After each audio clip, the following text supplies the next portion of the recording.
Hello listeners. Before we begin tonight's journey into ancient Alexandria, I'd love to know what time it is where you are and what corner of the world you're tuning in from. The stories we share connect us across time zones and continents, much like the ancient scrolls that once connected civilizations. If you're enjoying these historical narratives that help quiet the restless mind, please subscribe to Insomniac's Lore for more journeys through time and imagination. Now, let us travel back to the 3rd century BCE, where two souls find each other among the rustling papyrus. Whispers in the papyrus garden. The Alexandria dawn painted the Mediterranean in hues of amber and rose, a daily spectacle Serapion had grown too preoccupied to appreciate. At 28, his days blurred together in a rhythm of translations, annotations, and scholarly debates within the library's columned halls. This morning, however, promised something different. "You seem troubled by this assignment," observed Callimachus, the head librarian, his fingers trailing over a freshly transcribed scroll.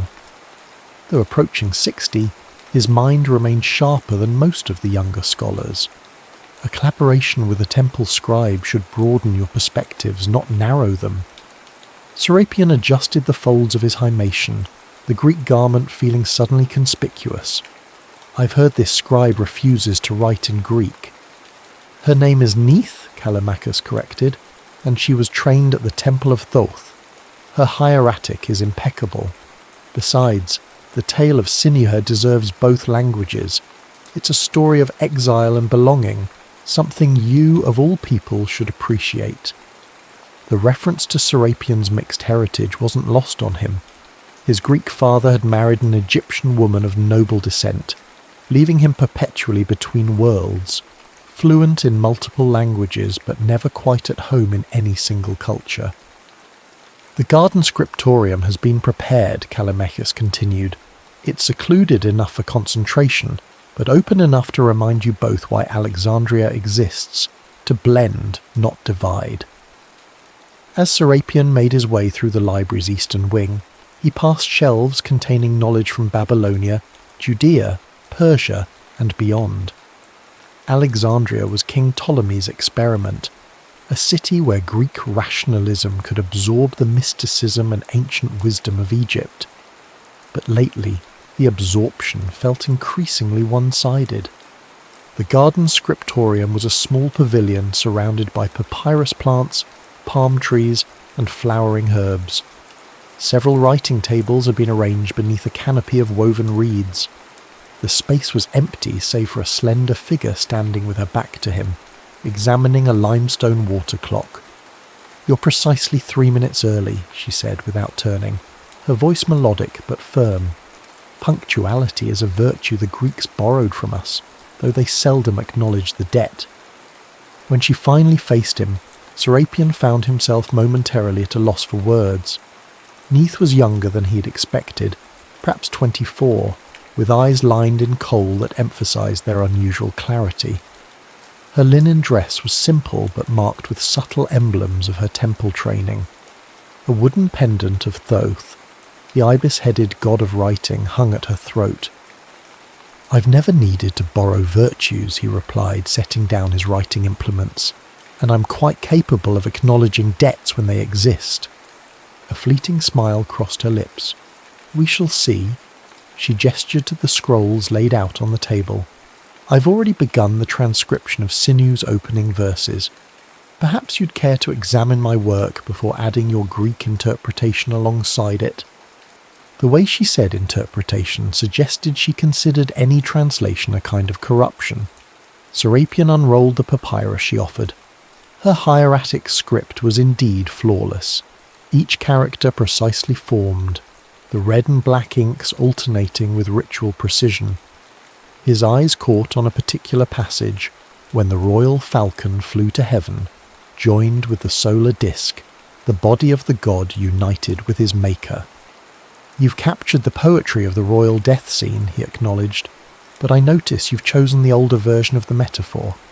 Later copies use a more direct description of Pharaoh's ascension." Neith's expression remained neutral, but her fingers tensed around her reed pen. The later copies you refer to were already compromised by foreign influences. The original metaphor preserves the sacred geometry between falcon, sun, and pharaoh. And so it began. By midday they had managed only a few hundred lines, each transcription interrupted by debates over nuance, context, and cultural meaning.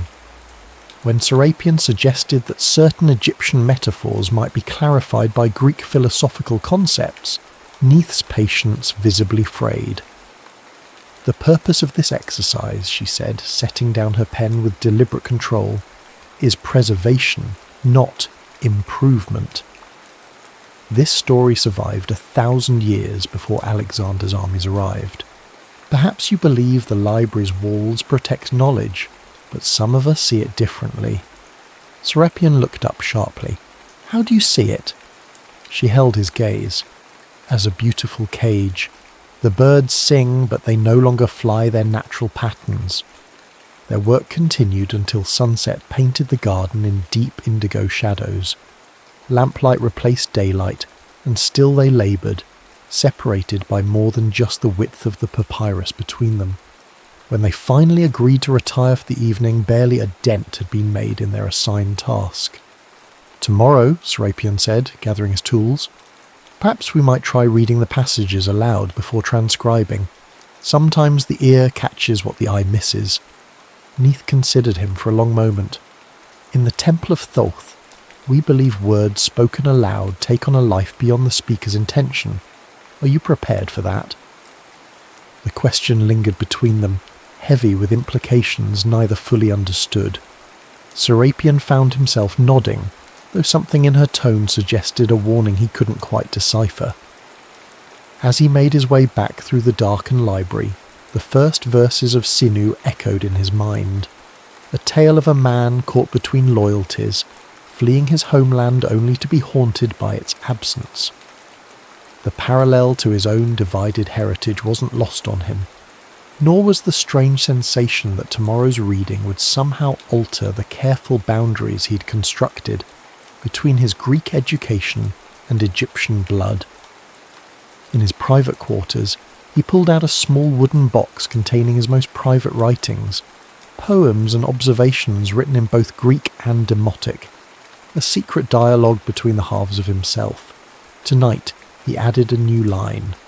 "She guards her words like sacred vessels, yet I sense they contain a truth I've been seeking without knowing its name." 7 days of tense collaboration had yielded modest progress on the tale of Sinu. Each morning, Serapion and Neith would arrive at the garden scriptorium from opposite directions, like wary combatants entering neutral territory. Yet something had begun to shift in their interactions, a reluctant respect emerging from their scholarly sparring. On the 8th day, Alexandria awakened to an unusual heaviness in the air. The Mediterranean lay flat and leaden beneath a sky the colour of tarnished copper. By mid-morning, the library's slaves were rushing to close shutters and secure scrolls as a fierce Khamsin, the desert wind that could strip paint from walls, approached from the southwest. "We should abandon today's work," Serapion advised, watching the papyrus plants bend horizontally. "These storms can turn violent quickly." Neith glanced up from her writing, brush poised mid-character. "I've nearly completed this section. The Temple of Thoth stands in the path of these winds every season. We don't abandon our duties for mere weather." Her stubbornness both irritated and impressed him. Before he could argue further, a tremendous gust tore through the garden, upending an inkpot and sending several blank sheets spiralling into the air. Instinctively, they both lunged to protect the precious transcription they'd been labouring over. Their hands collided above the papyrus. For one suspended moment, Serapion was acutely aware of her fingers beneath his, cool despite the rising heat, calloused from years of wielding reed pens. Then the pavilion's canopy ripped free with a sound like a sail tearing, and the full force of the sandstorm descended. "The temple annex!" Serapion shouted over the howling wind, pointing to a stone structure at the garden's edge. Together they gathered their most essential materials, wrapping the precious Sinuhe scroll in protective linen. The air had transformed into a stinging cloud of sand particles that scratched at exposed skin and reduced visibility to arm's length. The temple annex was a small, windowless chamber used for storing ritual objects and botanical specimens. As they stumbled inside and sealed the heavy wooden door, darkness enveloped them. Serapion fumbled with his fire striker until a small oil lamp sputtered to life, revealing a space no larger than a modest bedchamber, lined with shelves of dried plants and clay vessels. "Are you hurt?" he asked, noticing a thin line of blood on Neith's forehead. She touched it absently. "It's nothing. The scroll." He unwrapped their work, relieved to find it intact. Outside, the storm's fury intensified, sand hissing against stone like thousands of whispered threats. "We may be here until morning," Serapion observed. "These Khamsin storms sometimes last through the night." Neith settled onto a stone bench, her usual composure slightly dishevelled. In the lamplight, with grains of sand dusting her dark hair, she looked less like the formidable temple scribe, and more like a woman caught in circumstances beyond her control. "You mentioned your training at the Temple of Thoth," Serapion said, breaking the uncomfortable silence. "Were you chosen as a child?" Something in her expression closed, then reluctantly opened again. "My brother and I both showed early facility with writing. The temple accepted us when I was 7 and he was 9. "Your brother is also a scribe?" Her fingers found the wooden Thoth pendant at her throat. "He was. He died 3 years ago during a disturbance in Hermopolis." The deliberate vagueness told Serapion everything he needed to know. The disturbances in Upper Egypt were rarely mentioned in Alexandria, but rumours of native uprisings and brutal suppressions occasionally reached the library. "I'm sorry," he said simply. "Are you?" Her eyes caught the lamplight. "You wear Greek clothing, speak Greek poetry, serve Greek masters. Why should the death of an Egyptian scribe concern you?" The accusation stung more than it should have. "I've never denied my mother's blood." "Nor claimed it publicly," she countered. "How convenient to embrace only the heritage that grants you privilege." The confined space suddenly felt suffocating. Serapion moved to the farthest corner, busying himself with examining a shelf of clay vessels to mask his discomfort. Her words had struck too close to a private shame he rarely acknowledged. After a long silence broken only by the storm's persistent howling, Neith spoke again, her voice softer. "Forgive me. Grief makes poor company in small spaces." Serapion turned to find her extracting a small bundle from her writing case, dried dates and a flat bread sprinkled with sesame seeds.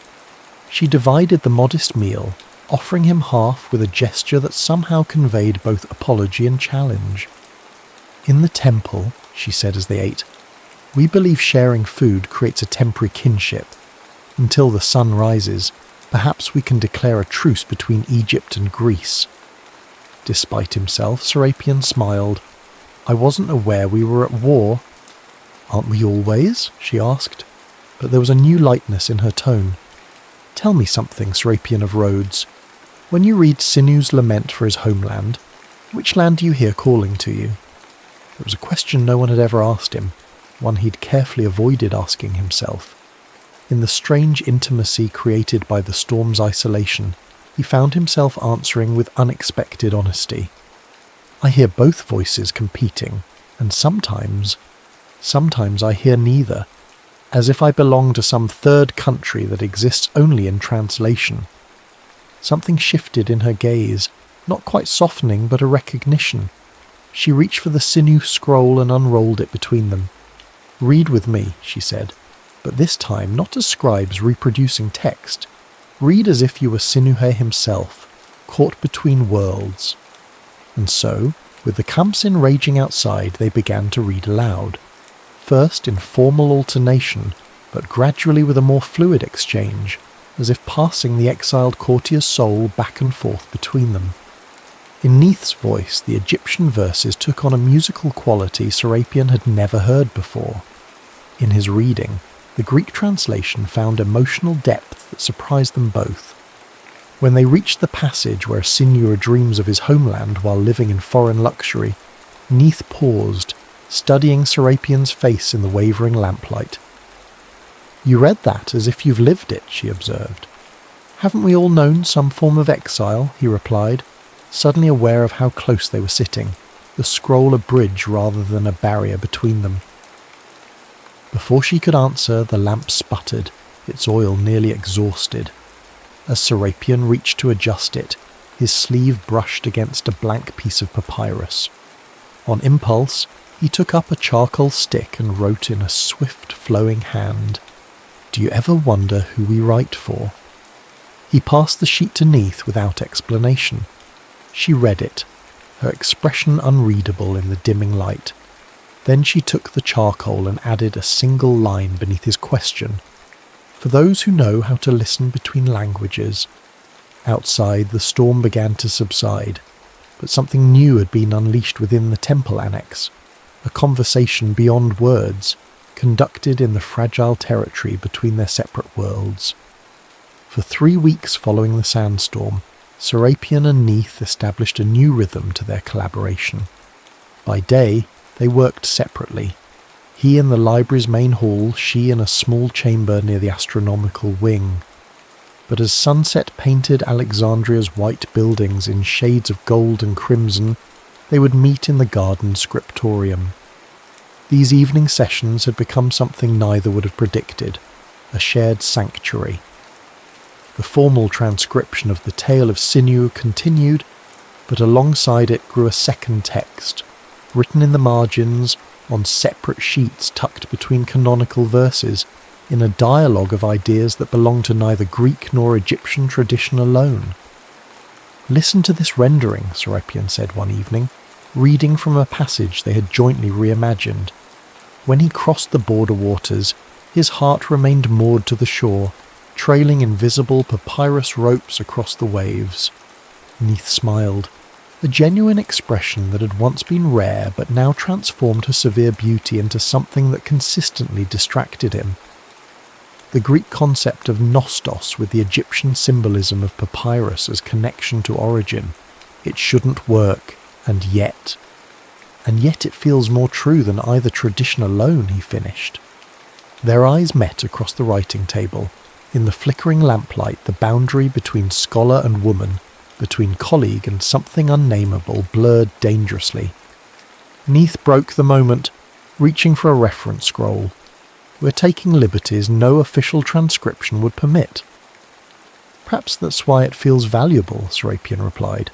"What happens in this garden remains between us, our own private Alexandria." The real Alexandria beyond their secluded pavilion was growing increasingly tense. Reports of unrest in the Delta region had prompted increased military presence in the city streets. New edicts required Egyptian temples to maintain Greek language records alongside traditional hieratic, a move viewed by many natives as cultural erasure disguised as inclusivity. One evening, Callimachus sought Serapion out before his garden meeting. The head librarian looked troubled, the lines around his eyes deeper than usual.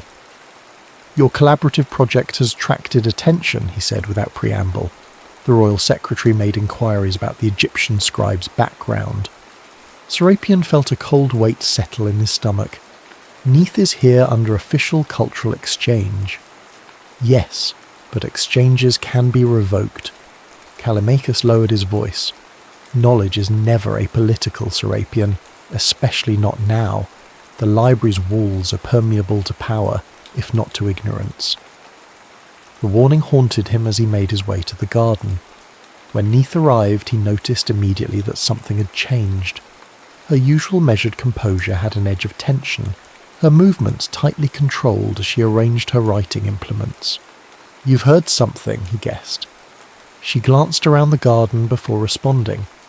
"A messenger came from Hermopolis. The Temple of Thoth has been placed under royal protection, which means Greek soldiers now monitor all scribal activities. Is your family safe?" My parents died years ago. The temple is the only family I have left. She unrolled their working scroll with unusual force. Shall we continue with Sinuhe's return from exile? How fitting that we transcribe his homecoming while my own home is occupied. They worked in tense silence until twilight deepened into true night. The oil lamps attracted moths that danced dangerously close to the flames, reminding Serapion of his own growing attraction to a forbidden connection. As Neith packed her writing implements, Serapion impulsively reached for a blank papyrus. In swift strokes, he wrote 8 lines, 4 in Greek, 4 in Demotic, his first poetry shared with anyone since his university days. The verses spoke of a garden where languages mingled like lovers, where meanings hidden from the world bloomed only in darkness. "What is this?" she asked, her voice carefully neutral as she studied his offering. "Something not found in the official archives," he answered simply.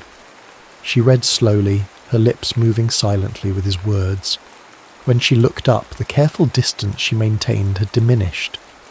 "You write in Demotic with unexpected fluency," she observed. "You've been hiding more than I realized." "Not hiding," he corrected, waiting for the right reader. The night air seemed to vibrate between them. For weeks they had communicated through texts, annotations, and scholarly debate. A courtship of minds conducted through the safe mediation of ancient words. Now something more immediate threatened to breach those carefully constructed bounds. Neith stepped closer, close enough that he could see the individual strokes of coal outlining her eyes, smell the faint cedar scent in her hair. "In the Temple of Thoth," she said softly, "we believe that the act of writing creates reality rather than merely recording it. What reality are we writing here, Serapion of Rhodes?" He had no answer except to close the distance between them. Their first kiss was brief, uncertain, the touch of two people accustomed to communicating through the safer territory of words. When they parted, her expression held wonder and wariness in equal measure. "This is unwise," she whispered, though she made no move to increase the space between them. "Wisdom is overrated by scholars," he replied with a half-smile. "Perhaps that's why Thoth is depicted with an ibis head instead of a human one. Divine knowledge requires a different perspective." The reference to her patron god surprised a laugh from her, a sound he had never heard before and immediately wanted to hear again. She touched his face with scholarly precision, as if memorizing a text through fingertips. "We cannot rewrite what lies beyond this garden," she warned. "No," he agreed, "but we can create something new within it." Later, as an early autumn breeze rustled through the papyrus plants surrounding their pavilion, Neith rested her head against his shoulder. They had reimagined several passages of Sinu's tale, creating an interlinear version that neither tradition would recognize. Their unofficial manuscript, hidden beneath the proper transcription, now included an ending never before recorded. One where the exiled courtier found belonging not in a return to his homeland, but in the borderland between worlds. "Do you think anyone will ever read our version?" Neith asked. Serapion watched the stars appearing above Alexandria's lighthouse. "Perhaps not in our lifetime, but true words have a way of surviving, even when written in margins and hidden between official lines." Neither spoke of the growing dangers outside their sanctuary, of cultural tensions tightening like a noose around the city's fragile cosmopolitanism. For tonight, at least, they had created their own Alexandria within the garden's boundaries, a place where no single tradition claimed supremacy, where translation became not loss, but transformation. The moon of Thoth waned toward darkness as autumn tightened its grip on Alexandria. In the 2 months since their first kiss, Serapion and Neith had constructed a precarious paradise within their garden scriptorium, a nightly ritual of scholarly collaboration that had evolved into something far more dangerous than either had anticipated. Their official transcription of the tale of Sinu was nearly complete. The unofficial version, their secret reinterpretation written between lines and hidden in misleadingly labelled scrolls, had become their true work. More than a translation, It was a reimagining. The story of an exiled courtier transformed into a testament to love across cultural boundaries. "You realise what we're doing is technically sedition," Serapion remarked one evening, as they completed a particularly subversive passage. In their version, Sinu's return to Egypt became not a restoration of proper order, but a conscious choice to live between worlds. Neith's smile held both mischief and defiance. Only if someone understands both languages well enough to read between the lines. How many in Alexandria can truly do that? Besides us? He pretended to consider. Perhaps 3 librarians, 2 royal scribes, and Callimachus, she finished, who's been watching us with increasing concern. She wasn't wrong. The head librarian had grown distant in recent weeks, his customary philosophical detachment replaced by a guardedness that suggested he knew more than he revealed. The library itself had changed as well. New guards patrolled the astronomy wing, and several Egyptian texts had been relocated to restricted archives. Outside the library's marble walls, Alexandria simmered with barely contained tensions. The latest edict from Ptolemy III required all Egyptian priests to submit their religious texts for Greek translation, a move ostensibly meant to honour native traditions but widely perceived as surveillance disguised as scholarship. Serapion had begun teaching Neith to navigate less travelled routes to their garden meeting place, pathways that avoided the main agora, where Greek soldiers increasingly stopped those with Egyptian features for verification of residence. On this night she arrived later than usual, her expression drawn, a small scroll clutched tightly in her fist. "What's happened?" he asked immediately. She thrust the scroll toward him wordlessly. Inside was a message written in cryptic temple shorthand, a script used exclusively by initiates of Thoth. Though Serapion couldn't read the specific words, the urgent slant of the characters told him enough. "The Delta," she confirmed. "A revolt has begun near Sais. The temple elders are calling initiates to return." The news struck him like a physical blow. "You can't seriously be considering—" "It's my duty," she interrupted. "The temples are the last repositories of true Egyptian knowledge. If they fall—" She left the thought unfinished. Serapion paced the small pavilion, mind racing through implications. The royal response will be swift and merciless. They'll view any temple involvement as confirmation that priests are fomenting rebellion. "Perhaps because they are," she countered. "Not all resistance requires weapons, Serapion. Sometimes memory itself is revolutionary." He stopped before her, taking her hands in his. In the months of their collaboration, her fingers had become as familiar to him as his own. The small ink stain perpetually marking her right index finger, the barely perceptible tremor in her left pinky from an old writing injury. "Then let me go with you," he said. She withdrew her hands gently but firmly. "And do what?" "Your Greek name and education would make you suspect among the temple faction. Your Egyptian blood makes you a potential traitor to the royal court. You belong to both worlds and neither. Exactly what made me love you." The word hung between them, spoken aloud for the first time. Despite the gravity of the moment, Serapion felt a surge of joy followed immediately by deepening dread. "If you leave now, you'll be marked as sympathetic to the revolt," he warned. "There will be no returning to Alexandria." "I know," her voice softened, "but I must at least get word to my former teacher. He raised me after my parents died." A solution formed in Serapion's mind. Desperate, risky, but possible. "Give me 3 days. Don't send any response to this message. If anyone asks, you're completing special research for Callimachus." "What are you planning?" He kissed her instead of answering, memorizing the contours of her lips as if creating an internal map he could follow back to her through whatever darkness approached. The next morning, Serapion requested a private audience with Callimachus. The head librarian received him in his personal study, a chamber whose walls were lined not with scrolls but with maps, astronomical charts, and correspondence from scholars throughout the known world. I won't insult your intelligence by pretending you don't know why I'm here, Serapion began. Callimachus sighed, suddenly looking every one of his 60 years. Your Egyptian scribe. Her connections to the Temple of Thoth have been noted in official records. The royal secretary has already inquired whether her cultural exchange might be concluded. She's completed valuable work here, Serapion argued. Her hieratic translations have filled gaps in our collection that... This isn't about scholarship anymore, Callimachus interrupted sharply. The Delta situation changes everything. Anyone with temple affiliations will be scrutinized. The royal family fears contagion of revolutionary ideas.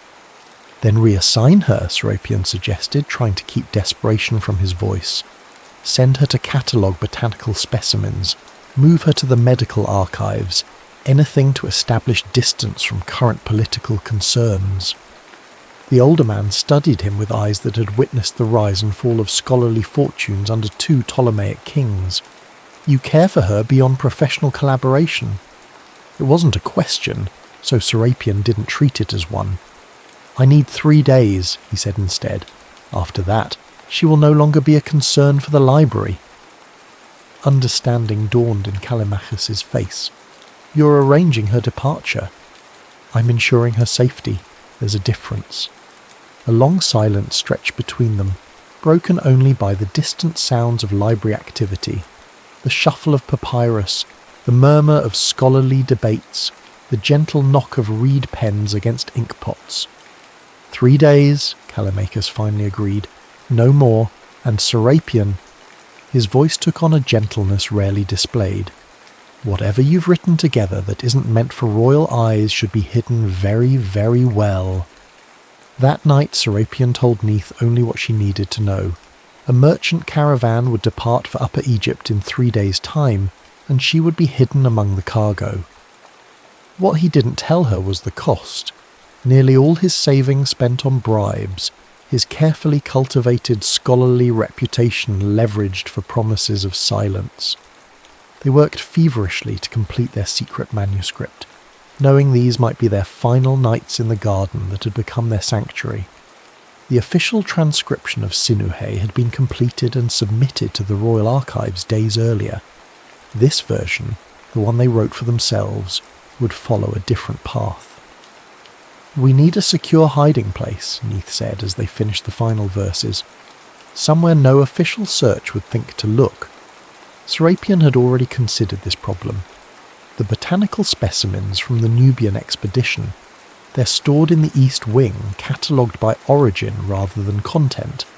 A scroll mistakenly shelved among dried plants might go unnoticed for years. On the last night, beneath a sliver of moon too thin to cast shadows, they wrapped their manuscript in protective linen and sealed it with wax impressed by both their signets, his Greek key pattern merging with her ankh in a hybrid symbol that mirrored their own union. "How will you find it?" she asked. When times change." He smiled sadly. "I've written a clue into the official library catalogue, an entry under alternative herbalism with a numerical cipher only a philologist would recognise. Dawn approached, bringing with it their final hour together in the garden that had witnessed their transformation from reluctant colleagues to lovers. The merchant caravan would depart from Alexandria's eastern gate at noon. "This isn't how Sinuhe's story ends," Neith said softly, as she gathered her few belongings, a writing case, a small statue of Thoth, the clothes on her back. Serapion wrapped his arms around her, inhaling the cedar scent of her hair one last time. "We wrote a different ending, remember? One where love creates its own country." "A beautiful lie," she whispered against his chest. "No," he corrected, "a truth not yet realized." Later, as he watched the merchant caravan disappear into the desert haze with Neith hidden beneath crates of papyrus and dried herbs, Serapion felt a strange sense of peace beneath his grief. They had created something that transcended the artificial boundaries of nation and culture, a text that might outlive the political conflicts of their time. He returned to the library to find his personal effects removed from his quarters, his name struck from the scholar's roster. Callimachus had left a brief note. A teaching position has been arranged at the Temple of Serapis. Go there directly. Your former chambers have been searched. And so began Serapian's exile, not to a foreign land like Sinuhe, but to the margins of the intellectual world he had once inhabited. In the smaller, humbler temple library, he taught Greek to Egyptian acolytes and Egyptian history to Greek merchants' sons, a living embodiment of the cultural translation he and Neith had practiced in their hidden manuscript. At night, he wrote letters he had no way to send, addressing them to an oasis he'd heard existed at the border of the Western Desert, a place sacred to Thoth, where ancient knowledge was said to be preserved by exiled scholars. Whether Neith ever reached such sanctuary he did not know, but each night he added lines to their unfinished story, believing that words cast into darkness might somehow find their intended reader. 3 years passed. Alexandria grew more prosperous and more divided. The brief Delta rebellion had been crushed, its leaders executed, its temples placed under permanent cultural supervision by Greek administrators.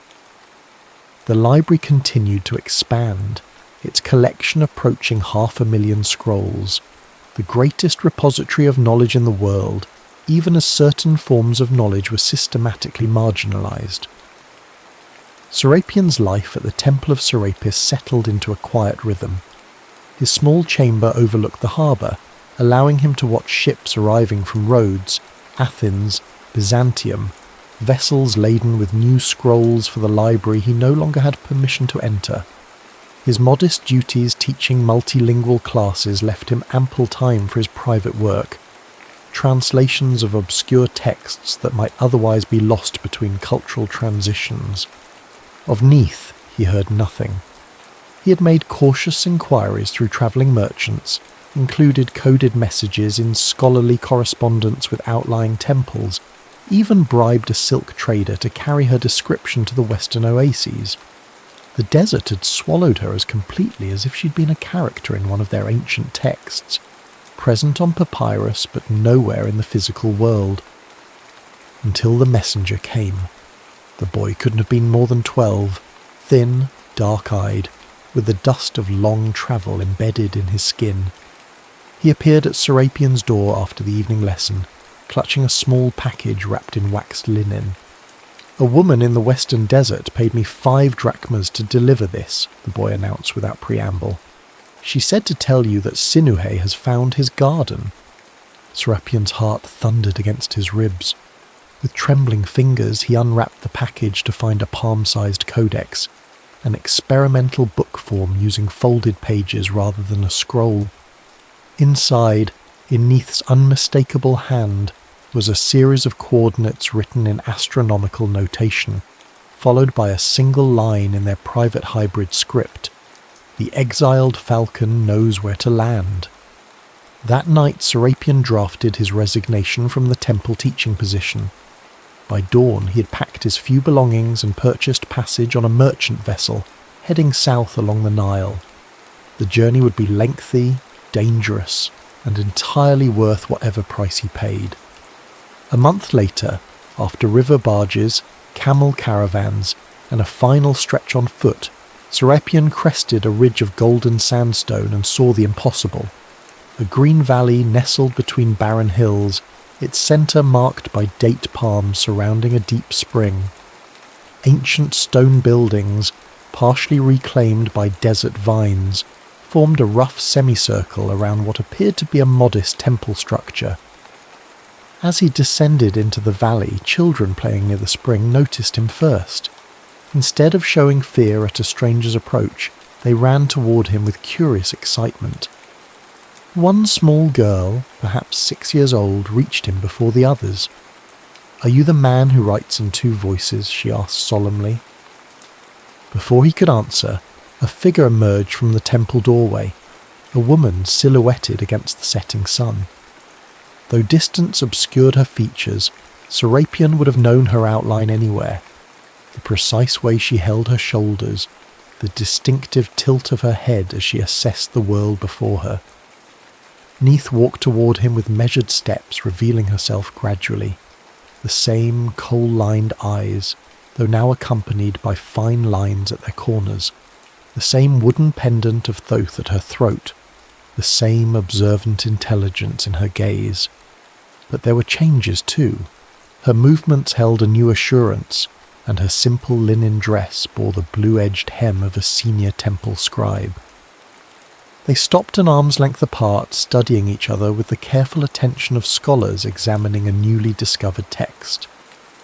"You found my garden," she said finally, her voice both familiar and strange after years of existing only in his memory. "I followed the star map," he replied simply, "though I wasn't certain what I would find." A small smile curved her lips. "Not what you left behind in Alexandria. That woman exists only in the library's records now." The children had gathered around them, watching with unabashed curiosity. One small boy tugged at Neith's sleeve and whispered loudly, "Is this the story, Father?" Serapian's questioning glance met Neith's suddenly vulnerable expression. "They've heard me read our Sinuh manuscript," she explained. "I told them it had two parents, one who spoke with an Egyptian voice, one with a Greek." She dismissed the children with gentle instructions to prepare for evening lessons. As they scattered like startled birds, she gestured for Serapion to follow her toward a modest dwelling set apart from the others, nestled against the valley wall. The interior was simple but refined. Reed mats covered the packed earth floor, and the plastered walls were decorated with botanical drawings and astronomical charts. A small writing desk occupied one corner, its surface covered with papyrus and wooden tablets. But what caught Serapion's attention was a sleeping mat in the adjacent room, where a child of perhaps 2 years lay napping, one small fist curled against her cheek. His questioning look needed no words. "Her name is Merit," Neith said softly. "It means beloved in the old tongue. She has your eyes and my stubborn chin." The revelation struck Serapion like a physical force. He steadied himself against the doorframe, overwhelmed by the magnitude of what had been both lost and preserved in his absence. "I didn't know," he whispered. "When you left Alexandria—" "Neither did I," she answered. "Not until I was halfway to the Delta. By then, turning back was impossible." The sleeping child stirred, dark lashes fluttering against bronze cheeks. Serapion stared at this miracle, this living embodiment of their forbidden text. A daughter born of 2 traditions, carrying both bloodlines in a single perfect form. "What is this place?" he asked, his voice barely audible. Neith led him back to the main room where she poured cups of date wine. It was once a retreat for temple astronomers, abandoned during the Persian occupation and forgotten by all but a few initiates. When the Delta Revolt failed, survivors needed sanctuary. Now we're a community of scholars, healers, and farmers, and the keepers of texts the library would prefer to forget. Night fell as they talked, filling in the vast emptiness of their 3-year separation. Neith had nearly been captured at the Delta border, saved only by the quick thinking of a sympathetic merchant. She had wandered farther south than intended, eventually connecting with other temple refugees who led her to this hidden valley. Here, she had established a small scriptorium where ancient Egyptian texts were preserved in their original form, alongside careful translations that maintained their philosophical integrity. "And our manuscript?" Serapion asked. "Our version of Sinuhe?" Neith's eyes brightened. She rose and retrieved a cedar box from beneath her writing desk. Inside lay their original papyrus, the secret text they had created together in the garden scriptorium, the story of exile transformed into a celebration of cultural union. "I completed it," she said, unrolling the familiar sheets. "After Merit was born, I added an epilogue. Here." Serapion leaned forward to read the final passage, written in their hybrid script that flowed between Greek construction and Egyptian imagery. What Sinuh discovered in his wandering was not that Egypt called him home, but that home existed wherever he brought the fullness of himself. The falcon does not belong to either sky or earth, but to the sacred space where both meet. So it is with those who live between worlds. They create a new country with every breath, with every word written in the language of the heart. His vision blurred. "It's perfect," he said, his voice rough with emotion. "It completes what we began." Neith touched his hand tentatively. "There's room here for another scribe. The children need teaching in both traditions. Merit needs..." She hesitated. Merit needs her father's stories as well as her mother's. Outside, the desert night had transformed the valley into a sanctuary of shadow and starlight. From the temple came the soft sound of evening chants. Not purely Egyptian ritual, Serapion noticed, but something evolved, incorporating elements of philosophical traditions from across the Mediterranean. "I've brought manuscripts," he said, gesturing to his travel sack. "Rare texts from the Temple of Serapis, astronomical calculations from Syracuse, poetry from New Voices in Athens. We could create a different kind of library here." "Not to rival Alexandria," Neith cautioned.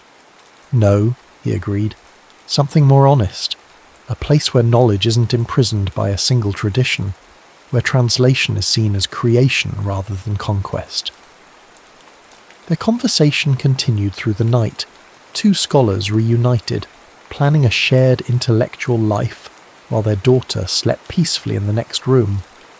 By dawn, they had drafted the beginnings of a curriculum for their desert academy, a place where children would learn to think between languages, to see cultural boundaries as opportunities rather than barriers.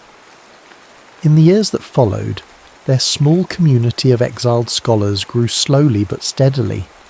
Travellers seeking ancient wisdom or fleeing intellectual persecution found their way to the oasis through carefully guarded networks of merchants and pilgrims. Serapion and Neith's hybrid approach to texts became the foundation of a unique educational philosophy, one that honoured original meanings while acknowledging that all language was, at its core, an act of translation. Their version of the Tale of Sinew became the centrepiece of their teaching, not as historical artefact, but as living demonstration of how stories might evolve when freed from dogmatic preservation. Each year, their students added new insights, new interpretations, new bridges between cultural understandings. Merit grew into a remarkable young woman who moved effortlessly between Greek, Egyptian, Persian, and Hebrew, a living embodiment of her parents' belief that identity transcended national boundaries.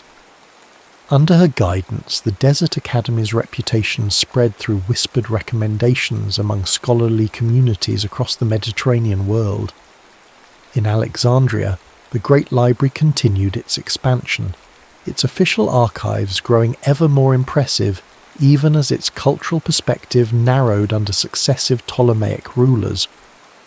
Callimachus eventually discovered the hidden manuscript Serapion and Neith had concealed among the botanical specimens, recognizing it immediately as their work, but choosing to preserve rather than destroy it. He recatalogued it under a deliberately obscure classification, ensuring it remained safely buried within the vast collection. 2 centuries later, long after Serapion and Neith had passed into whatever afterlife accommodated their hybrid spirituality, a young scholar with unusual linguistic interests stumbled upon their manuscript while researching desert flora. Intrigued by its unique script and unorthodox retelling of a classic tale, she made a copy before returning the original to its hiding place. That copy travelled with her when political upheaval in Alexandria forced her to seek safer intellectual harbours.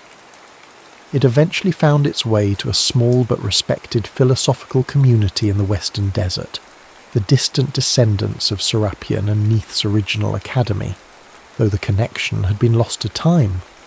There, the manuscript was cherished not as historical curiosity, but as confirmation of the community's foundational belief, that the most profound truths emerge in the liminal spaces between established certainties, in the garden territory where different traditions pollinate one another. and when the great library of Alexandria eventually burned, its vast collection reduced to ash and memory, Serapion and Neith's retelling of Sinuhe survived, passed from hand to hand, recopied when Papyrus frayed, translated into new languages as they emerged, preserved not by institutional power, but by its resonance with each new generation of readers who knew what it meant to live between worlds. In a modern museum millennia later, a fragment of their text would be discovered among the wrappings of a minor mummy. Just 12 lines preserved, their hybrid script initially mistaken for a scribal error. But one archaeologist, herself the child of mixed heritage, recognised the deliberate beauty in this unusual writing. When finally deciphered, the fragment revealed their final lines. In the garden of tongues, where no nation rules, they whispered eternity into ink. What the world tried to separate, the soul recognised as one voice speaking in harmonious registers. The story outlives the teller. The love outlasts the lovers.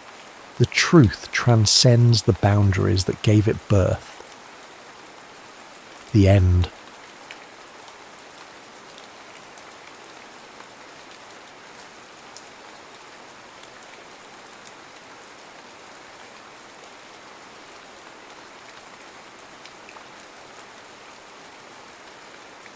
Fields of Grace. Lydia Ross was 34 and tired in a way that sleep couldn't fix. The panic attack hit during her interview with the tech billionaire, right as he was explaining how his app that matched dog walkers with customers was actually solving world hunger. She'd felt the familiar tightness in her chest, the sudden inability to draw breath, and then her vision had tunneled until all she could see was his mouth moving, formulating words she could no longer hear. 3 days later, she sat across from David Wu, her editor and closest friend in New York, as he slid her laptop closed with uncharacteristic gentleness. 3 months, he said, his voice leaving no room for negotiation. A Pulitzer nomination isn't worth a heart attack at 34. It was just stress, Lydia argued, though her body still felt like it was made of thin glass. The doctor said your cortisol levels are through the roof and you're showing early signs of heart problems. David leaned forward. When was the last time you slept more than 4 hours, or ate something that didn't come in a paper bag? Lydia struggled to remember. That's not fair, I had sushi last. Christmas, David finished for her, when I forced you to leave the office. She looked down at her trembling hands, hating the betrayal of her body. Lydia had built her career on control, finding the right angle, asking the incisive question, crafting the perfect narrative. But her body wasn't yielding to her will anymore. It was staging a rebellion. Fine, she conceded, but I'm not going to some fancy spa retreat where they take my phone and make me drink wheatgrass. Actually, David said with the hint of a smile that always preceded trouble, I was thinking of someplace a little more grounding. Which is how, a week later, Lydia found herself on a narrow road that cut through acres of Texas farmland, heading toward Harper's Bend in a rental car, muttering about the spotty GPS signal. The road stretched before her like a promise she hadn't made. Her great-aunt Violet's guest house was at the edge of the small town, a Victorian-style cottage partially hidden by an explosion of wildflowers and climbing vines. As Lydia pulled up the gravel driveway, a woman who looked too spry to be in her 70s emerged from the main house, wiping earth-stained hands on a colourful apron. You're late, Aunt Vi said by way of greeting. The bees told me you'd be here by noon.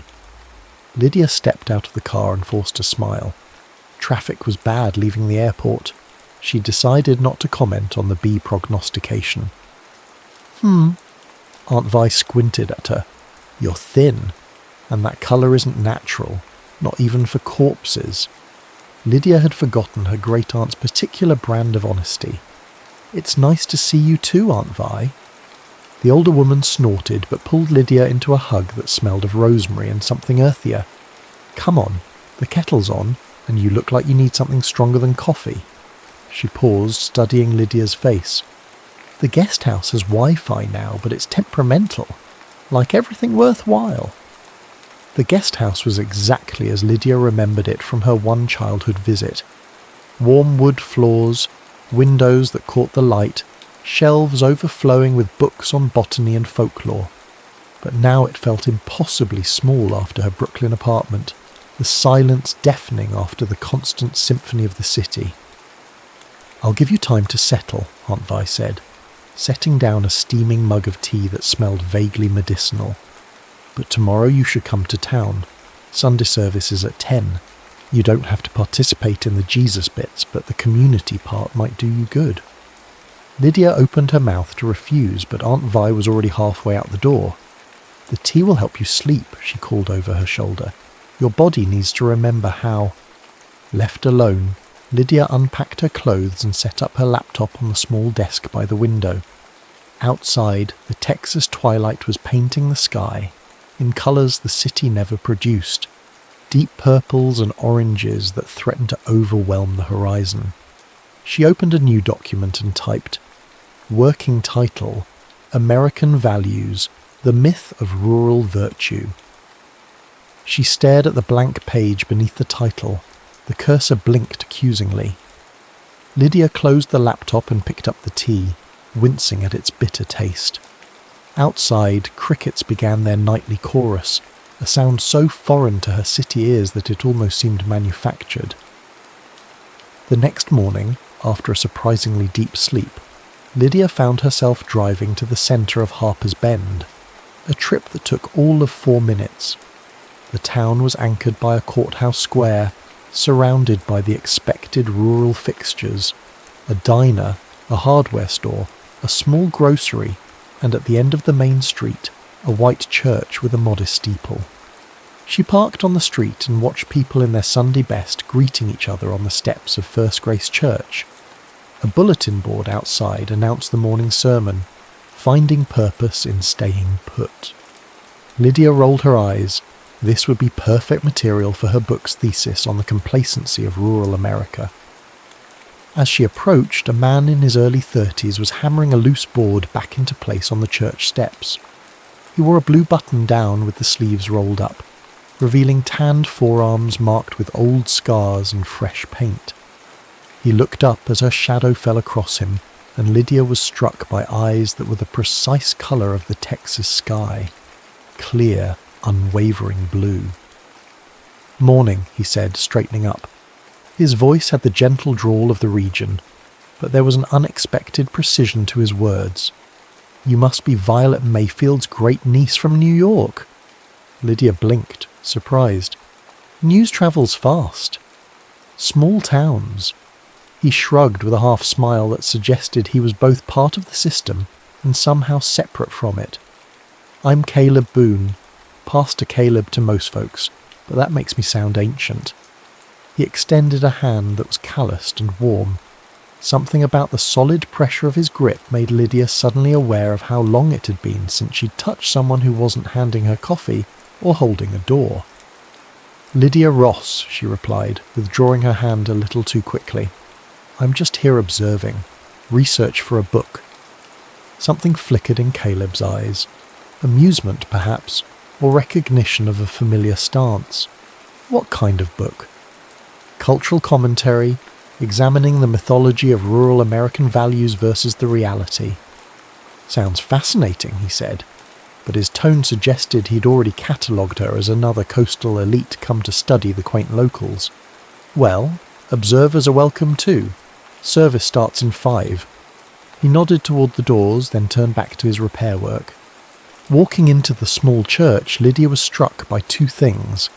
The surprising brightness of the interior, with light pouring through simple stained glass windows, and the immediate hush that fell as heads turned to assess the newcomer.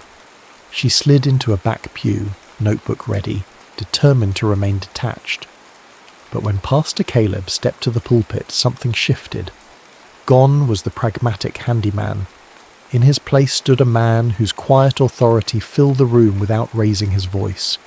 He spoke not of hellfire or condemnation, but of the radical nature of commitment in a disposable world. We live in a culture that tells us bigger is always better, that movement is progress, that staying put is settling, he said, his gaze sweeping the congregation before briefly meeting Lydia's. But what if the bravest thing isn't leaving?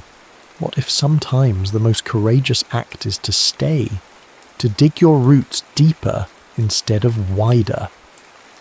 Lydia found herself taking notes, not with the clinical detachment she'd planned, but with genuine interest. This wasn't the sermon she'd expected from a small-town Texas preacher.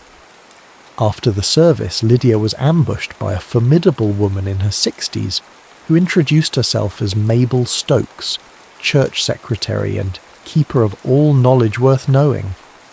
"You're just in time," Mabel informed her. "We need more hands for the bake sale next weekend, raising money for the food pantry." "Oh, I don't actually," Lydia began. "Nonsense. Everyone bakes something." Mabel thrust a clipboard at her. "Put your name down for whatever you like, but not brownies. We've got 6 people making brownies already, and 3 of them are terrible." And somehow, before Lydia could formulate a polite refusal, she found herself signed up to bake cinnamon rolls, something she hadn't done since high school home economics.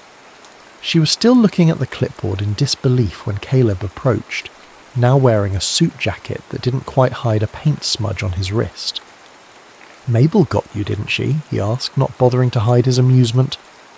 "Apparently I'm making cinnamon rolls," Lydia replied, still stunned by her own capitulation. Caleb laughed, a warm sound that seemed to start from somewhere deep. "Welcome to Harper's Bend, Ms. Ross. We're not big on observers here. Sooner or later, everyone participates."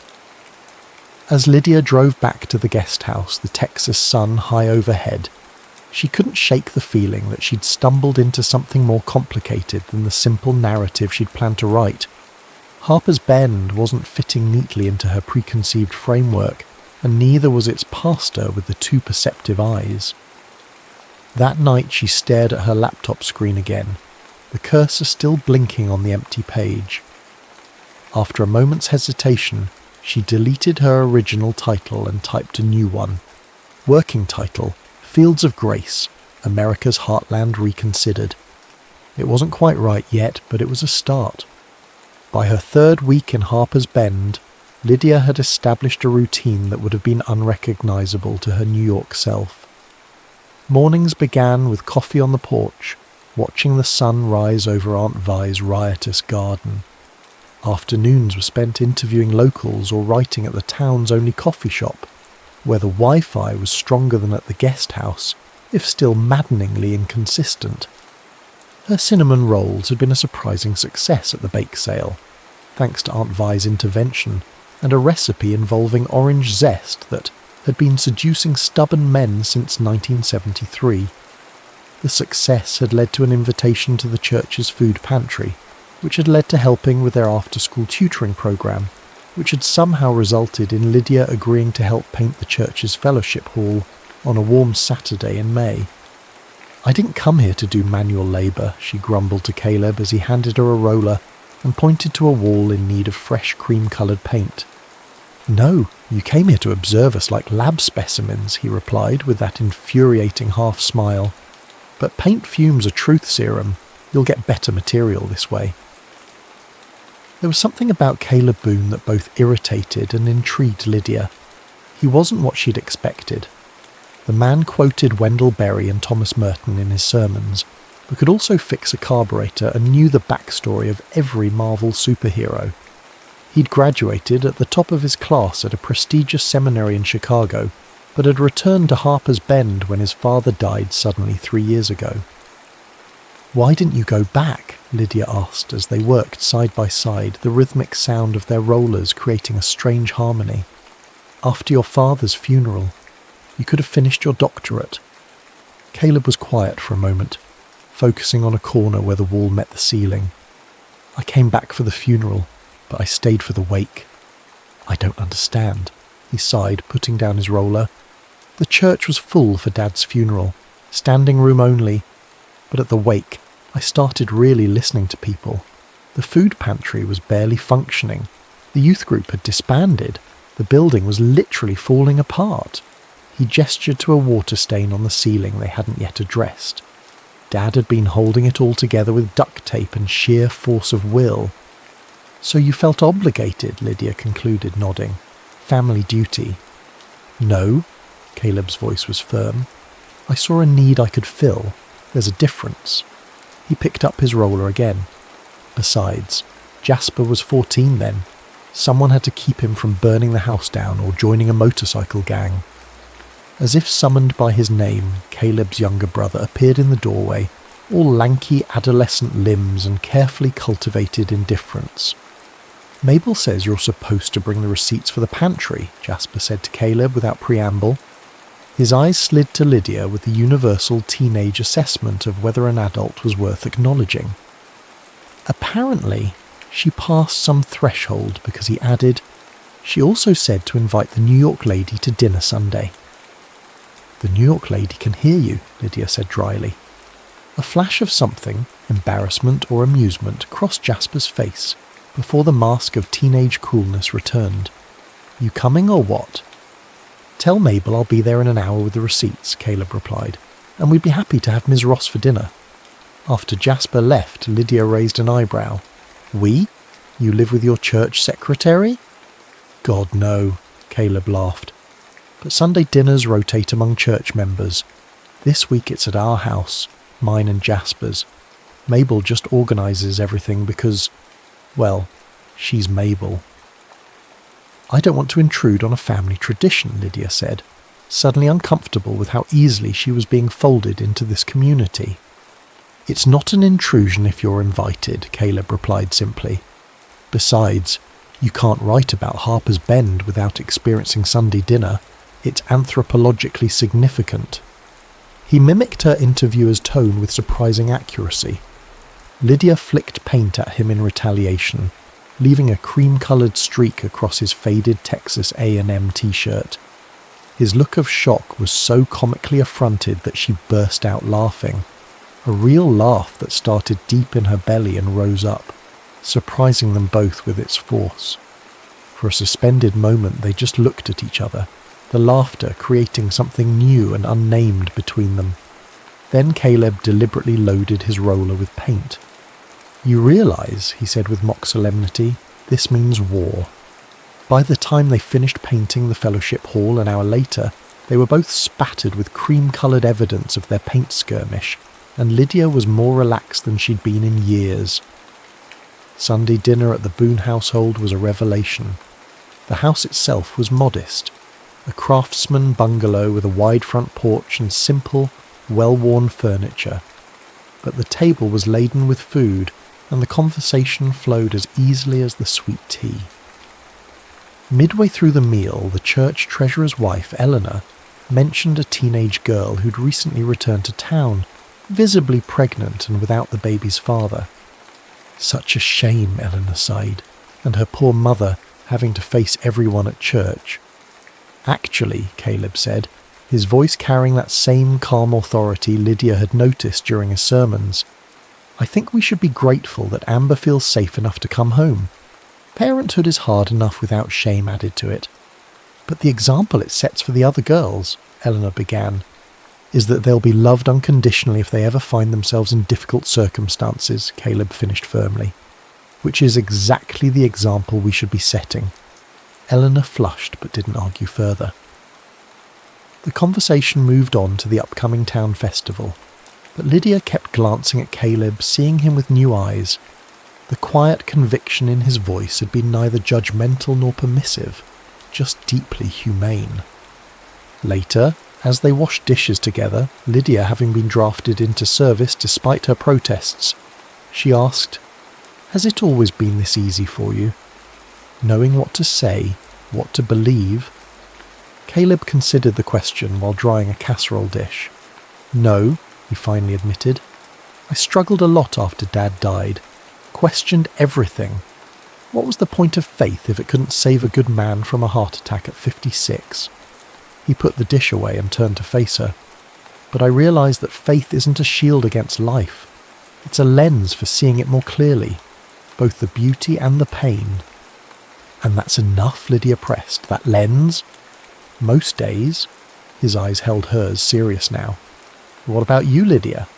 What's your lens? The question caught her off guard. In New York, people asked what she did, where she lived, which restaurant she frequented. No one asked about her lens. I suppose truth, she said slowly. Finding it, telling it, even when it's uncomfortable. Even when it contradicts what you thought you'd find, he asked quietly. The question hung between them, cutting closer to the heart of her evolving book than she was comfortable admitting. Because the truth was, Harper's Bend wasn't conforming to her expectations. The town had its share of gossips and prejudices, yes, but there was also a genuine care that she hadn't anticipated, a complexity that resisted her initial thesis. And Caleb Boone, with his quiet strength and unexpected depths, was the most confounding element of all. I'm still figuring that out, she answered honestly. That night, sitting at her desk in the guest house, Lydia opened her laptop and began to write. Not the scathing examination of rural hypocrisy she'd originally planned, but something more nuanced. A story about a town where faith wasn't just a Sunday obligation, but a framework for navigating the complexities of human existence, where staying wasn't the same as settling. When David called from New York later that week, his voice sharp with urban energy, he was shocked by the direction her book had taken. "You're defending them now?" he asked incredulously, after she'd outlined her new approach. What happened to exposing the limitations of rural thinking? It's more complicated than that, Lydia tried to explain. There's a depth here I didn't expect. Jesus, Lydia, don't tell me you've gone native, David groaned. Next thing I know, you'll be baking pies and joining the church choir. The comment stung more than it should have. I'm still a journalist, David. I'm just broadening the scope of my investigation. Well, don't get too comfortable there in Mayberry, he warned. Remember, you have a life and a career waiting for you here. After hanging up, Lydia stood on the porch of the guest house, watching fireflies rise from Aunt Vi's garden like earthbound stars. She wondered why David's reminder of her real life had left her feeling not reassured, but vaguely claustrophobic. 2 days later, she found herself in an argument with Caleb that had started innocuously enough. They were hanging flyers for the food pantry around town when she'd asked about his seminary days. "So you were on track for a PhD in theological ethics," she summarised after he'd explained his former academic path. "You could have taught at a university, published papers, influenced future religious leaders across the country." She shook her head. "And instead, you're here, painting church walls and running a food pantry that serves maybe 50 families. Don't you ever think you settled for less?" The moment the words left her mouth, Lydia knew she'd crossed a line. Caleb's expression didn't change, but something in his eyes hardened. "That depends on how you measure value," he said, his voice even. "By what metric is teaching seminary students more important than making sure Mrs. Abernathy has enough to eat this week? Or showing Jasper that men don't leave when things get hard?" He pinned the last flyer with more force than necessary. "Not everyone sees success as a byline or a title, Lydia." "I didn't mean," she began, but he cut her off. "Yes, you did. Because from where you stand, Harper's Bend is a footnote, a quirky little detour on your way back to real life." His calm was more devastating than anger would have been. "But this is real life for us. These are real people with real struggles and real joy, not characters in your book." He walked away then, leaving Lydia standing alone on the sidewalk, the weight of his words sitting heavy on her chest. The argument with Caleb left Lydia unmoored. In 3 weeks she'd developed a rhythm in Harper's Bend, a sense of place that had begun to feel almost like belonging. Now she found herself retreating to the guest house, focusing on her writing, venturing into town only when necessary. Until the storm hit.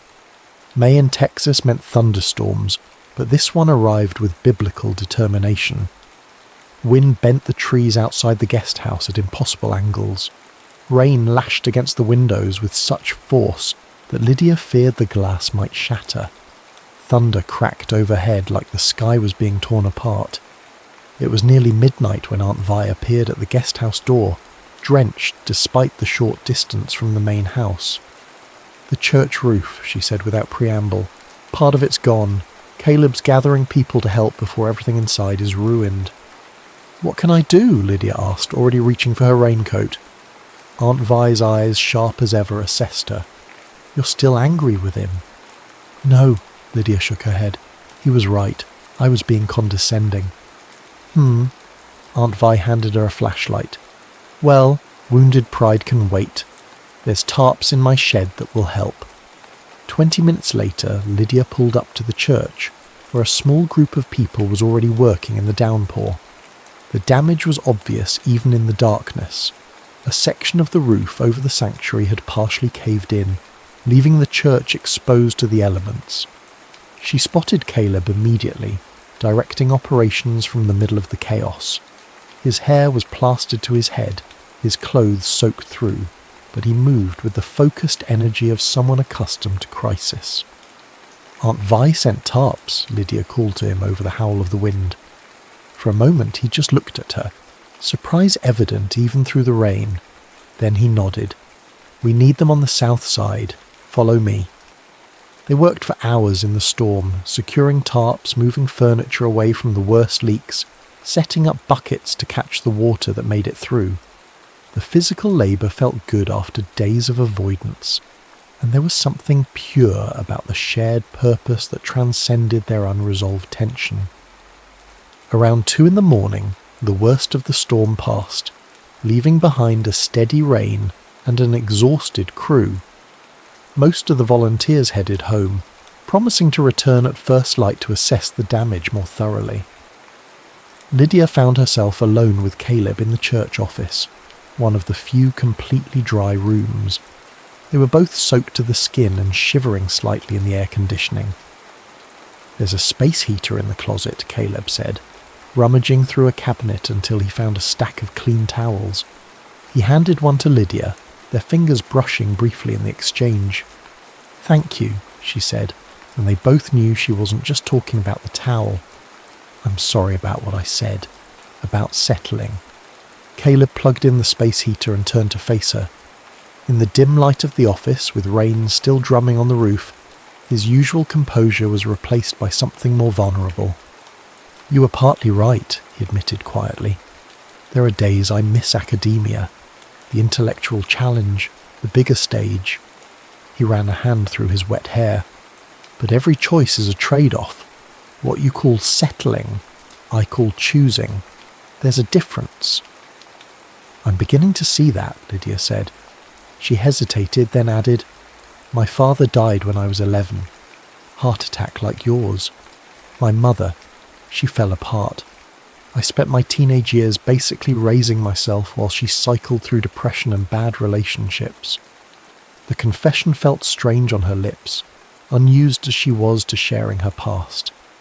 "I promised myself I'd never be that vulnerable to loss, that I'd build a life that was entirely mine, dependent on no one." "And have you?" Caleb asked gently. "Built that invulnerable life?" Lydia thought about her apartment in Brooklyn, stylish but impersonal, about her colleagues who knew her bylines but not her fears, about David, her closest friend, who still didn't know about the panic attacks that had started long before the one that forced her sabbatical. "I built something," she said. "I'm just not sure anymore what it is." They sat in silence for a while, the space heater humming between them, creating a small island of warmth in the storm-battered church. Outside, the rain continued, gentler now, almost musical against the windows. "Why do you stay?" Lydia finally asked. "Really? Not the answer you give at coffee hour or to nosy journalists. The real reason?" Caleb considered the question with the thoughtfulness she'd come to expect from him. "You remember Mrs. Abernathy, the elderly woman at the food pantry who always wears that purple hat?" Lydia nodded. "Her husband died 10 years ago. Her children live out of state. Every Sunday after church, someone from the congregation checks on her, brings her a plate from whatever family dinner they're having, sits with her and listens to the same stories about her late husband. Caleb's voice was soft but intense. That's why I stay, because community isn't an abstract concept here. It's Mrs. Abernathy never eating Sunday dinner alone, even though she's told the same stories 100 times. Something shifted in Lydia's chest, a recognition of a truth she hadn't been looking for. You know, in New York, we pride ourselves on anonymity, on being able to reinvent ourselves whenever we want. She traced a pattern in the condensation on the window, and there's something to be said for being known, really known, history and all. Even the unflattering parts? Caleb asked with a hint of his usual humour. Maybe especially those, Lydia admitted. Otherwise, how do you know if people really see you? They talked until dawn, the conversation flowing more easily than it ever had before. Lydia told him about her work in New York, the stories that had shaped her career. Caleb shared his struggles with the church board, his worries about Jasper's future, his dream of expanding the food pantry into a community resource centre. As the first light of dawn crept through the window, they found themselves standing under the eaves of the church, watching the rain turn golden in the early sun. "I should go home and change," Lydia said reluctantly, "and you probably have about 50 calls to make about the roof." "At least," Caleb agreed, but neither of them moved. They stood so close that Lydia could see the raindrops clinging to his eyelashes, could feel the warmth radiating from him despite their damp clothes. For a breathless moment, she thought he might lean forward, might bridge the small distance between them. Instead, he took a half step back, his eyes still holding hers. "Thank you for coming tonight," he said. It mattered. The words were simple, but Lydia understood the weight behind them. In Caleb's world, showing up mattered, staying mattered, and for the first time in her adult life, she was beginning to think that maybe he was right. That evening, Lydia found herself sitting with Aunt Vi in the main house's kitchen, nursing a cup of the old woman's mysterious tea while rain pattered softly on the tin roof. "Your garden survived the storm," Lydia observed, looking out at the wet, glistening plants. "Plants with strong roots survive most things," Aunt Vi replied. "It's the shallow-rooted ones you have to worry about." Lydia smiled, recognising the metaphor for what it was. "Subtle, Aunt Vi," the older woman snorted. "Subtlety is for people with time to waste. At my age, I prefer directness." She fixed Lydia with her penetrating gaze. "You're afraid of people who stay." "What? No, Yes, you are. You're drawn to Caleb because he represents everything you've convinced yourself is impossible. Commitment without captivity, roots without restriction." Aunt Vi sipped her tea. "You think staying means settling, but that boy has chosen to bloom where he's planted. There's courage in that, a different kind than the running you've been doing." "I haven't been running," Lydia protested. "I've been building a career." Aunt Vi didn't sound convinced. "Tell me about your father." The abrupt change of subject caught Lydia off guard. "What about him?" "You were close?" Lydia nodded, unexpected tears pricking at her eyes. "He was steady, reliable. He taught high school English and coached debate. Not an exciting life by most standards, but he loved it." She swallowed hard. "When he died, it was like the whole foundation of our family collapsed." "And your mother?" "She fell apart. Completely. She'd always defined herself as his wife, and without him..." Lydia shook her head. "She went through men like tissues after that, looking for someone to make her whole again. It was exhausting to watch." "So you decided to need no one," Aunt Vi concluded. Put so plainly, it sounded pathetic, but Lydia couldn't deny the accuracy. Independence seemed safer. Safer maybe, but fulfilling. The old woman reached across the table and took Lydia's hand. Her skin was papery, but her grip surprisingly strong. Life isn't meant to be lived alone, little bird. We're designed for connection. Even if it means risking loss? Lydia asked, her voice small. Especially then. Aunt Vi's eyes were kind but unyielding. The depth of grief mirrors the height of love. Would you rather feel nothing at all? The question followed Lydia into her dreams that night, echoing in the spaces between consciousness and sleep. Would she rather feel nothing at all? Had that been her choice all along? The church roof was repaired with surprising efficiency, the community rallying around their damaged sanctuary with a unified purpose that impressed even Lydia's cynical journalist's heart. She found herself back in the rhythm of Harper's Bend, but something had changed. The town felt less like a research subject and more like home. The thought was both alluring and terrifying. Her book was taking shape, no longer a takedown of rural values, but an exploration of community in an age of isolation. David, during their weekly calls, had stopped warning her about going native and started expressing genuine interest in her evolving perspective. This might actually be your best work, he admitted after she sent him 3 sample chapters. There's a depth here I haven't seen before, like you're finally writing from somewhere real. The compliment warmed her, but it was nothing compared to the quiet pride she felt when Caleb asked to read a chapter and responded with thoughtful questions that showed he'd truly engaged with her ideas. They'd fallen into an easy companionship since the night of the storm. Lydia helped with church projects. Caleb introduced her to his favourite books and the best fishing spot on the creek that ran behind the church property.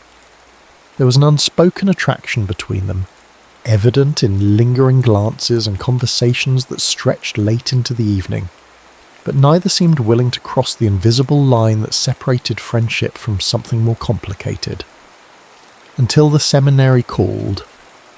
Lydia was in the church office, helping Mabel organise donations for the food pantry, when Caleb received the call. She couldn't hear the other side of the conversation, but she saw the shock on his face followed by a complex mix of emotions she couldn't quite decipher. "Who was that?" she asked after he hung up, the phone still clutched in his hand like he wasn't sure what to do with it. "Chicago Theological," he said, sounding slightly dazed. "They want me to come back, not just to finish my doctorate, but for a teaching position afterward. A full track to tenure." "Caleb, that's amazing," Lydia exclaimed, genuinely happy for him. "It's the opportunity you gave up when your father died." "Not gave up," he corrected automatically. "Postponed, or at least that's what I told myself at first." He ran a hand through his hair, a gesture she now recognised as a sign of internal conflict. "They need an answer in 2 weeks. The news hung between them, altering the carefully constructed balance of their relationship. This wasn't just a theoretical what-if anymore. It was a concrete choice with a deadline. "What are you thinking?" Lydia asked carefully. Caleb shook his head. "I honestly don't know. 3 years ago, this would have been a dream come true. Now..." He gestured vaguely at the office, the church beyond, the town outside the windows. "It's complicated." "Because of Jasper?" she prompted. "Partly. He's got 1 more year of high school. Moving him now would be hard." Caleb looked out the window toward the town square.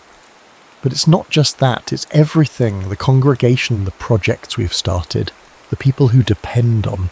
He trailed off, then turned to her with an unexpected intensity. "Can I ask you something crazy?" "Always," Lydia replied, surprised by how much she meant it. "Don't tell anyone about this. Not yet. I need to think without the whole town weighing in." Lydia nodded. "Your secret is safe with me." Later that afternoon, Lydia returned to the guest house to find an email from David that made her stomach drop. The subject line read simply, "Opportunity knocks." L. This is big. Really big. Remember Thomas Whitman from The New Yorker? He's moving to head their new digital division, and he wants you for the senior editor position. 6 figures, corner office, complete editorial control, call me ASA. He needs an answer by the end of the month. P.S. Before you say anything about timing and your book, this is the kind of offer that doesn't come twice. Book deadlines can be adjusted. Lydia stared at the screen, her heart racing with a familiar mix of ambition and anxiety. Senior editor at The New Yorker had been her dream job since journalism school, the culmination of everything she'd worked for. So why did the thought of returning to New York suddenly feel like a step backward rather than forward? She called David, who answered on the first ring. "Please tell me you're packing your bags already," he said by way of greeting. "Hello to you too," Lydia replied, trying to gather her thoughts. "David, it's an incredible opportunity, but..." "No buts," he interrupted. "This is The New Yorker. Do you know how many journalists would kill for this position?" I know, it's just the timing. The timing is perfect. You've been in Maybury for what, almost 2 months? You've got enough material for your book. Come back to civilization, finish writing from here, and step into the job of a lifetime. "It's Harper's Bend," Lydia corrected automatically. "What?" "The town, it's called Harper's Bend, not Maybury." There was a pause on the other end of the line. "Lydia," David said, his voice softening with concern, "what's going on? This doesn't sound like you." It was a fair question. What was going on? How could she explain the transformation that had taken place so gradually she'd barely noticed it happening? How Harper's Bend had shifted from a research subject to something more like home? "I need some time to think," she said finally. "Can you ask Whitman for a week?" David sighed but agreed. After hanging up, Lydia sat on the porch swing, watching the sunset paint Aunt Vi's garden in gold. The choice before her seemed impossible. Return to the career she'd spent a decade building, or what? Stay in a small town where she had no real role or purpose beyond her temporary book project. And yet, the thought of leaving made her chest tighten, with something that felt surprisingly like grief. Over the next week, Lydia threw herself into finishing her book, as if completing it might somehow clarify her path forward.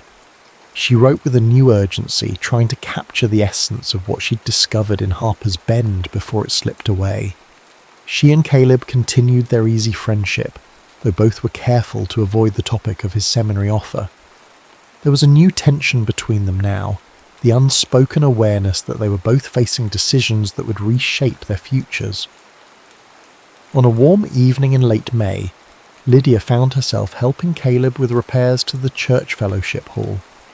They worked in companionable silence, the open windows letting in the scent of grass and the distant sound of a high school baseball game. "I finished the first draft," Lydia said as she handed him a screwdriver. "The book?" Caleb looked up from the cabinet hinge he was fixing.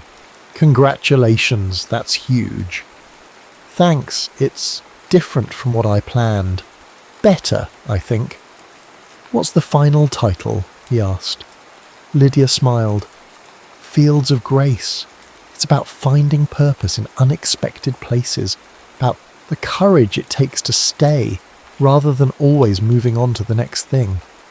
Something flickered in Caleb's eyes. Recognition, perhaps, or a deeper understanding. "I'd like to read it sometime. The whole thing, I mean." "I'd like that," Lydia replied softly. They continued working as twilight deepened into true darkness.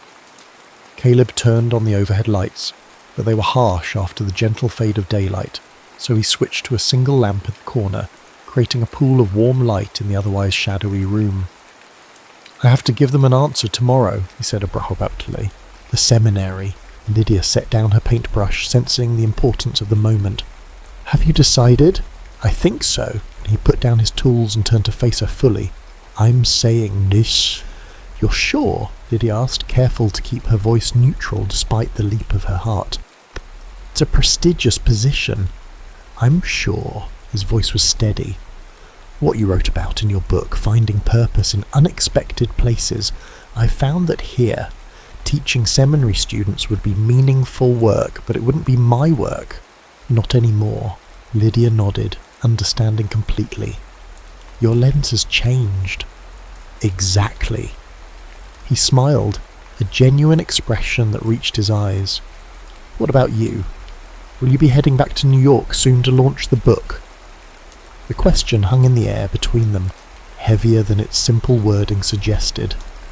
Lydia took a deep breath. I've been offered a position, she admitted, senior editor at the New Yorker, the kind of job I've worked toward my entire career. Wow. Caleb's face registered genuine admiration tinged with something that looked like resignation. Congratulations, that's incredible. It is, Lydia agreed, and a month ago I would have accepted without hesitation. But now?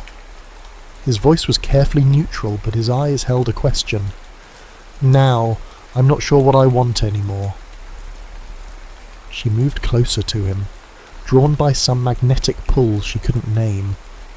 I've spent my entire adult life running toward the next achievement, the next byline.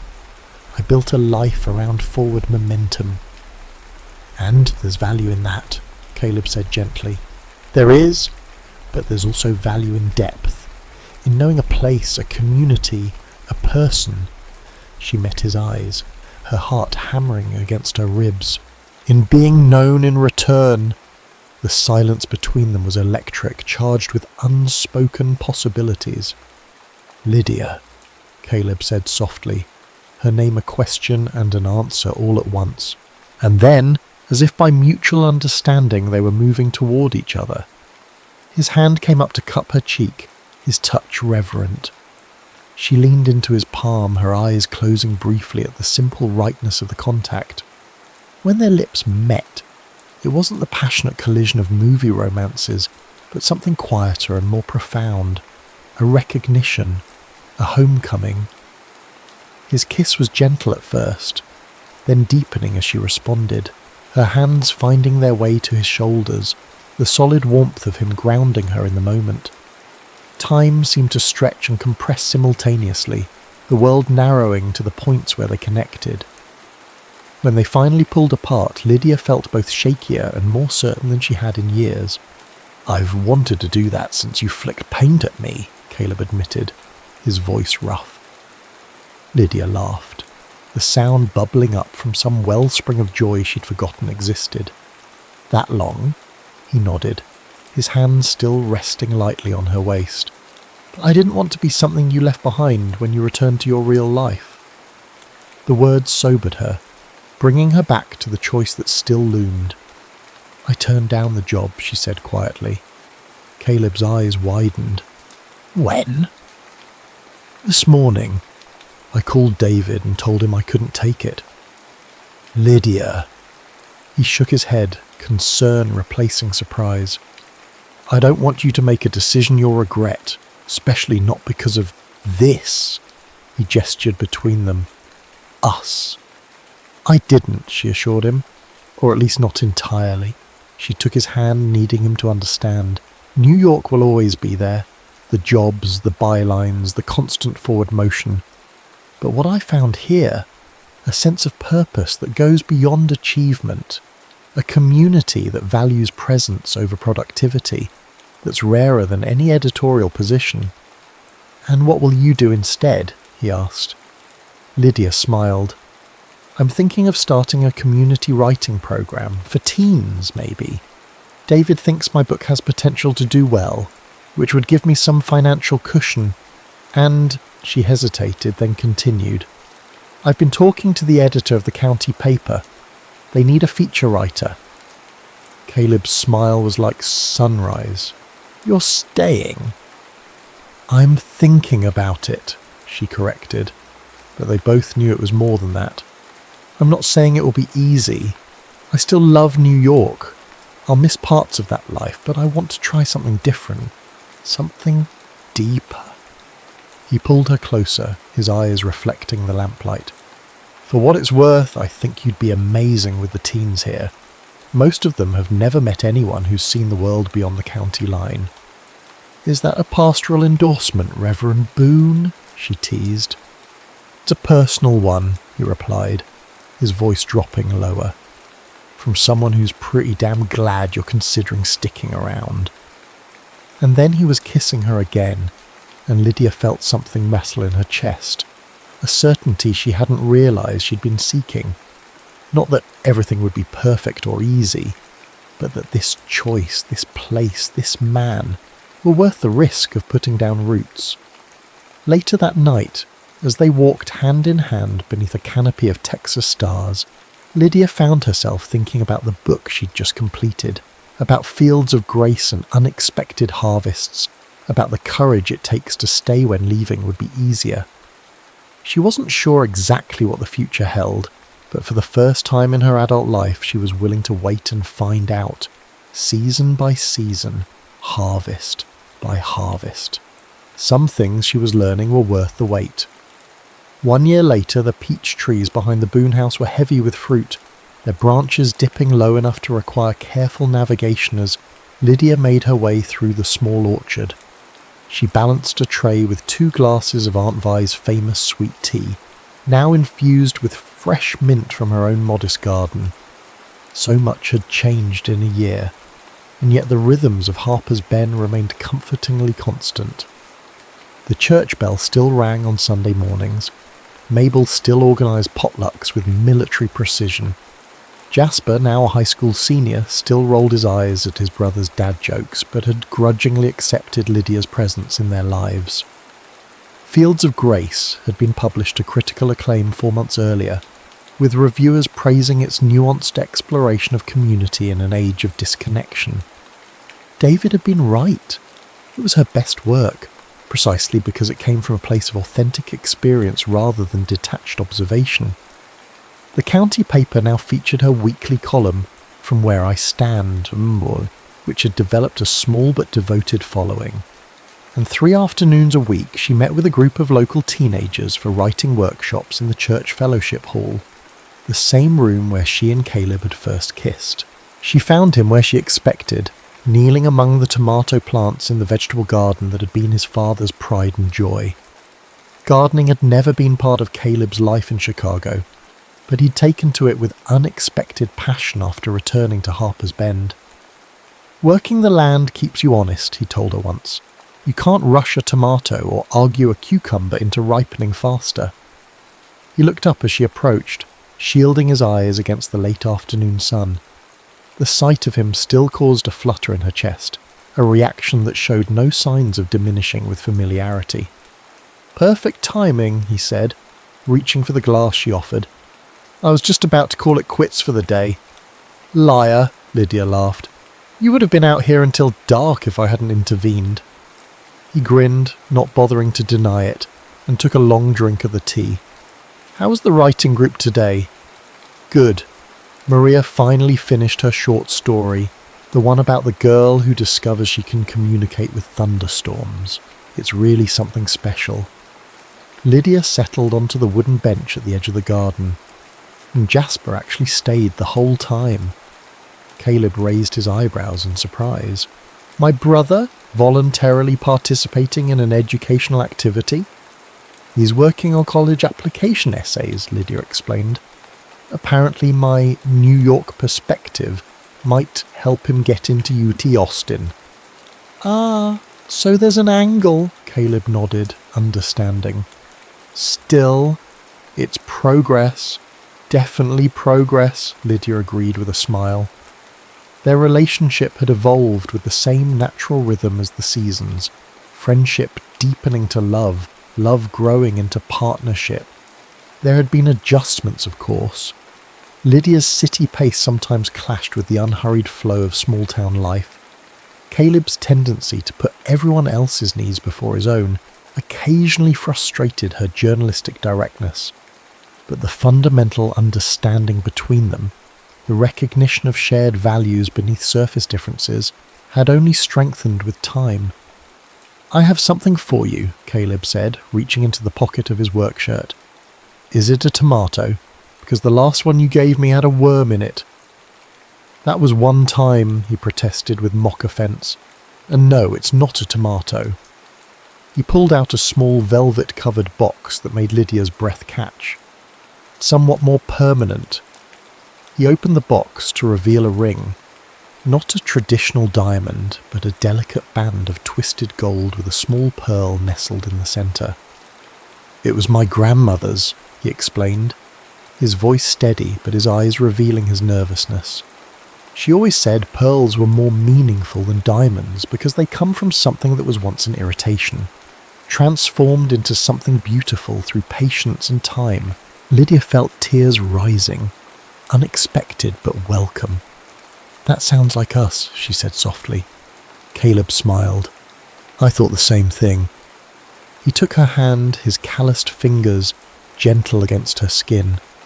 "I'm not asking for a traditional path, Lydia. I know that's never been your style, but I am asking if you'll consider building a life with me, whatever shape that takes." "Are you proposing Pastor Boone?" she asked, her voice trembling slightly. "I believe I am, Ms. Ross," he replied, his eyes never leaving hers, "though I'm open to negotiation on the details." Lydia laughed through her tears. "That might be the most me-specific proposal ever made." "I was aiming for that," he admitted with a grin. "Is it working?" In answer, she leaned forward and kissed him, pouring a year's worth of certainty into the contact. "Yes," she whispered against his lips. "It's working perfectly."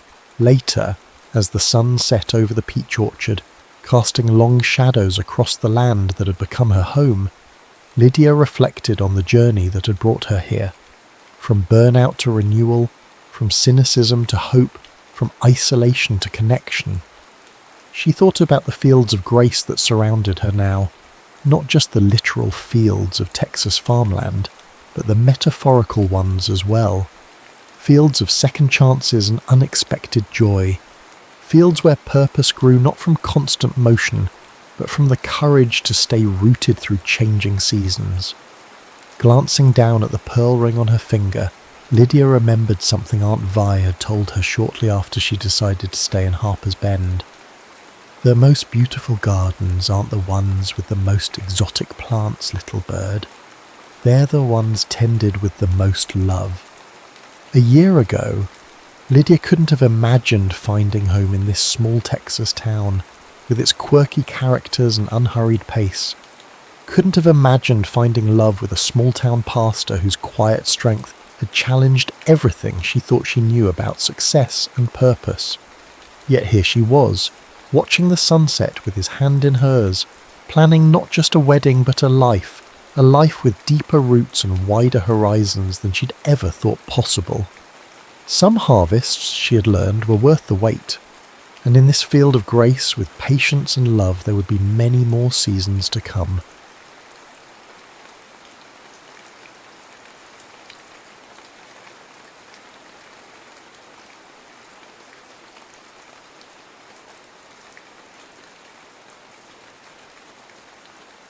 When we danced in silence.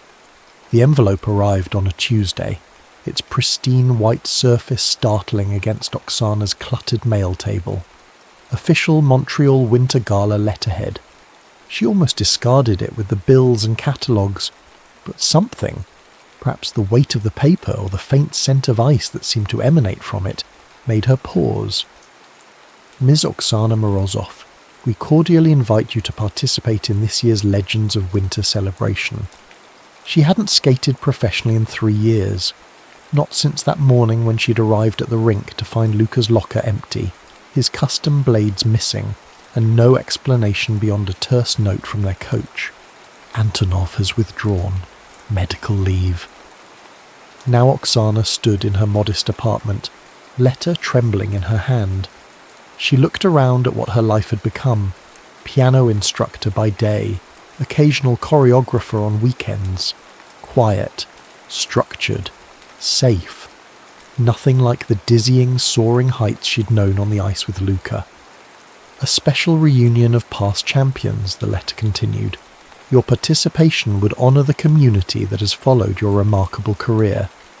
Oksana laughed softly, humorlessly. Remarkable.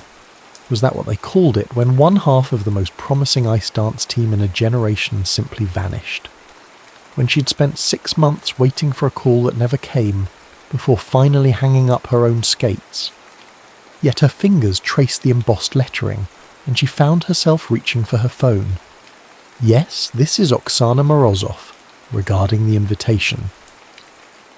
The Montreal arena smelled exactly as she remembered, that peculiar blend of cold, metal and anticipation.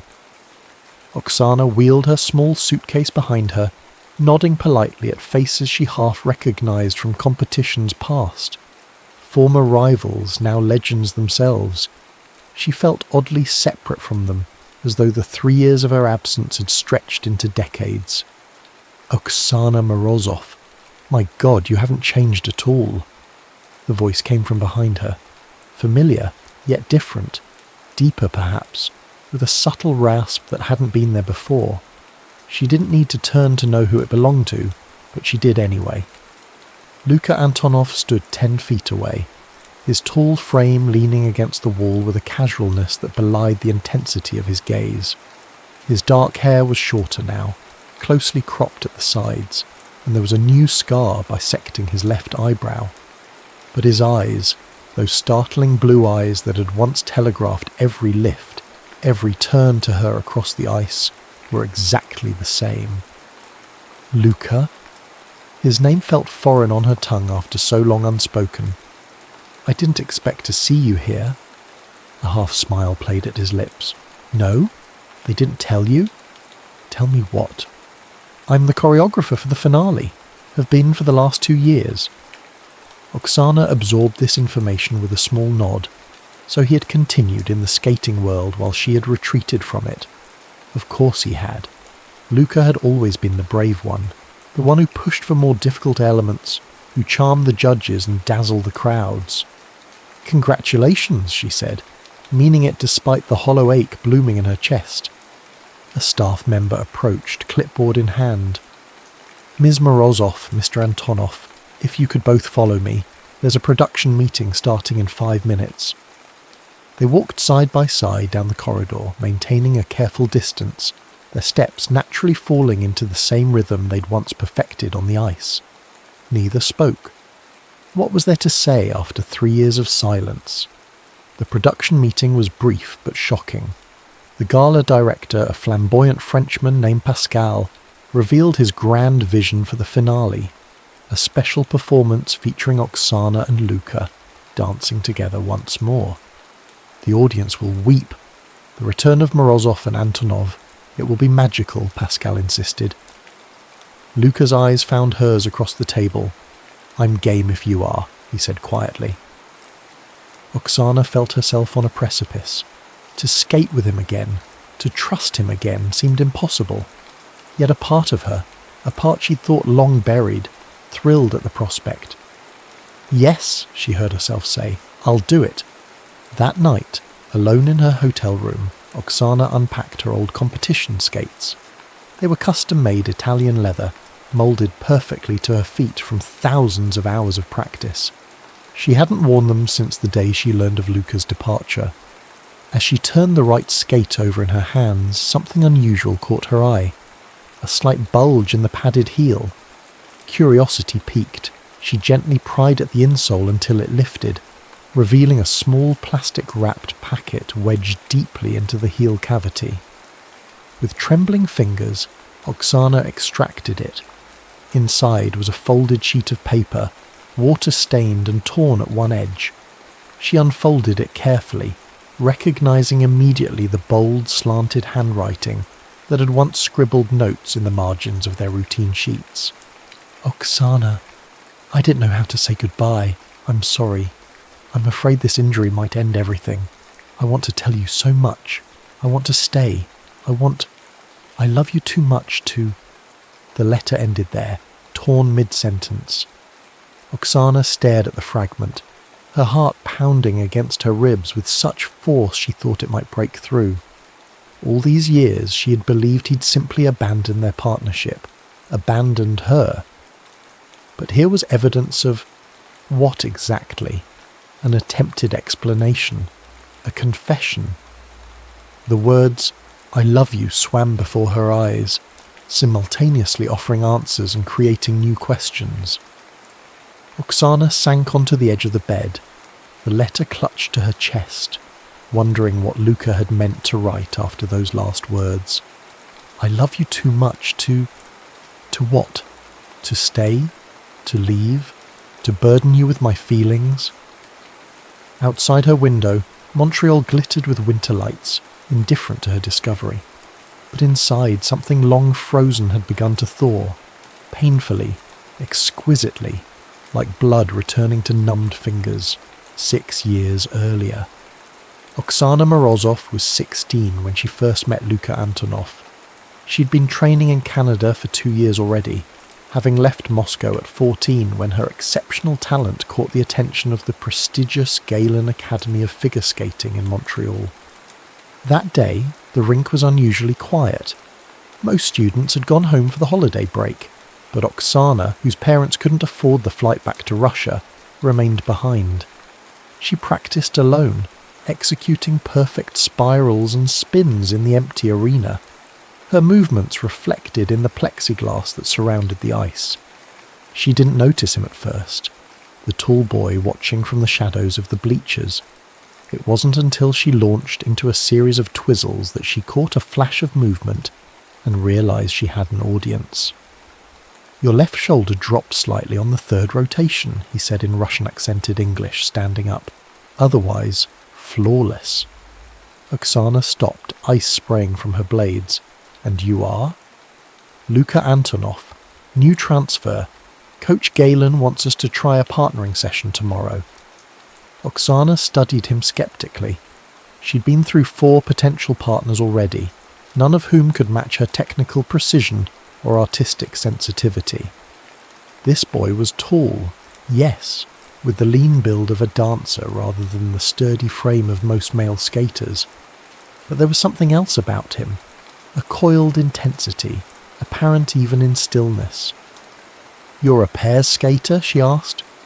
Ice dance, he corrected, stepping onto the ice with surprising grace for someone so tall. I don't throw my partners into the air, I make them look like they're floating. He demonstrated then, executing a series of steps that revealed training in classical ballet, unusual for male skaters from the Russian system, who typically focused on jumps and power. Oksana watched, impressed despite herself. The next day, Coach Galen paired them for a simple waltz pattern. The moment Luka's hand settled at Oksana's waist, something shifted in the atmosphere between them. It wasn't romantic. They were too young, too focused for that. But it was unmistakably significant. Again, Coach Galen demanded after they completed the sequence.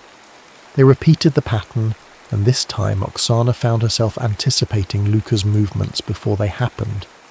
Their timing synchronized perfectly, as if they'd been skating together for years rather than minutes. By the end of the session, Coach Galen was smiling, a rare sight. We may have something here, he said, making a notation on his clipboard.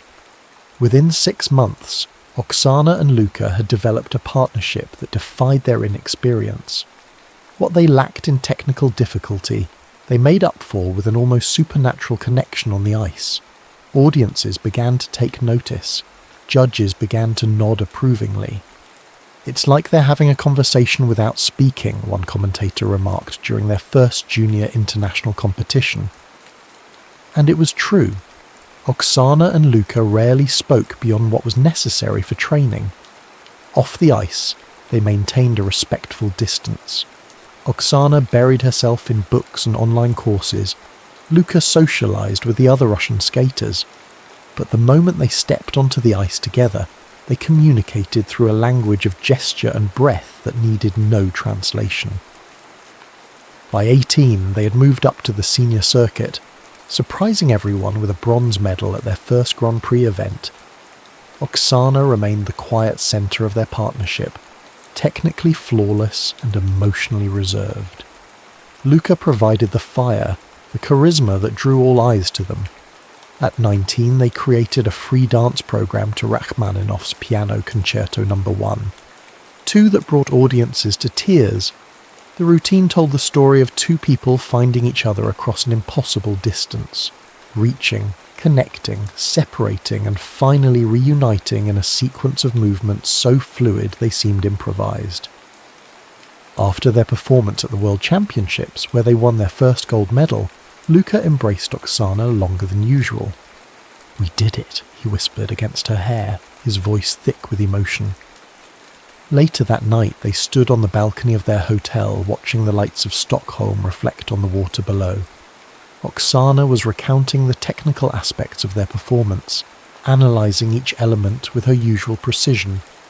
"Did you feel it?" Luca interrupted. "When we hit that final pose, the silence. I've never heard an arena that quiet before." Oksana nodded. She'd felt it, that rare moment when thousands of people collectively held their breath. "I think we could be the best," Luca said softly. "Not just medals, something more important." He turned to her then, his face half illuminated by the city lights. His hand reached up, gently brushing a strand of hair from her face. The gesture was tender, intimate in a way they had never been off the ice. Oksana felt her heart accelerate, her hand instinctively rising to rest against his chest. For a suspended moment it seemed they might bridge the careful distance they'd always maintained. But then a burst of laughter from a neighbouring balcony shattered the silence, and the moment passed. They stepped apart, returning to the safety of their usual boundaries. The following season brought new pressures. As reigning world champions, they were expected to innovate, to exceed their previous achievements. Luca pushed for more difficult elements, more emotionally raw choreography. Oksana, ever the perfectionist, insisted on mastering each movement before adding complexity. Their practices grew tense. For the first time, their silent communication sometimes failed them. Luca began arriving at the rink with a tight expression, flinching occasionally during lifts. "Are you injured?" Oksana finally asked one day, after he'd stumbled on a step sequence he could normally perform in his sleep. "It's nothing," he insisted, "just a tight hip flexor." But it wasn't nothing. Coach Galen noticed too, pulling Luca aside for private consultations that left both men looking grim. Oksana pretended not to see the ice packs Luca applied after practice, or the way he limped slightly when he thought no one was watching. After a particularly rough training session, their physiotherapist conducted a thorough examination of Luca's hip and back. "You need 6 weeks of rest minimum," the therapist told him, while Oksana strained to overhear from the locker room. "If you continue, you risk permanent damage." "The Grand Prix final is in 4 weeks, Luca argued. "We're defending champions." "Then you'll need to withdraw," the therapist said firmly. That night, Luca called Oksana but hung up before she answered. He tried again, and again couldn't find the words. Finally, he sat down and began to write, pouring out everything he couldn't say to her face.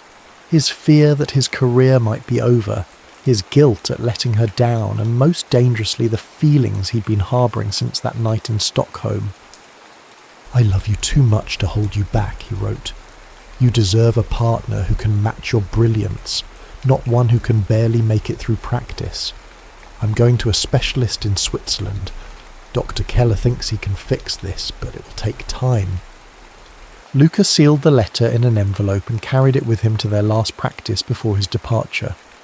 He waited until Oksana removed her skates, then slipped the letter into the heel compartment of her right boot while she was showering. She always checked her skates before putting them away. She would find it that evening.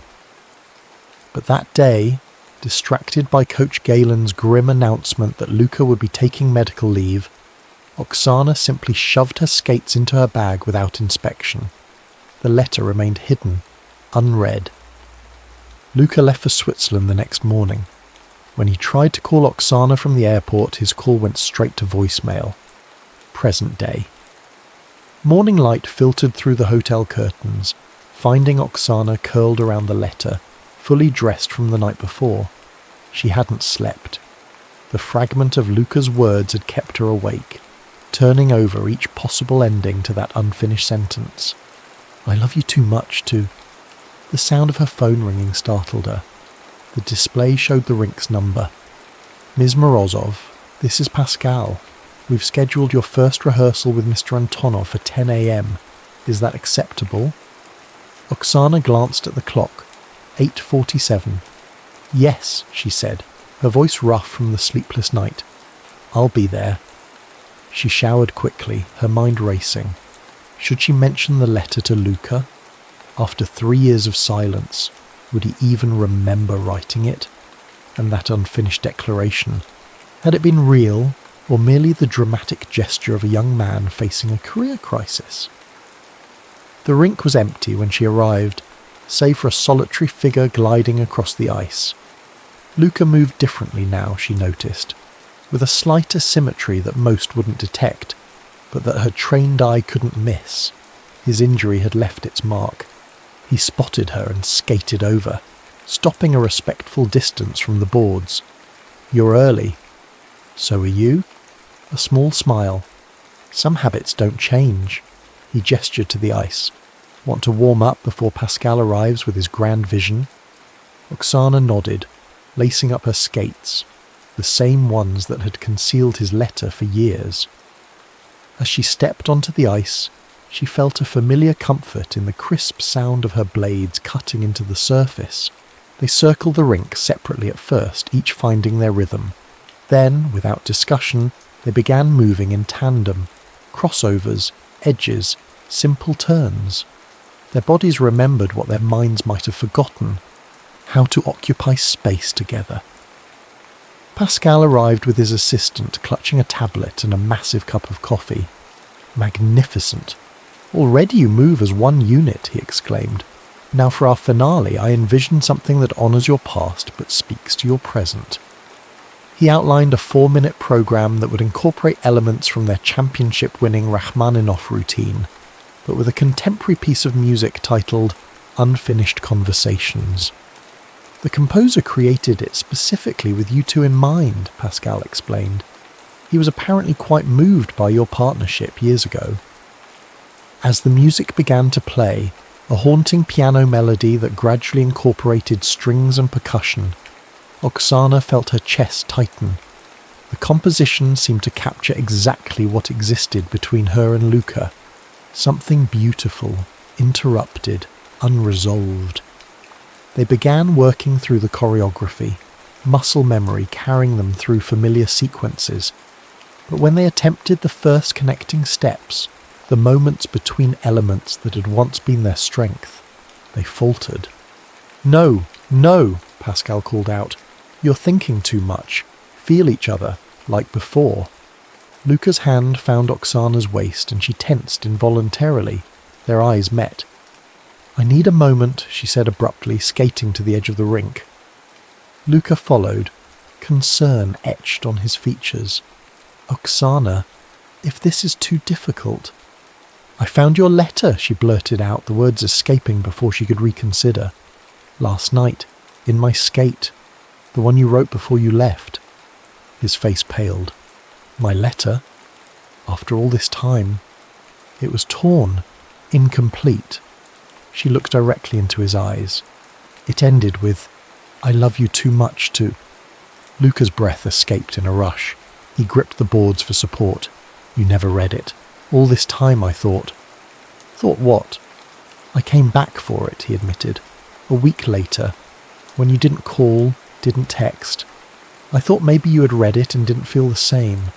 I couldn't bear to hear that from you directly, so I convinced Coach Galen to retrieve my things."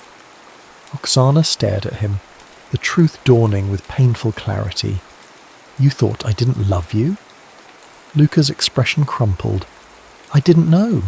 You were always so quiet, and I was too much of a coward to ask."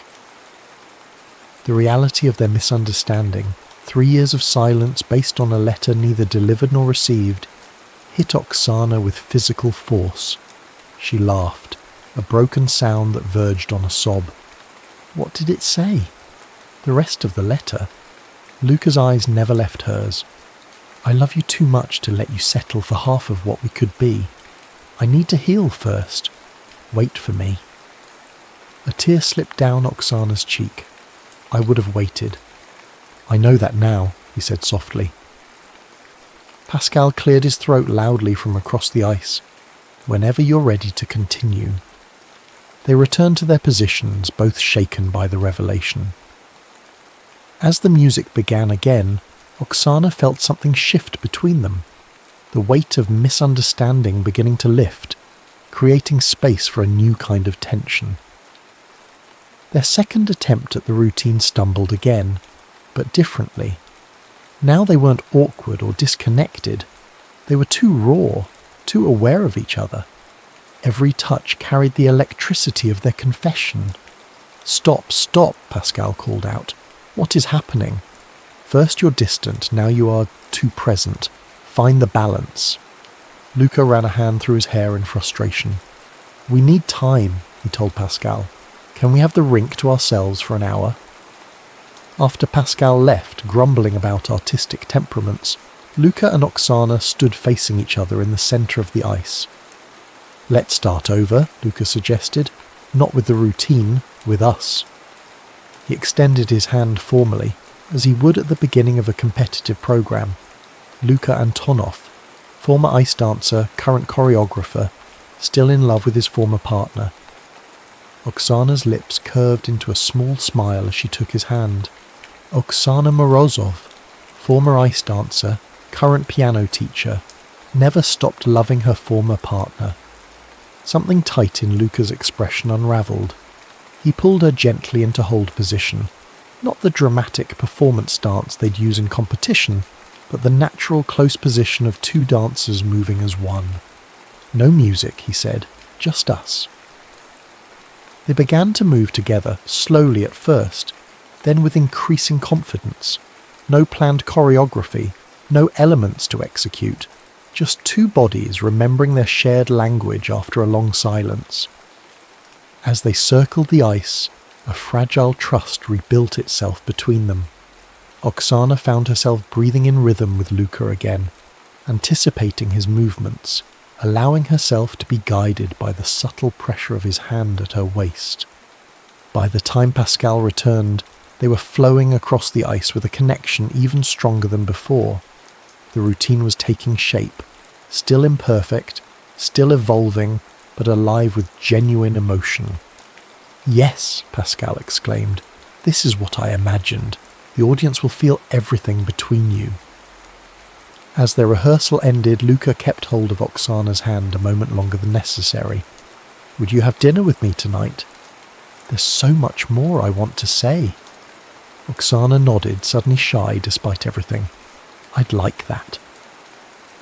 The restaurant Luca chose was small and dimly lit, tucked away on a quiet street far from the arena and the hotels where other skaters were staying. A place where they could talk without the weight of observing eyes. "You look beautiful," Luca said as Oksana slid into the seat across from him. She had changed into a simple black dress, her dark hair loose around her shoulders instead of in the severe bun she wore for skating. "Thank you," she replied, suddenly conscious of how little they knew of each other outside the world of competition and training.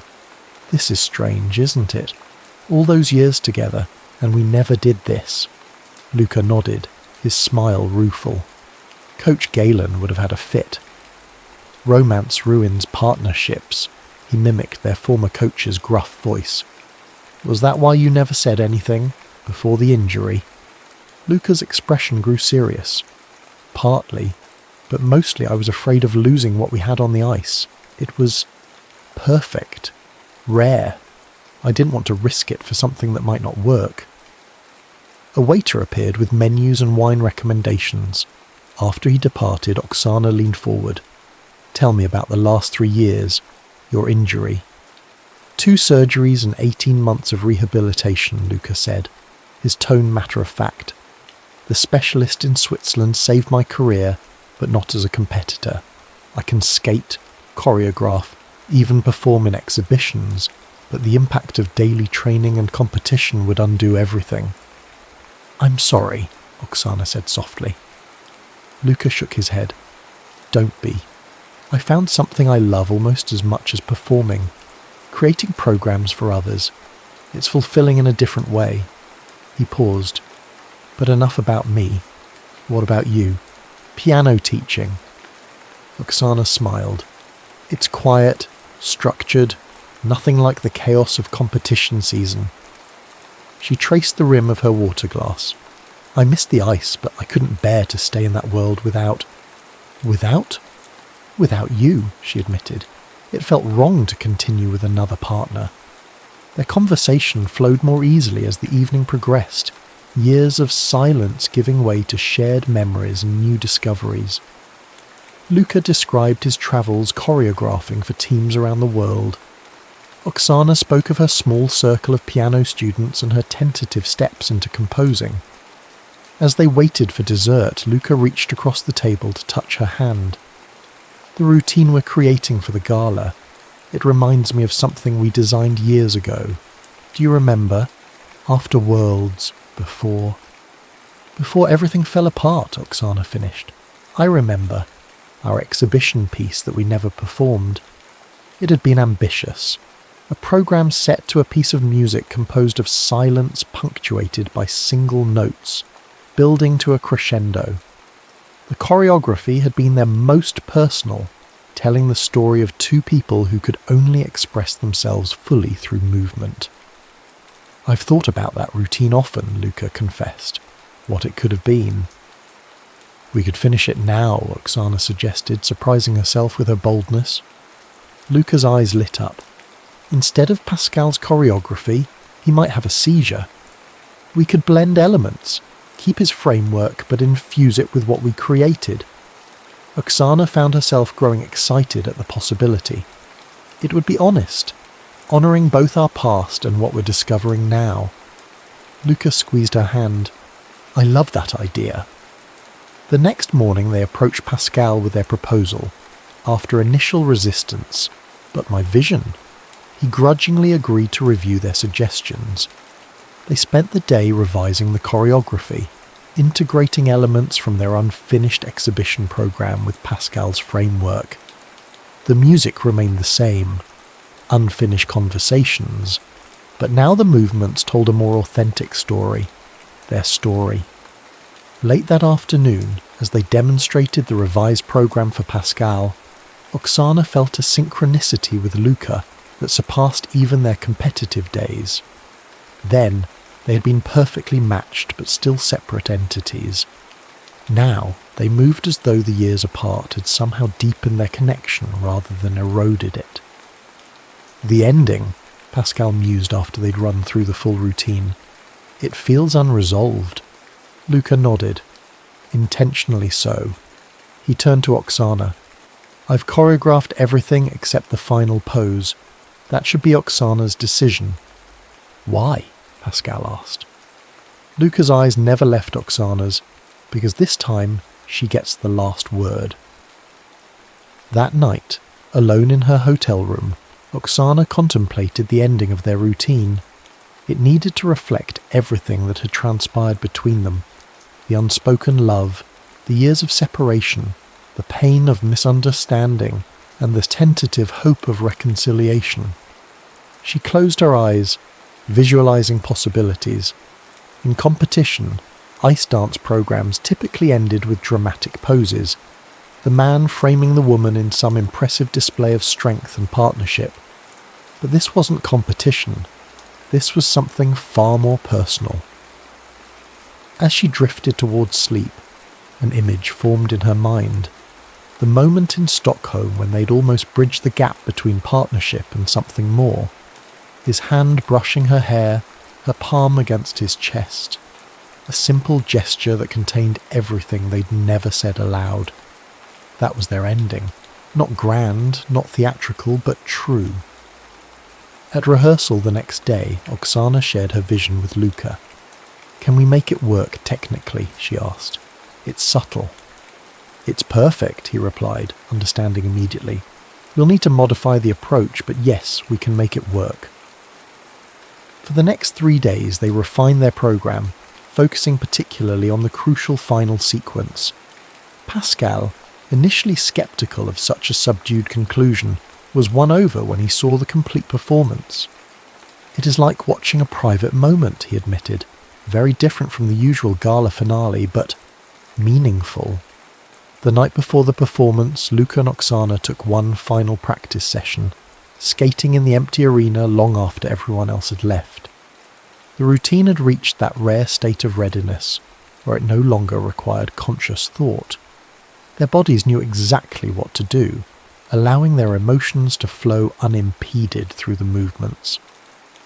As they struck the final pose, her hand gently resting over his heart, his fingers lightly touching her face, Luca spoke quietly. "Tomorrow it becomes real, not just for us but for everyone watching." He hesitated. "Are you ready for that?" Oksana considered the question. For years she had kept her feelings locked away, preserved in the amber of memory. Tomorrow they would be exposed, vulnerable to the eyes of strangers. "Yes," she said finally, "I'm ready for our silence to end." The Montreal Winter Gala was sold out, the arena packed with skating enthusiasts eager to see legends of the sport return to the ice.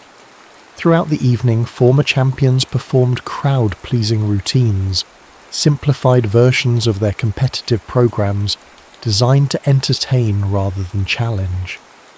Backstage, Oksana and Luca prepared in companionable quiet. She wore a simple dress of midnight blue that faded to silver at the hem. He was in charcoal grey trousers and a matching shirt that shimmered subtly under the lights. No elaborate costumes, no distractions from what they intended to convey. "Nervous?" Luca asked as they watched the penultimate performance from the sidelines. Oksana shook her head. "Strangely, no. This feels necessary, like completing something we started long ago." The arena darkened after thunderous applause for a popular pair team. The announcer's voice reverberated through the space. "Ladies and gentlemen, for our finale tonight, we have a special treat. Returning to the ice together for the first time in 3 years, Oksana Morozov and Luka Antonov." A murmur swept through the crowd.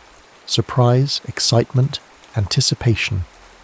Many in the audience would remember them as the partnership that had vanished at the peak of their success, leaving behind unanswered questions and unfulfilled potential. Oksana and Luca took their positions in the centre of the ice, facing each other in darkness. As the first notes of unfinished conversations filled the arena, a single spotlight illuminated them. The program began with them skating apart, parallel but separated, executing identical movements that gradually diverged. The choreography told their story without words, the initial connection, the growing bond, the sudden rupture. In the middle section, as the music intensified, they finally came together in a series of intricate holds and transitions. Oksana felt Luca's strength supporting her, his movements perfectly complementing hers.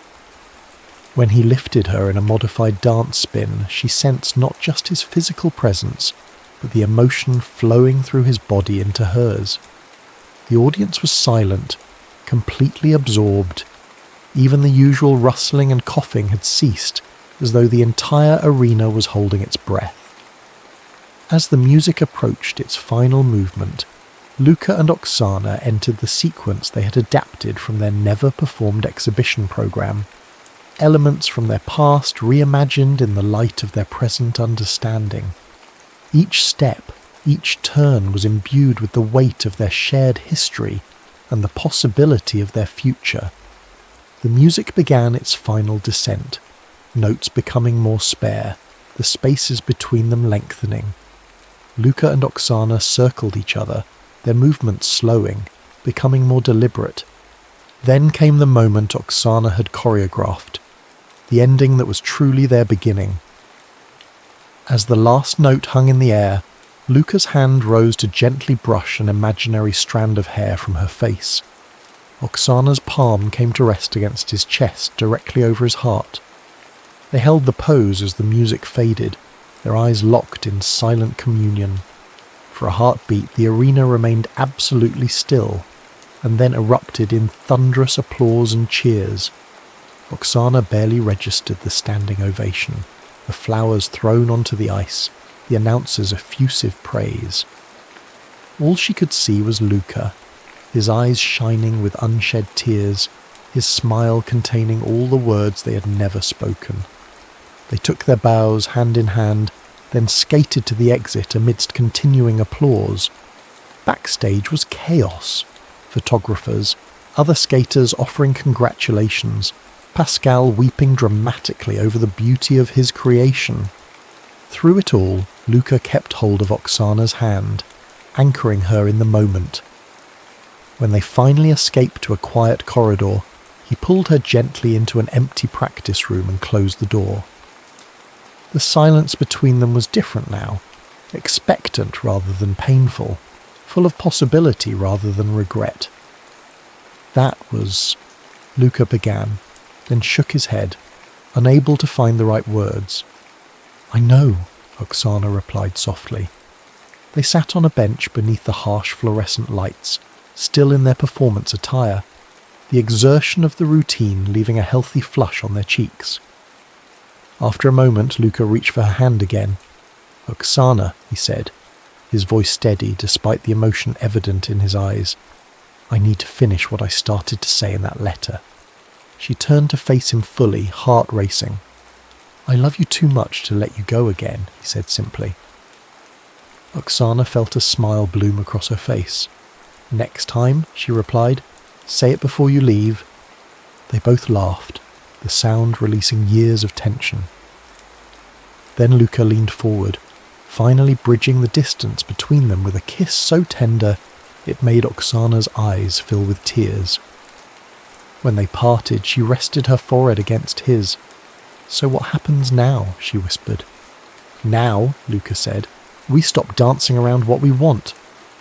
2 months later, Luca stood in his Toronto studio, making final adjustments to a display case mounted on the wall. Inside were Oksana's custom skates, the ones that had hidden his letter for so long. Beside them, preserved under glass, was the torn note itself, the yellowed paper a testament to the years that had passed. Below the display, a new piece of paper had been added, framed separately. On it, in Luca's bold handwriting, "I love you too much to say goodbye." The door opened, and Oksana entered, carrying 2 cups of coffee.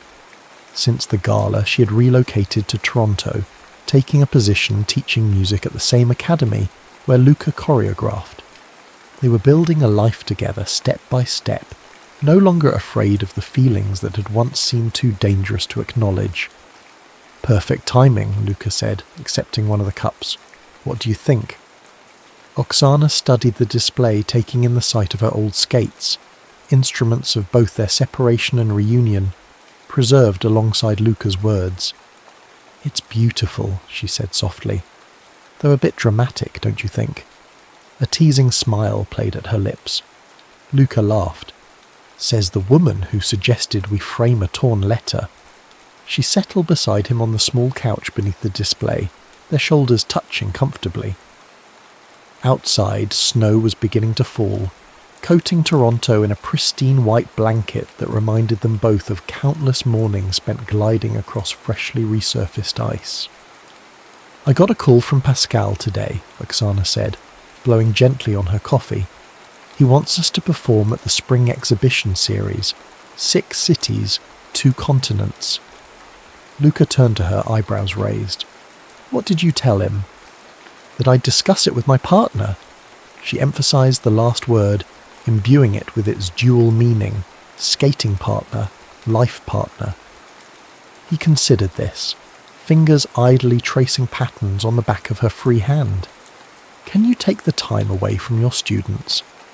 "The academy director already approved the leave," Oksana hesitated. "But what about your hip? 6 performances in 3 weeks." Luca set his coffee down and pulled her closer. "My doctors say I can handle exhibition skating in moderation. Besides," he smiled against her hair, "I've gotten rather good at knowing my limits these days." "Is that so?" Oksana tilted her face up to his, her expression playfully sceptical. "Well, I'm still learning," he admitted, "but I have an excellent teacher." He pressed a gentle kiss to her forehead. Oksana leaned into him. content in the quiet intimacy they had finally allowed themselves. For years their partnership had existed in the spotlight, judges evaluating their every move, audiences analysing their connection, coaches dictating their interaction. Now, in the private spaces between performances and classes, they were discovering who they were together when no one was watching. "I'd like to do it," she said finally. "Perform again, with you." "Then we will." Luca's voice held the same certainty that had once convinced a reluctant 16-year-old Oksana to trust him on the ice. "But this time, we do it on our terms, no hiding, no silence between us." Oksana nodded, thinking of all the years lost to unspoken feelings and misunderstandings. She set her cup aside and reached for Luca's hand, pressing it against her heart in an echo of their performance's final pose.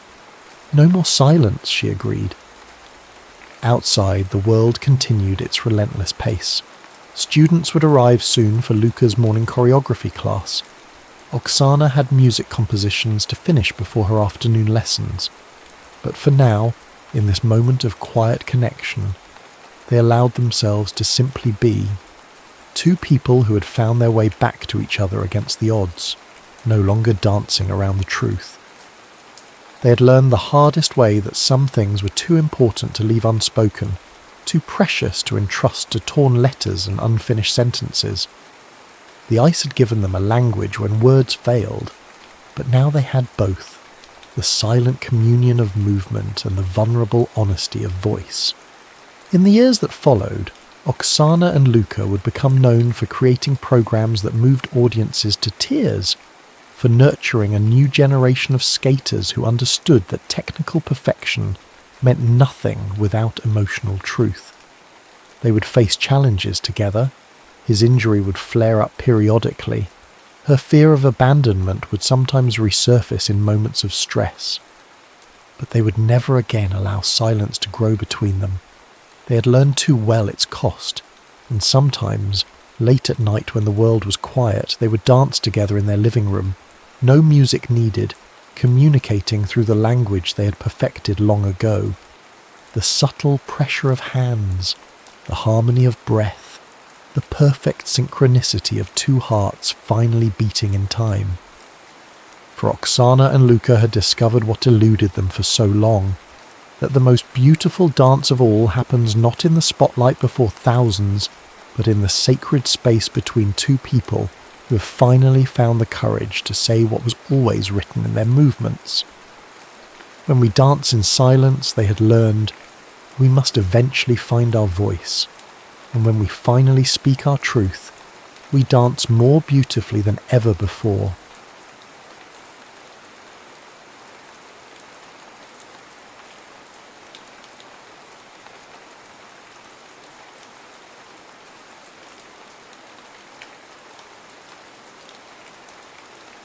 Still you. The dashboard clock read 3:27 a.m. when Ivy Monroe decided her life as she knew it was over. Not literally, of course, though the tabloids would certainly frame it that way. They'd splash her face across their covers tomorrow. Pop princess melts down mid-concert. The video was probably already viral. Ivy Monroe, frozen centre stage at Portland's Moda Centre, staring blankly at 20,000 fans before dropping her microphone and walking off. No explanation, no apology, just gone. Her hands trembled on the steering wheel of her vintage Thunderbird convertible, the one purchase her management team had fought her on. Too recognisable, they'd said, too impractical, perfect for someone escaping south down Highway 101 in the grey pre-dawn hours. "Breathe," she whispered, her voice barely audible over the wind and the rumble of the engine. When had she last driven herself anywhere? 3 years. 4. Her phone buzzed for the 47th time since she'd left. Delia, her manager, her friend. The only person who might actually be worried rather than just concerned about their investment. The only one who might understand that after 7 years, 3 world tours and 5 platinum albums, Ivy Monroe, the construct, the brand, the carefully calibrated machine, had finally crushed Olivia Jameson beneath its weight. The last text read, "Liv, please, just tell me you're safe." She typed back with one hand, "I need air, space, time. I'm okay. I promise." Then she silenced the phone and tossed it onto the passenger seat. The sky was beginning to lighten when the first sputters rattled through the car.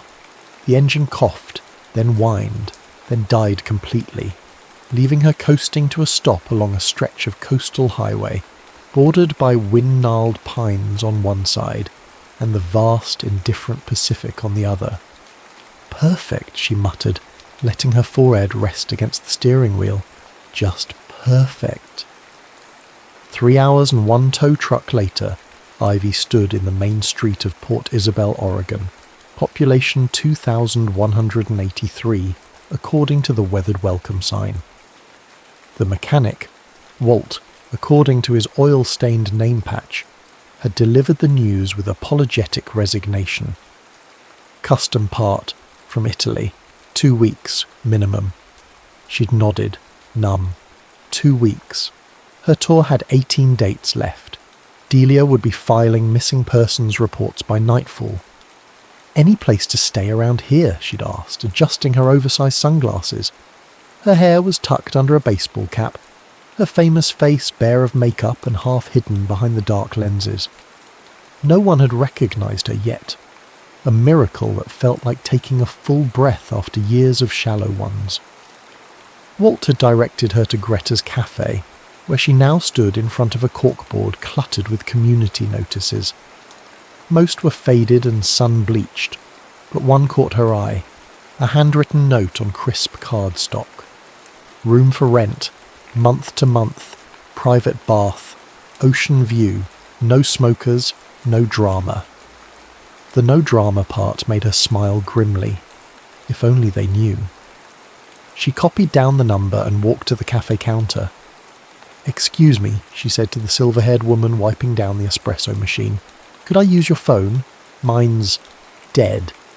The woman, Greta presumably, gave her an appraising look. "Sure, honey. Local call?" "Yes, about a room." 10 minutes later, she was sitting at a corner table with a mug of surprisingly excellent coffee when the bell above the door chimed. The man who walked in made several heads turn, not because he commanded attention, but because he seemed so completely at ease in his own skin that it was almost magnetic. Tall, with warm brown skin and close-cropped dark hair going silver at the temples, he wore paint-splattered jeans and a faded Henley pushed up to the elbows. His eyes found hers immediately. "You called about the room?" His voice was quiet, deeper than she'd expected. She nodded. "Rowan? That's me." He didn't offer his hand, just tilted his head slightly. "You're not from around here?" It wasn't a question, but she answered anyway. "Number just passing through." "Car trouble." She hesitated. "I'm Lee." Almost Liv. Close enough to her real name to feel honest, distant enough from Ivy Monroe to feel safe. If he found the single name strange, he didn't show it. "The room's nothing fancy. It's above my studio, separate entrance. I teach during the day, so I'm not around much." "You're a teacher?" Article. High school. He shifted, a flicker of something crossing his face. Wariness, perhaps. "Look, I should be up front. I'm not renting for the money. I'm renting because this town gossips, and having someone staying in my guest room shuts down speculation about the poor widower who can't move on." The blunt honesty stunned her. When was the last time someone had spoken to her without calculation? "I don't gossip," she said finally, "and I mind my own business." Something in his expression softened minutely. "Good. That's good." He glanced at his watch. "I need to get back for 5th period. If you want to see the place, I can show you after school, around 4. She nodded, and he wrote an address on a napkin. "The key's under the blue pot if you get there before me. Look around, see if it works for you. If not, no hard feelings." He left without another word, leaving Ivy staring after him. For the first time in years, someone had looked at her, really looked, and seen nothing but a stranger needing a place to stay. No expectations, no projections, no recognition. It was terrifying, it was exhilarating, and it was exactly what she needed. The room was better than she had expected. Simple but beautiful. Whitewashed walls, wide plank floors, a wrought iron bed with crisp white linens, and windows that framed the ocean like a living painting. She'd found the key exactly where Rowan said it would be, and spent an hour just sitting on the small balcony, watching waves crash against the rocky shore below. She heard him before she saw him, the sound of boots on wooden steps, a door opening and closing downstairs. She tensed, suddenly uncertain. Was this insane? Renting a room from a stranger in a town she'd never heard of, while the world wondered where Ivy Munro had disappeared to. The knock at the door interrupted her spiral of doubt. "It's open," she called. Rowan entered, carrying a small tray with 2 mugs and a plate of what looked like homemade cookies. "Thought you might want some tea. It gets cold up here when the sun starts going down." The simple kindness caught her off guard. "Thank you." She accepted the mug gratefully, warming her hands around it. "So?" He gestured around. "Will it work?" She nodded. "It's perfect, actually." She reached for her bag. "I can pay you now." "Tomorrow's fine," he said, waving it off. "House rules are simple. Quiet after 10, no parties. The door at the bottom of the stairs locks automatically. Your key works for it. Kitchen downstairs is shared if you want to use it, but no obligation." He turned to leave, then paused. "You said your car's in the shop. Do you need a ride somewhere tomorrow? I can drop you off on my way to school." "Actually," she said, "is there anything in town? Places that might be hiring? Just temporary work." The idea had formed gradually throughout the afternoon. If she was staying for 2 weeks, she needed something to occupy her time, something normal. Rowan raised an eyebrow. "Few places, maybe. The school's always looking for volunteers, particularly in the arts programme. Budget cuts." He studied her face. "What do you do? Usually, I mean." The question should have been simple. What did she do? She performed. She recorded. She smiled for cameras and answered the same questions 1,000 different ways. She existed for consumption. "I write," she said finally. It wasn't a lie. She'd written most of her early songs before the label started pairing her with professional songwriters. "And I play music. Teach it sometimes." Also true, once upon a time. Something in Rowan's expression shifted. Interest, maybe. "We lost our music teacher last semester. Been trying to keep the programme alive with parent volunteers, but..." He shrugged. "If you're interested, I could introduce you to the principal. Even a couple weeks would help." "I'd like that," she said, surprising herself with how much she meant it. The next morning she found herself walking alongside Rowan to Port Isabel High School, a low-slung building of brick and large windows perched on a bluff overlooking the ocean. The principal, a brisk woman named Martinez, had taken one look at Ivy's driver's licence, Olivia Jameson, her real name practically foreign to her now, and offered her a 2-week volunteer position on the spot. "Music room's down the hall from Rowan's art studio," she explained. "Nothing formal, just keep the kids engaged. Previous teacher left lesson plans. You play piano." Ivy nodded. 15 years of classical training before she'd ever stepped on a stage. "Perfect. Start tomorrow if you can." That afternoon, Ivy wandered into Rowan's classroom during his planning period. The space was alive with colour. Student artwork covered the walls. Clay sculptures in various stages of completion lined the shelves, and large windows let in streams of natural light. Rowan sat at a large wooden desk, bent over what appeared to be a massive sketch. "Is that for the school?" she asked, nodding toward the paper. He glanced up, seeming unsurprised by her presence. "Town, actually. I paint murals between semesters. This one's for the community centre." He hesitated, then turned the sketch toward her. "What do you think?" The design was stunning. A lighthouse on rugged cliffs, its beam transformed into musical notes that swirled into the silhouettes of dancing figures. Something about it caught in her chest, the way the light became music, the way the music created movement. "It's beautiful," she said softly. A small smile, the first she'd seen from him, curved his mouth. "Thanks." He rolled up the sketch. "How'd it go with Martinez?" "I start tomorrow. Thank you for suggesting it." He shrugged. "Selfish of me. The kids have been using my room for impromptu jam sessions. Now they can bother you instead." She laughed, a genuine laugh that startled her with its unfamiliarity. When had laughter become something choreographed, something performed rather than felt? A whirlwind of activity burst through the door.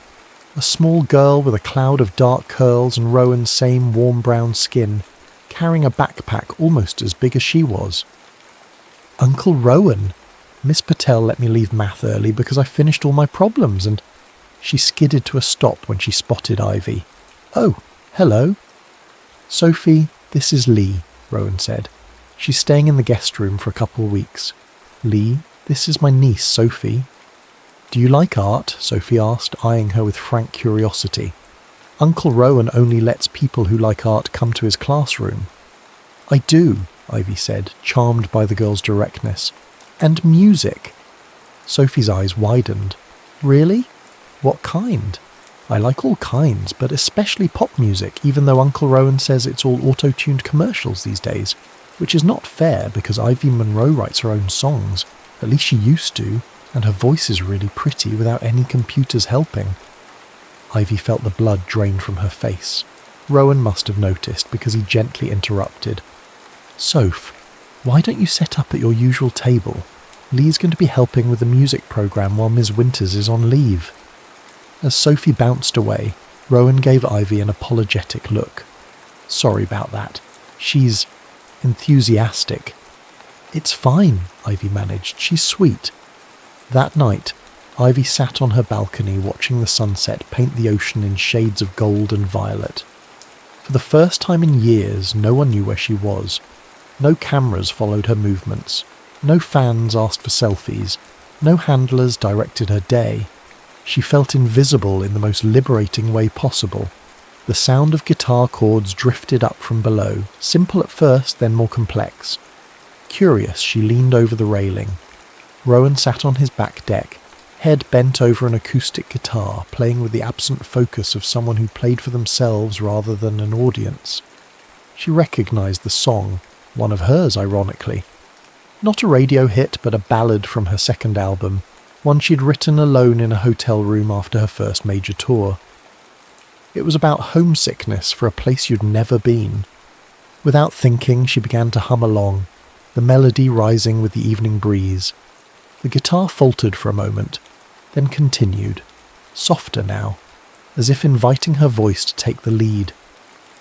She closed her eyes and let herself sing, quietly, just for herself and the moon and the distant crash of waves. When she opened them again, the guitar had stopped. Rowan was looking up at her balcony, his expression unreadable in the gathering darkness. "Sorry," she called down. "Didn't mean to interrupt." "You didn't," he answered. After a pause, he added, "You have a beautiful voice." "Thank you," she hesitated. "That song, just something that's been stuck in my head," he said. Then with a small smile, "Good night, Lee." "Good night, Rowan." She watched him disappear inside, guitar in hand, and wondered if anything would ever feel as honest as this moment. Singing to the ocean with a stranger who didn't know her name but somehow played the song of her heart. Days slipped into a rhythm that felt both foreign and familiar, like returning to a childhood home you'd forgotten you missed. Each morning Ivy walked to school with Rowan, the silence between them comfortable rather than awkward. She spent her days in the music room, guiding students through scales and chord progressions, rediscovering the joy of music without the weight of expectations. Afternoons often found her at Greta's cafe, where the owner kept her supplied with coffee and minimal conversation, a kindness Ivy deeply appreciated. Evenings were for long walks on the beach or quiet reading on her balcony, occasionally punctuated by impromptu duets when Rowan played guitar below. A week into her stay, she found herself helping Sophie with piano practice in the living room of Rowan's house, a space she'd initially avoided to maintain boundaries but had gradually been welcomed into. "Uncle Rowan says you're a writer," Sophie said, fingers picking out a simple melody.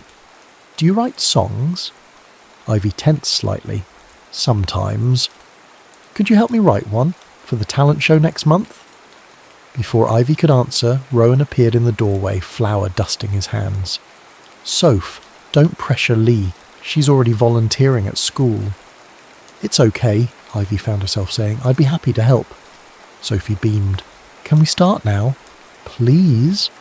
The next hour dissolved into laughter and music as Sophie dictated increasingly fantastical lyrics about mermaids and treasure, while Ivy helped shape them into an actual song.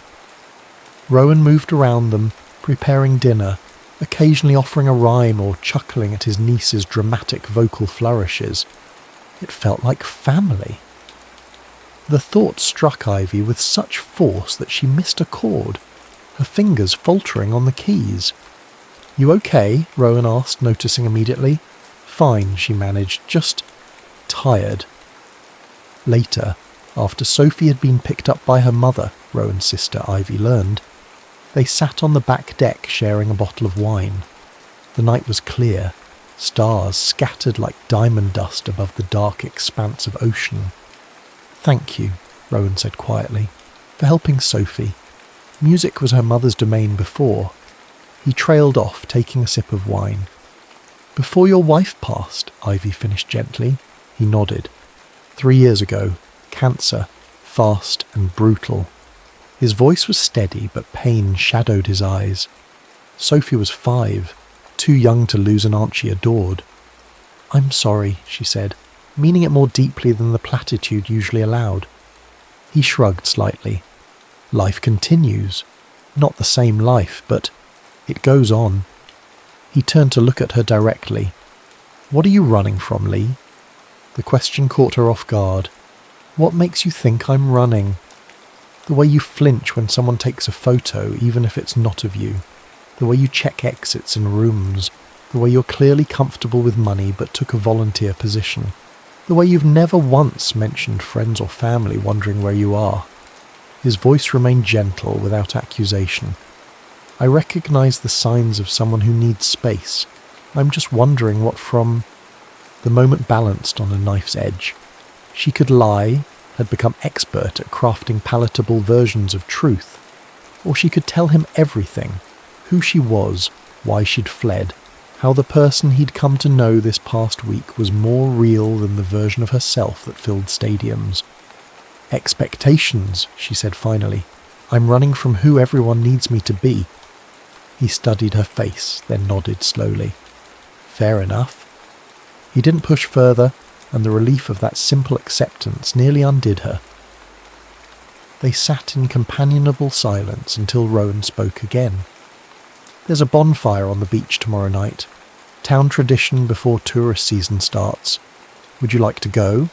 With me?" he added. "As friends, of course." The clarification made her smile. "I'd like that." The bonfire was magical.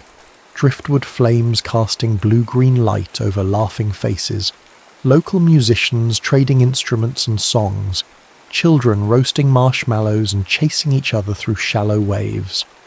Ivy found herself drawn into conversations, included in jokes, pulled into an impromptu dance circle by Sophie and her friends. Rowan stayed nearby, a steady presence that somehow both grounded and freed her. When the unofficial band took a break, he nudged her toward the abandoned guitar. "They'd love to hear you play," he said quietly. "I don't think... just one song, for yourself, if not for them." Somehow she found herself seated on a driftwood log, guitar settled familiarly in her lap. She began to play, not one of Ivy Monroe's hits, but a new melody that had been forming in her mind these past days. No lyrics yet, just a haunting progression that spoke of finding something you didn't know you were seeking. The crowd grew quiet. In the firelight she caught Rowan's expression, a mixture of admiration and something deeper that made her heart skip. When she finished, the applause was genuine and unpretentious. No one asked for selfies or screamed for encores. They simply appreciated the music for what it was, a gift freely given. Later, walking home along the moonlit beach, Rowan took her hand. The simple contact sent warmth spiraling through her chest. "That was beautiful," he said. "Something new?" She nodded, still working on it. They stopped, facing the ocean. His eyes, when they met hers, held no demand, no expectation, only a question she wasn't sure she was brave enough to answer. "Rowan, The flash came from their left, bright, unmistakable, a camera. She turned instinctively, raising her hand to shield her face, but it was too late. A young woman lowered her phone, eyes wide with recognition. "Oh my God," she breathed. "You're Ivy Monroe." The name fell like a stone between them. Ivy felt Rowan's hand slip from hers, felt the careful piece she'd constructed begin to fracture. "I'm such a huge fan. Can I get a picture? No one will believe." "I think you should go," Rowan said, his voice cool. The fan blinked, confused. "I just want—" "Please," Ivy managed. I'm not working right now." Something in her tone must have registered, because the young woman nodded slowly. "Sorry, I didn't mean to intrude." She backed away, but the damage was done. The photo existed, and in the age of social media, that was all it took. The walk home was silent, heavy with unspoken questions. At the base of the stairs to her room, Ivy finally turned to face him. "I can explain." Rowan's expression was carefully neutral. "You don't owe me an explanation." "I do," she insisted. "I lied to you about who I am." "Did you?" He looked at her steadily. "Or did you just tell me the parts that matter?" She didn't have an answer for that. After a moment he sighed. "It's late. We should both get some sleep." He turned to go inside, then paused. "For what it's worth, I don't care about Ivy Monroe. I care about the person who helps my niece write songs about mermaids and sings to the ocean when she thinks no one's listening." The door closed softly behind him, leaving Ivy alone with the weight of a truth she'd tried to outrun, and the dawning realization that perhaps, with Rowan, she didn't need to run at all. By morning, everything had changed. Ivy woke to the sound of car doors slamming and voices outside. Too many voices for the quiet street. One glance out her window confirmed her worst fears. 3 vans with satellite dishes, reporters setting up cameras, locals gathering to stare. Her phone, which she'd finally charged and checked sporadically for messages from Delia, was exploding with notifications. The photo had gone viral overnight. Pop star Ivy Monroe found in coastal hideaway with mystery man. The headlines made her stomach churn. A text from Delia stood out among the chaos. "I'm coming to get you. This is out of control." She didn't bother replying. Instead, she dressed quickly and made her way downstairs, dreading the conversation to come. Rowan sat at his kitchen table, coffee mug cradled between his hands, looking out at the growing crowd with a resigned expression. He glanced up when she entered. "Your secret's out," he said mildly. "Rowan, I'm so sorry. I never meant for this to happen. I never thought." "That anyone would recognize you?" He raised an eyebrow. "You're kind of hard to miss, even incognito." The lack of anger in his voice confused her. "You're not upset?" "About the press circus on my lawn?" "A little." He shrugged. "About you being famous?" "Not really my business." "But I lied to you." "Did you? You said your name was Lee. Short for Olivia, I'm guessing." She nodded, stunned that he'd made the connection. "And everything else? The music? The writing? That was true, wasn't it?" "Yes, but—" "Then what's the problem?" He stood, moving to refill his coffee. "Look, I get it. Everyone needs space sometimes. You found yours here. I'm just sorry it got interrupted." A knock at the door cut through the moment. Rowan sighed. That'll be Chief Mendez, town's only police officer. Good guy, but he's probably here about crowd control. The conversation with Mendez was brief but definitive. The situation was escalating. More press was arriving. Fans had discovered her location. The quiet town was rapidly becoming overwhelmed. "Miss Monroe," Mendez said respectfully, "I understand you value your privacy, but this is disrupting the whole community. Is there someone who can help manage this situation?" She thought of Delia, already on her way, of the tour she'd abandoned, of responsibilities she couldn't outrun forever. "Yes," she said quietly, "my manager is coming. She'll handle it." When Mendez left, silence settled heavily between them. Finally Rowan spoke. "So you're leaving?" It wasn't a question, but she answered anyway. "I have to. I can't let this circus continue. Not here. Not around you and Sophie and everyone who's been kind to me." Something flickered in his eyes. Disappointment, perhaps, or understanding. "When?" "Today. As soon as Delia arrives." She hesitated. "Rowan, these past 2 weeks, they've meant more to me than I can explain." He nodded slowly. "For what it's worth, I think Ivy Monroe is pretty amazing. But Lee, she's extraordinary." The simple statement nearly broke her. "I don't know how to be both," she whispered. "I don't know if I can." "Maybe you don't have to choose." He moved closer, his hand finding hers. "Maybe you just need to remember which one is real." When Delia arrived 3 hours later, immaculate as always in her tailored suit, expression a mixture of relief and exasperation, Ivy was waiting on the porch with her small bag packed.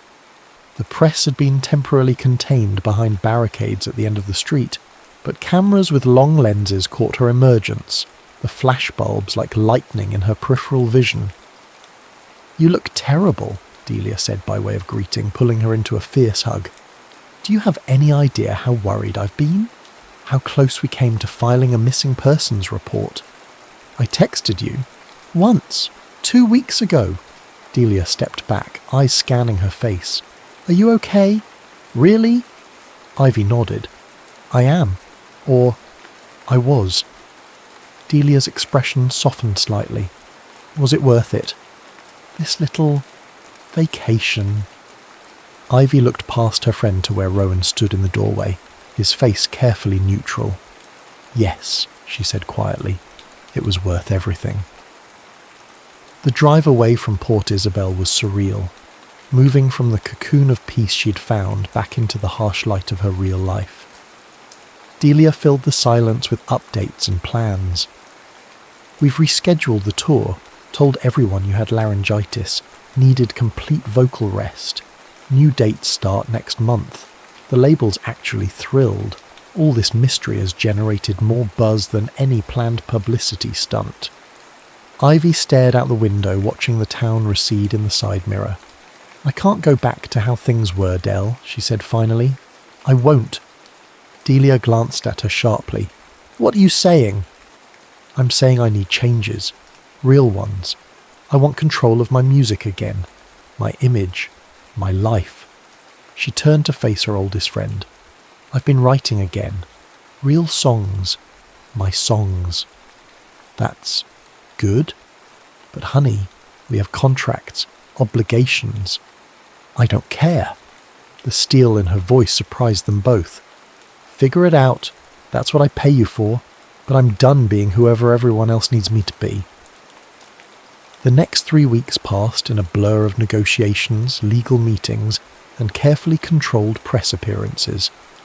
Ivy refused all interview requests, instead releasing a simple statement, apologising for the disruption to her tour and promising something new was coming soon. In her rare moments alone, she wrote. Song after song poured out of her, raw, honest reflections on fame, identity, and the quiet revelation of being seen for who she truly was. When she had 12 that felt right, she booked a small studio and recorded them in 3 days. Just her voice, a piano, and occasionally a guitar. No production tricks, no auto-tune, nothing but truth. The EP was titled simply Still You. The night before its surprise release, she stood on the roof garden of her Portland penthouse, phone in hand, staring at the contact she'd added but never called. Gathering her courage, she pressed dial. "Hello?" Rowan's voice slightly wary. "It's me," she said softly. "Lieutenant. Or Ivy. Or Olivia. I'm still figuring that part out." A pause then. "I wondered if I'd hear from you again. I'm releasing something tomorrow, something new, something real." She took a deep breath. "I wanted you to hear it first." "Why?" "Because it exists because of you. Because you saw me when I couldn't see myself anymore." The silence stretched between them, charged with unspoken words. "I'll be in Portland tomorrow," she continued, "at the secret garden on Jefferson Street, 8 o'clock, if you wanted to hear it in person." She didn't ask if he'd come, didn't want to pressure him, didn't know if she deserved another moment of the peace she'd found in his presence. "Good night, Olivia," he said finally. Just that. No promise, no rejection. It would have to be enough. The secret garden was exactly what its name suggested. A hidden rooftop sanctuary in the heart of the city, all fairy lights and potted trees and intimate corners. She'd rented it for the evening, invited no press, no industry people, just herself, a piano, and the hope that one particular art teacher might appear. At 8:15 she began to play.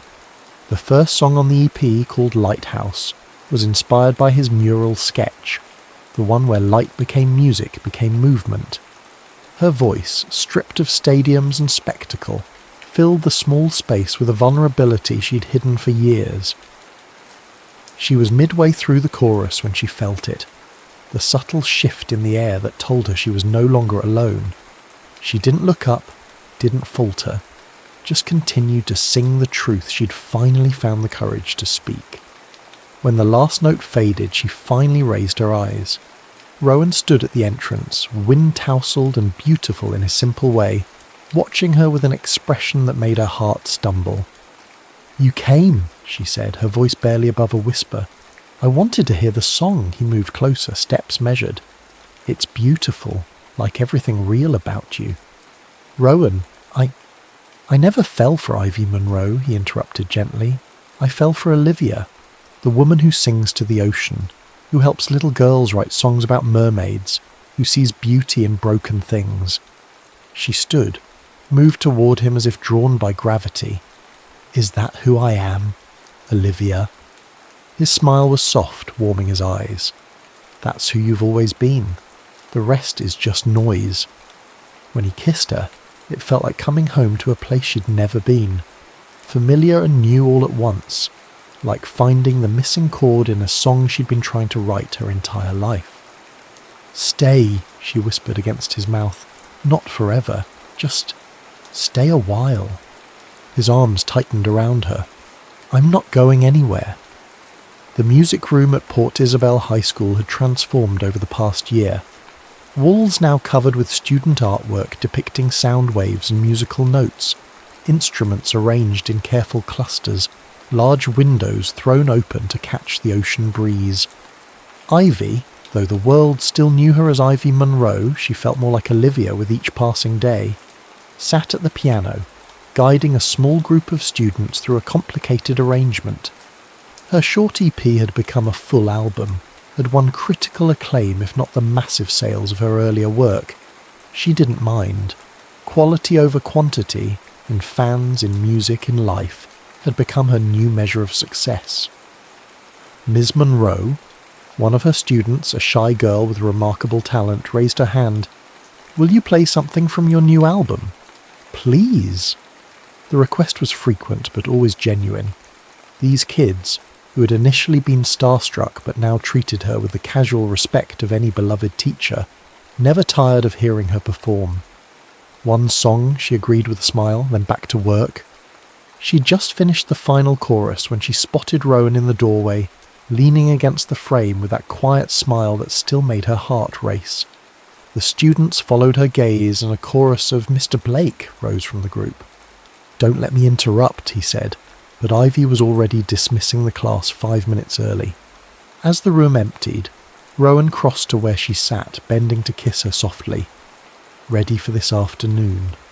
She nodded, fingers nervously twisting the simple engagement ring he'd given her 3 months earlier. Today was the official unveiling of his latest mural, the one she'd first seen as a sketch over a year ago. The lighthouse whose beam became music became dancing figures. Only now the central figure in the dance bore a subtle resemblance to her. "Nervous?" he asked, taking her hand. "A little.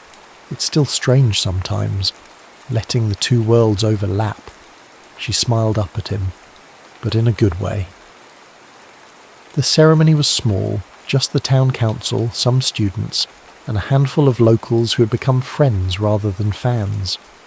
Rowan spoke briefly about the inspiration behind the mural, the way art and music intertwined in the town's identity. He didn't mention Ivy Monroe or her fame. He didn't need to. Sophie, now 9 and more exuberant than ever, bounced at her uncle's side as the mayor cut a ceremonial ribbon. The crowd applauded, then dispersed to examine the mural more closely and enjoy the refreshments Greta had provided from her cafe. Ivy found herself standing slightly apart, watching Rowan accept congratulations with his characteristic quiet grace. A year ago, she couldn't have imagined this life, teaching music in a small coastal town, planning a small wedding with the man who had seen through her carefully constructed persona, weekends filled with Sophie's recitals and long walks on deserted beaches. "It suits you, you know?" She turned to find Delia beside her, elegant as always in her city clothes that looked slightly out of place in Port Isabel. Her former manager visited occasionally, still handled the business side of Ivy's now scaled-back career, and had become an unexpected ally in her transformation. "What suits me?" Ivy asked. Delia gestured vaguely at everything, the town, the school, Rowan. Peace, authenticity, whatever you want to call it. She smiled, a hint of sadness in her eyes. "I always knew Ivy Monroe was killing Olivia Jameson. I just didn't know how to stop it." Ivy squeezed her friend's hand. "Neither did I." She paused, looking back at the mural, at the lighthouse beam that transformed into musical notes, at the dancing figures finding joy in its light. "But I'm learning." Later that evening they gathered on Rowan's back deck, now their deck since she'd officially moved in 6 months ago. Sophie was there with her mother, Greta and Chief Mendez had stopped by, and even Walt from the garage had come bearing a bottle of surprisingly good whiskey. As twilight settled over the ocean, Rowan quietly tuned his guitar while conversations ebbed and flowed around them. Without fanfare, he began to play, the opening notes of Lighthouse, her most personal song from the album. A hush fell over the small gathering. He looked up at her, a question in his eyes, and she nodded, joining him in the chorus. "And still you see me, through the dark and stormy nights, still you find me, when I've lost my own guiding light. In a world of echoes, your voice rings clear and true, and the miracle of miracles, I'm still me, and still you." When the song ended, Sophie clapped enthusiastically while the adults exchanged knowing smiles. No one asked for selfies or autographs. No one treated the moment as special beyond the simple joy of music shared among friends. Later, after everyone had gone and they were cleaning up together in comfortable silence, Rowan paused, dish towel in hand. "Happy?" he asked simply. Ivy considered the question, not just the easy answer but the complex truth of it. Was she happy? Fame still occasionally interrupted their life. Her music reached fewer people now, but touched them more deeply. She missed performing sometimes, but had found a different kind of fulfillment in teaching. She had traded spotlights for starlight, stadiums for classrooms, adulation for understanding. "Yes," she said finally, meeting his gaze with absolute certainty. "I'm happy. Not because I escaped Ivy Monroe, but because I found Olivia Jameson again." She moved into his arms, resting her head against his chest. "And because you see me," All of me, and love me anyway? His arms tightened around her. Not anyway, he corrected gently. Because of who you are. All the versions. The star and the teacher. The celebrity and the woman who helps my niece with piano lessons. The singer and the person who laughs at my terrible jokes. They're not terrible, she protested automatically. They're pretty bad, he chuckled. But you laugh anyway. Because I love you. And I love you. Ivy, Olivia, Lee, whatever name you choose. I love the person beneath all the noise. Outside, waves crashed against the shore in their eternal rhythm. Inside, in the quiet kitchen of a home that had once felt borrowed but now felt entirely her own, Ivy Monroe, pop sensation, volunteer music teacher, fiancé, friend, finally felt the fractured pieces of herself mending into something whole. Not perfect, not flawless, but authentic, real, still her.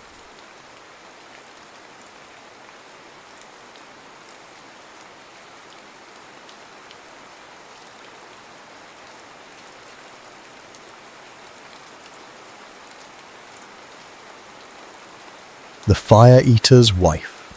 The first rays of dawn caught on the gold-painted trim of the circus wagons as they rolled into Lebanon, Missouri. The Grand Maravilla Circus moved like a strange migratory creature, all colourful plumage and mysterious innards, carrying its own world within its wooden flanks. By mid-morning, the fairground was transformed, a canvas city rising from empty pasture, roustabouts hammering stakes with the precision of clockwork soldiers. High above this orchestrated chaos, Evangeline Bell tested the tension of her rope. Her calloused hands knew the difference between a secure line and a death sentence. 29 years old, with a sinewy frame that defied gravity, Eva, as everyone called her, trusted nothing she didn't verify herself. Her act, the Angel of Death, had earned its name honestly. No safety net, no partners, just Eva and the empty air 40 feet above the ground. Ropes won't test themselves, Miss Bell.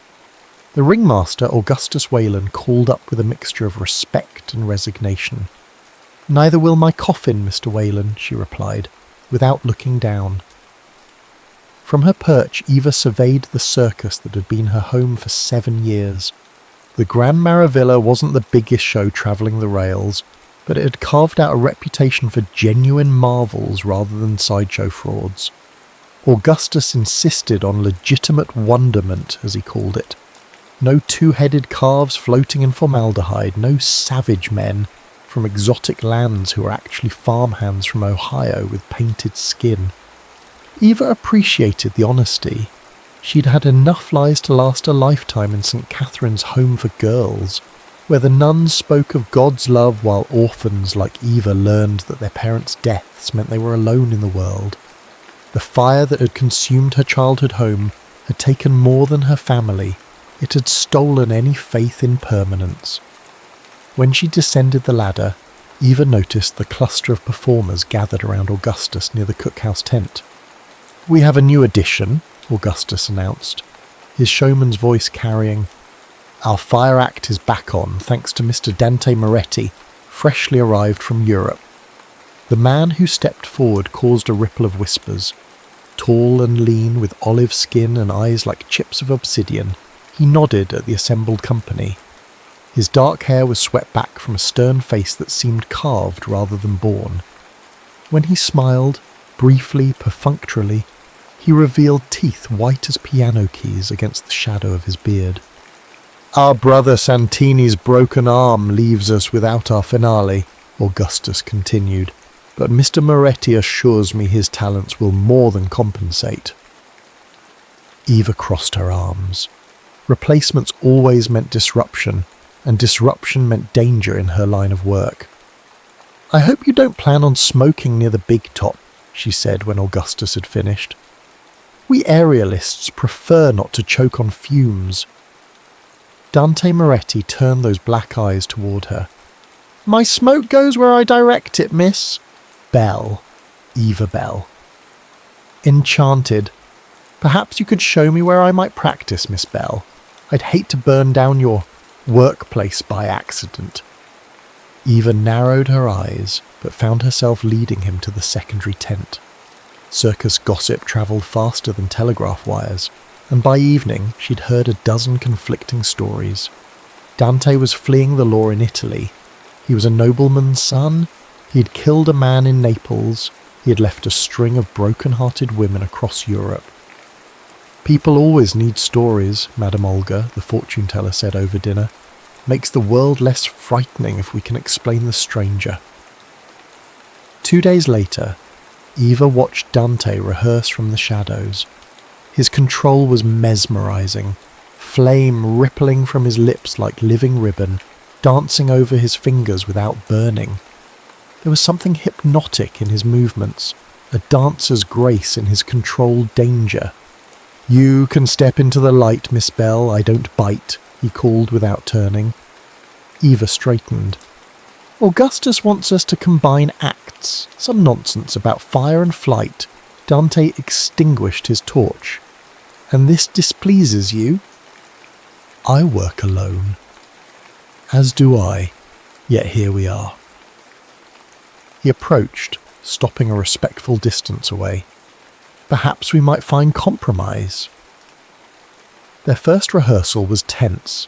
Eva refused to modify her routine, and Dante insisted his fire needed specific timing.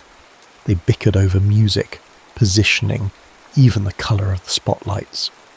"Your need for control will kill this act before it begins," Dante said finally. "My control keeps me alive," Eva shot back.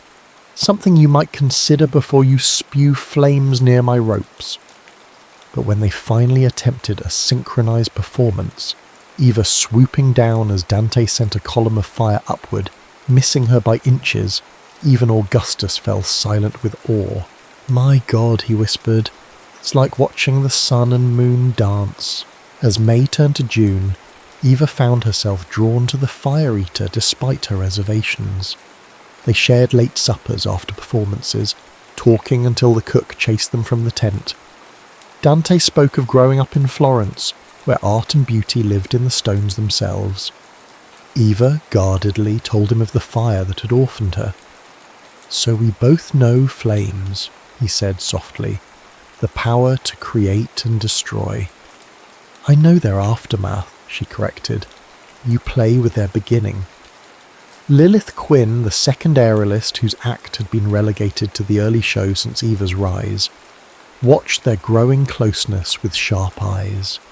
Her flame-red hair and practiced laugh had once made her the darling of the Gran Maravilla, and she'd developed an attachment to Eva that bordered on possessive. "Italians," she warned Eva one evening as they applied makeup, "passionate until they're not, like their fires, quick to ignite, quick to die." Eva's reflection met Lilith's in the mirror. "I don't recall asking your opinion." "You will," Lilith replied, applying crimson to her lips with deliberate strokes. "When he burns you." But something was blossoming between Eva and Dante that Eva couldn't dismiss. On a rare day off in Springfield, they wandered through a county fair like ordinary people. When their hands brushed, neither pulled away. Under a canopy of paper lanterns, as local musicians played a waltz, Dante asked her to dance. "I don't know how," Eva admitted. "Neither do I," he confessed with a smile that transformed his face. "But perhaps we can pretend." They swayed awkwardly, laughing at their clumsiness, and Eva felt a knot inside her loosen. When he walked her back to her train car, Dante took her hand and pressed a kiss to her knuckles. "Buona notte, my angel of the air." Eva watched him walk away, a strange warmth spreading through her chest. For the first time in years, she thought less about falling and more about flight. By August, the fire eater and his angel posters crowned every lamp-post and fence in each town the Grand Maravilla visited. Crowds swelled beyond the capacity of the main tent, necessitating second shows on busy nights. The Kansas City Star proclaimed them a vision of heaven and hell reconciled, while the St. Louis Post-Dispatch called their act a marriage of opposites that defies natural law. Marriage. The word caught in Eva's thoughts like a burr. Their first kiss had happened in the shadows of the menagerie tent, surrounded by the musky scent of exotic animals. Their first night together came during a thunderstorm in Nebraska, rain drumming on the roof of Eva's train compartment, their bodies moving to rhythms older than time. Dante whispered Italian endearments against her skin, and Eva, who had never believed in belonging to another person, found herself surrendering to the possibility. Every performance heightened their connection. Eva began incorporating movements that mirrored Dante's flame patterns. He learned to time his breaths to match her swings. The danger remained real. A mistimed gesture could mean disaster, but they developed a silent language of trust. The audience sensed it, leaning forward in collective tension until the finale, when Eva would swing in a full circle around Dante as he created a spinning wheel of fire beneath her. "You've bewitched him," Lilith observed coolly, watching Eva wrap her hands before a show. "Our Italian has forgotten he was ever anything but yours." Eva tied off her bandage. "Your concern is touching." "Not concern, curiosity." Lilith's green eyes narrowed. "Men like him don't simply appear in places like this. They run from something or towards something greater." Before Eva could reply, Augustus burst into the dressing area, face flushed with excitement. "Full house again! And a telegram from Barnum and Bailey's advance mole. They're sending someone to see you both next week." The big circuses occasionally poached talent from smaller shows. An offer from Barnum meant real money, security, fame beyond what the Grand Maravilla could provide. Eva should have felt elated, but a strange uneasiness settled in her stomach. That night, she found Dante staring at a letter in his wagon, his expression unreadable. "Bad news?" she asked, closing the door behind her. He quickly folded the paper. "Nothing important. Family matters." "I didn't know you were in touch with family." His smile didn't reach his eyes. "Distant relations, nothing to concern yourself with." It was the first lie between them, and Eva felt its weight like a stone. The man arrived 3 days later in Topeka. Distinguished, silver-templed, with a military bearing and an accent thicker than Dante's, he introduced himself as Captain Vescovi. He watched the show from Augustus's private box, his focus unnervingly fixed on Dante. Afterward, Eva saw them in heated conversation behind the animal wagons. "An old acquaintance," Dante explained later, too casually, "from my time in Naples. He doesn't look like a circus man. He isn't. He's politics." Dante pulled her close, burying his face in her hair. "Just the past catching up.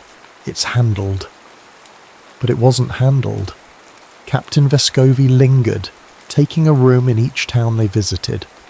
Eva noticed Dante slipping away for clandestine meetings, returning distracted and irritable. The harmony of their act began to fray at the edges, a missed cue here, a delayed catch there. Rumours spread through the circus like infection. Augustus questioned Dante about Vescovi's presence. Dante claimed the man was considering financial investment in their act. The roustabouts whispered of anarchists and bombings in Europe. The lion tamer swore he'd seen Dante examining the rivets on the main support pole with unusual interest. Lilith made sure Eve overheard every speculation. "They say he has powerful enemies in the government," she murmured over breakfast.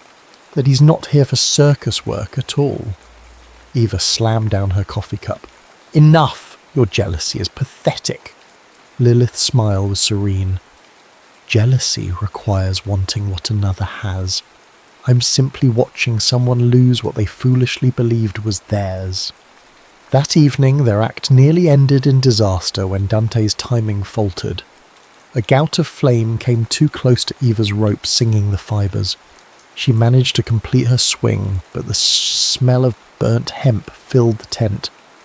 "What happened?" she demanded in their wagon afterward. "You've never missed that cue." "A moment's distraction."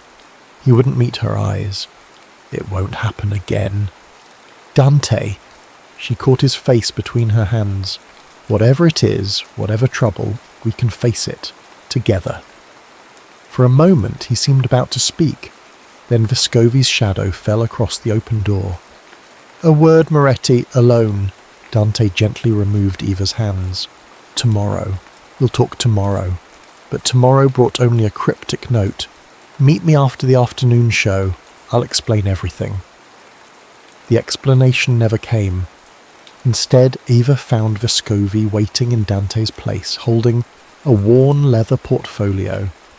"Your fire eater has obligations that precede you, Miss Bell," he said in his precise accented English. "Debts of honour that must be paid." "What are you talking about?" Dante Moretti was born Danilo Mazzini, son of Antonio Mazzini, who died in a government prison for the crime of believing in a free Italy. Vescovi's eyes were cold. His father's comrades protected him, educated him, brought him to America, and now he will honour his father's sacrifice. "By what? Performing in a circus?" Vescovi laughed. "By helping us strike a blow against the oppressors when we reach Chicago next month. Governor Wilson will attend your show, the man who authorised arms shipments to the regimes that murdered our brothers." Eva felt the ground tilt beneath her. "You're using the circus for an assassination. And your lover will play his part, willingly or not." Vescovi dropped an envelope at her feet. "Perhaps ask him about the fire that killed Senator Romano in Rome. Ask him about the special properties of his performance fuel." When Dante returned that night, Eva was packing her trunk. "What are you doing?" he asked, face pale. She threw Romano's obituary at him. "Were you going to tell me I've been sleeping with a murderer? That our act is just cover for your next political killing?" "Eva, listen to me. I trusted you." Her voice broke.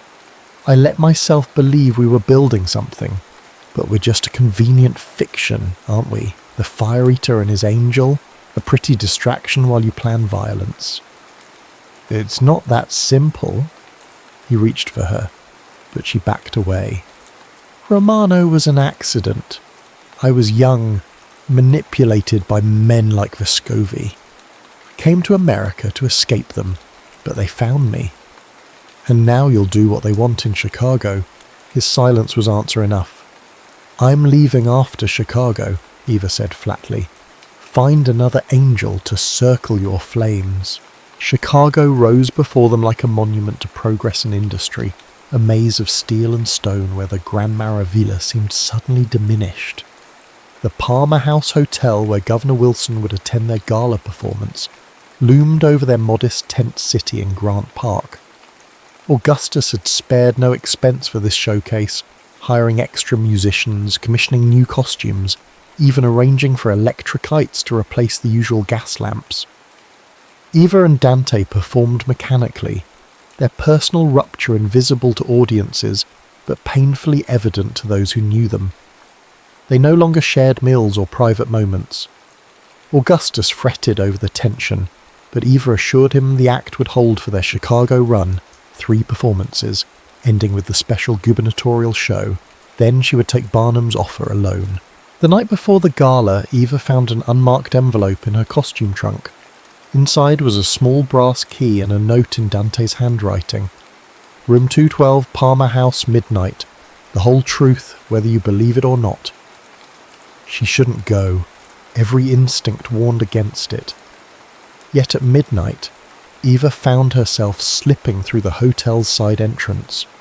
Room 212 was unlocked, but Dante wasn't there. Instead, she found a leather journal and another note. "I was 17 when they recruited me. Read it all, then decide." The journal chronicled a decade of manipulation and coercion. Orphaned at 12, Dante had been taken in by his father's revolutionary comrades, raised on stories of martyrdom and justice. His fire-eating talents developed for street performances to earn bread, were weaponized. The Romano accident had been his breaking point. A politician burned alive when Dante's supposedly controlled demonstration went horrifically wrong. They told me it was for Italy's freedom, he'd written, but I saw the monster I'd become in the flames that consumed him. Eva was so absorbed that she almost missed the sound of voices in the hallway. Vescovi and another man speaking rapidly in Italian. She caught Dante's name, then adjustment to the plan, and both of them if necessary. Her blood turned cold. She wasn't part of their original plan. Dante had kept her separate, protected, and now that protection was gone. Eva slipped out through the service stairs, the journal clutched to her chest. Back in her wagon, she spread out the Palmer House's floor plans that had been provided to all performers. The governor would sit in a special box directly across from the fire and flight finale. Vescovi would need a distraction, their dramatic finish, to move undetected. By dawn, she had formed a desperate plan of her own. Hours before the gala performance, Eva approached Augustus with an urgent request. A change to their finale involving actual flames incorporated into her trapeze ropes. The ringmaster balked. "It's suicide, Eva. It's controlled risk," she countered, "and it will be the most spectacular finish any circus has ever presented." She demonstrated her method of treating rope sections with slow-burning oil that would ignite on cue but consume itself before compromising the rope's integrity. Augustus reluctantly agreed, impressed despite his concerns. Eva didn't tell him the real purpose: to create genuine alarm that would disrupt Vescovi's carefully timed plan. As dusk fell over Chicago, the Grand Maravilla transformed into a wonderland of electric light and music. Governor Wilson arrived with an entourage of politicians and society figures. Vescovi was nowhere to be seen, but Eva spotted 3 unfamiliar men positioned strategically around the tent. Backstage, she found Dante preparing alone, his face a mask of concentration. "I read your journal," she said quietly. He looked up, surprise and vulnerability crossing his features. "Then you know everything." "Not quite. What happens tonight? I create the diversion they need." His voice was hollow. "A magnificent flame spiral that draws all eyes, while Vescovi's men move into position. And afterward, when the governor lies dead, I disappear. They have papers, a new identity." Eva stepped closer. "And us? There is no us after tonight, Eva. You made that clear." The pain in his eyes belied his calm words. "What if there could be?" She held his gaze. "If we stop this." Hope flickered across his face, quickly replaced by resignation. "They'll kill us both." "Not if we're more clever than they are." Eva outlined her plan in hurried whispers as the opening acts began. The show proceeded with clockwork precision, each act building toward the grand finale. Eva, from her perch high above, counted 3, then 4 of Vescovi's men now positioned throughout the audience. The governor sat in his box, beaming at the spectacle. When the Fire Eater and his angel was announced, the tent fell into expectant hush. Dante entered first, his ceremonial robes glittering under the electric lights. Eva descended like an avenging seraph, her white costume a stark contrast to his darkness. Their routine began normally, each movement precisely calibrated, each flourish exactly as rehearsed. Then came the deviation. Eva swung higher than ever before, trailing specially treated ribbons from her ankles. As she reached the apex of her swing, she called out, "For life and light!" It was Dante's cue. Instead of directing his fire toward the center ring as planned, he sent a concentrated stream toward her ribbons. They ignited in a cascading river of flame that followed Eva's arc through the air, beautiful, terrifying, and utterly captivating. The audience gasped. Security guards tensed. And in that moment of genuine confusion, Vescovi burst from behind the curtain, a revolver in his hand, realizing his carefully orchestrated plan was collapsing. "Traditore!" he screamed at Dante. "Finish it!" But Dante was already moving, flinging his torch with deadly accuracy. It struck Vescovi's arm, sending the gun clattering to the ground. The tent erupted in chaos as spectators fled and police converged. Eva, still suspended above, saw what no one else did. A lantern near the main support pole knocked over in the panic, its flame licking at the canvas. Fire spread with terrifying speed, racing up the walls of the tent. "Fire!" she screamed. "Everyone out!" The evacuation became frantic.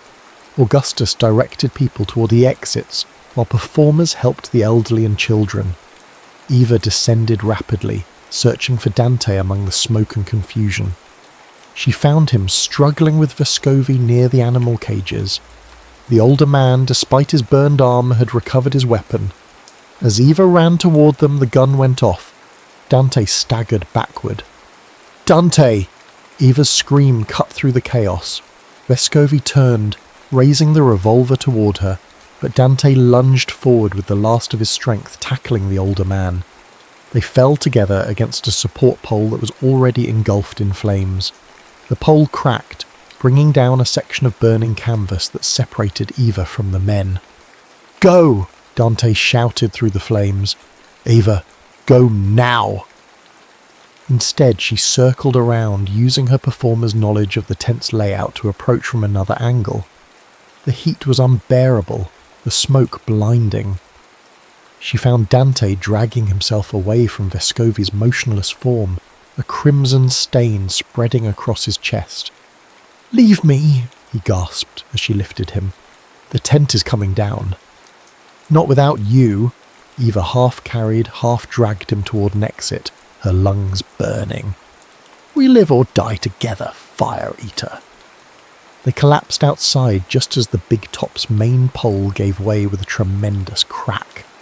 The Gran Maravilla, home to so many dreams and wonders, crumpled into a pyre. Eva sat beside Dante's hospital bed for 3 days before his eyes finally opened. The bullet had missed his heart by inches, the doctors said. A miracle of anatomy or divine intervention. The burns on his arms and back would scar but heal. Eva's own injuries were superficial. She had been lucky. Governor Wilson had personally arranged for their care after learning of their role in thwarting the assassination attempt. The newspapers called them heroes, though the full story, Dante's past involvement with the anarchists, remained their secret. Vescovi's body had been recovered from the ashes, along with those of 2 of his accomplices. The others had been captured trying to flee the city. The Gran Maravilla was gone. Augustus had insurance, but reproducing would take time and money that might never materialize. The performers scattered, some joining other shows, others returning to the ordinary world they had once escaped. "What will you do now?" Augustus asked when he visited. His showman's confidence dimmed, but not extinguished. Eva looked at Dante, sleeping peacefully under morphine's influence. Heal first, then decide. When Dante was strong enough to leave the hospital, they took a train east, not to join Barnum as Eva had once planned, but to find something new. They stopped in a small town on the shores of Lake Michigan, renting rooms in a boarding house run by a kindly widow who asked no questions about their bandages or nightmares. Autumn painted the lakeside in fiery colours as they slowly rebuilt their strength. They walked the shore daily, Dante leaning on a cane at first, then gradually standing straighter. They talked, really talked, about pasts and possibilities, fears and hopes. "I never thought I'd find peace," Dante admitted one evening as they watched the sunset. "I believed punishment would follow me forever." "Perhaps this is your penance," Eva suggested, touching his scarred hand. "Learning to live without the burden of vengeance." "And you? What burden do you carry now?" Eva considered the question. "The fear of losing what I've found." On the first truly cold day of October, Dante asked Eva to marry him. not with pretty words or grand gestures, but with simple truth as they huddled under shared blankets.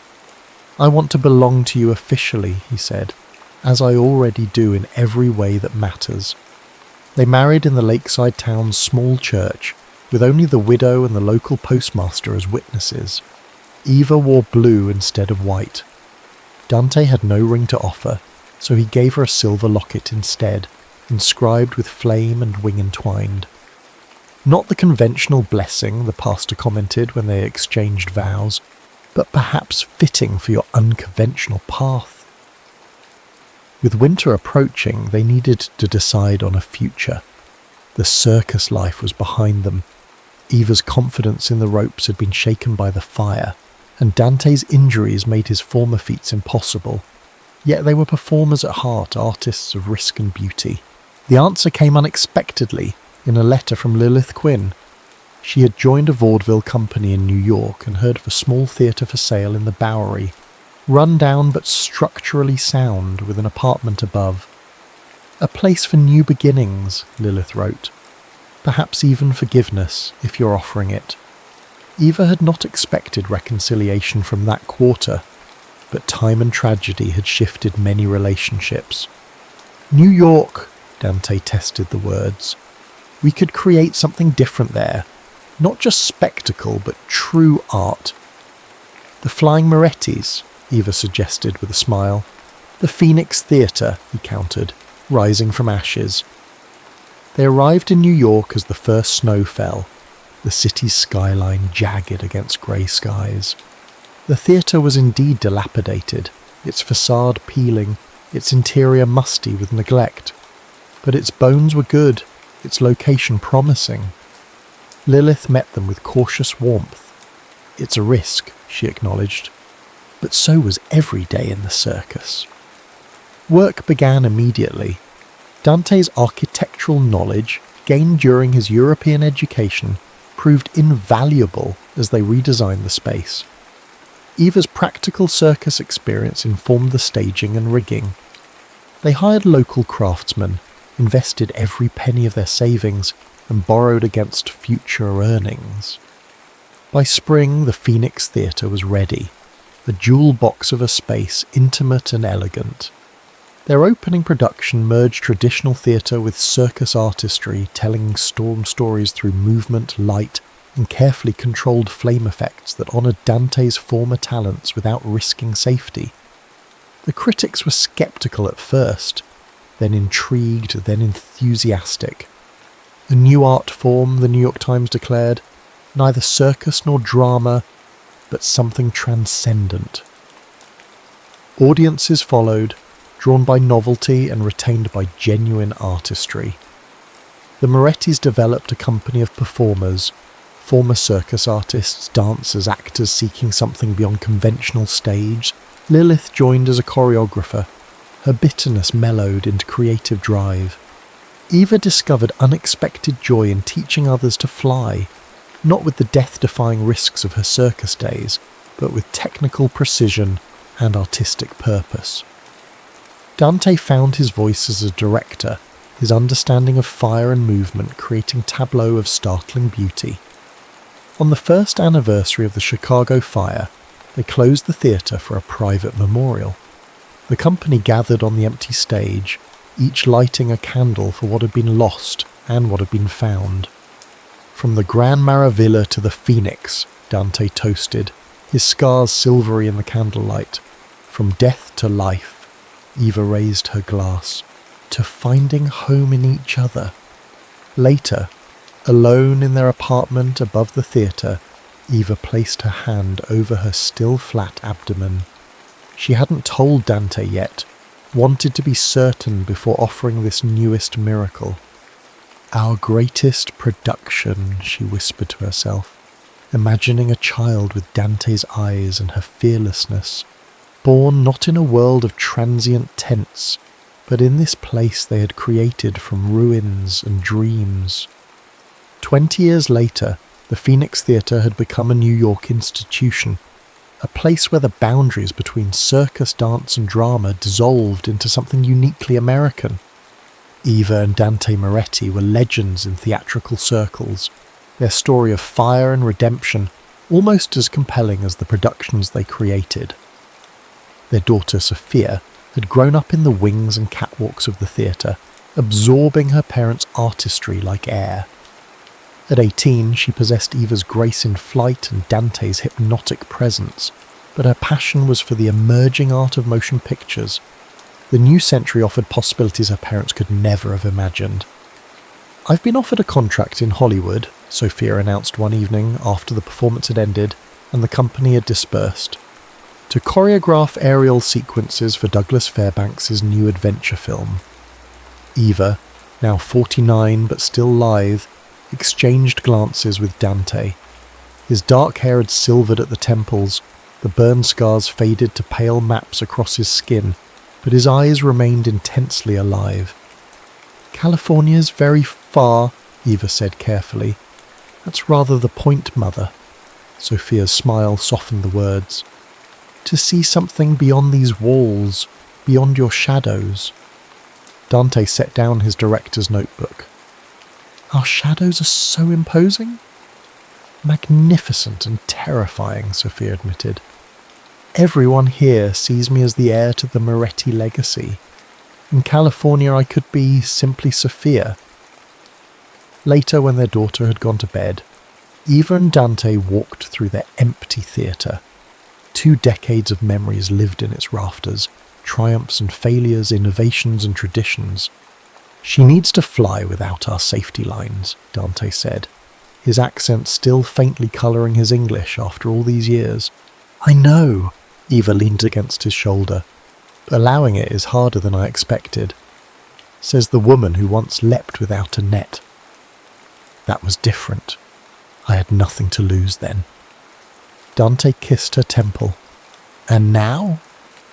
"Now I have everything," she whispered.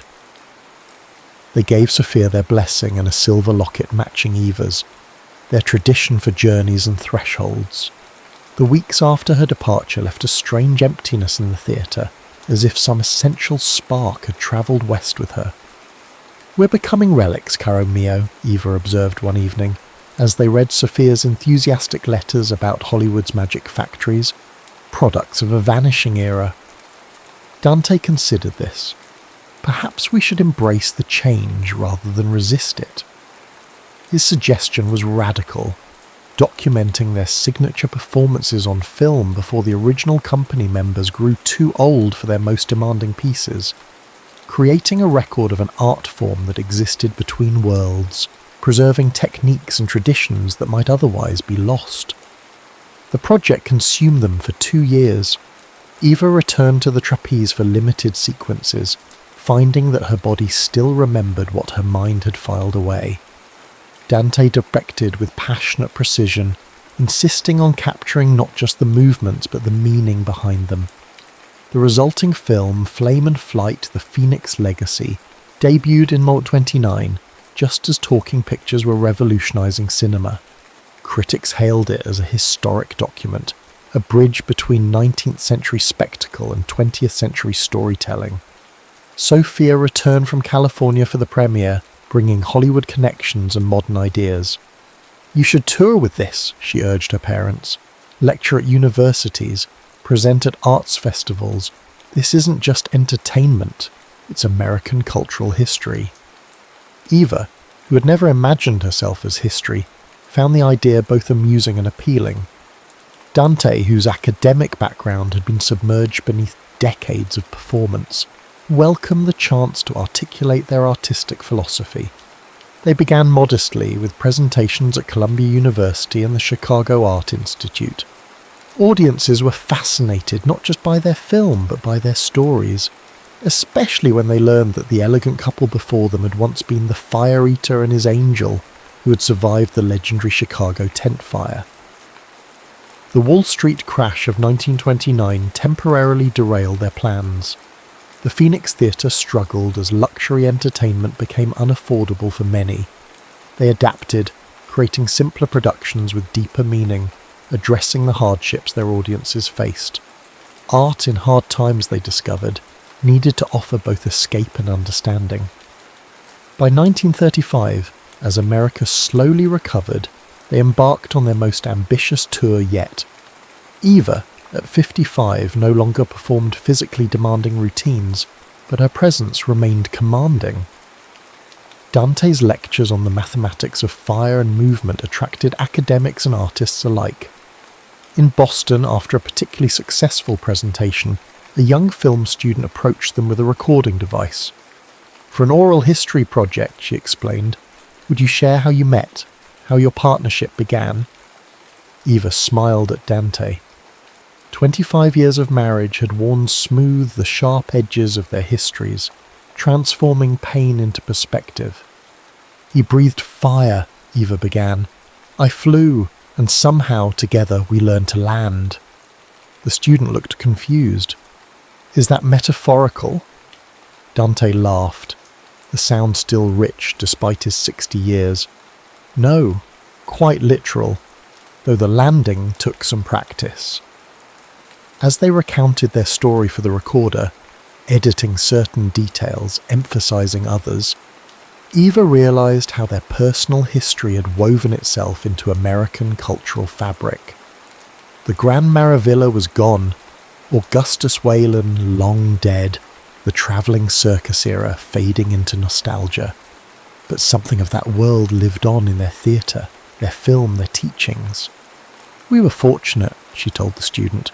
"We found our place between worlds, not quite circus, not quite theatre, a perfect balance like standing between earth and air." That night in their hotel room, Eva found Dante looking through an album of photographs they carried on their travels. Faded images of the Grand Maravilla, yellowed newspaper clippings about the Chicago fire, programs from their first Phoenix productions. "Nostalgia, my love?" she asked, sitting beside him. "Memory," he corrected. "There's a difference." "And what does memory tell you tonight?" He touched a photograph of them in their prime, Eva suspended above, Dante creating a spiral of flame below. "That we were extraordinary, that what we built matters. It will outlast us," Eva said with certainty. "As it should." Dante closed the album. Every fire leaves embers. Their final performance came in U40, as Europe burned again and America stood on the precipice of another war. The Phoenix Theatre mounted a benefit for refugee artists, with Dante and Eva appearing one last time in a simplified version of their signature piece.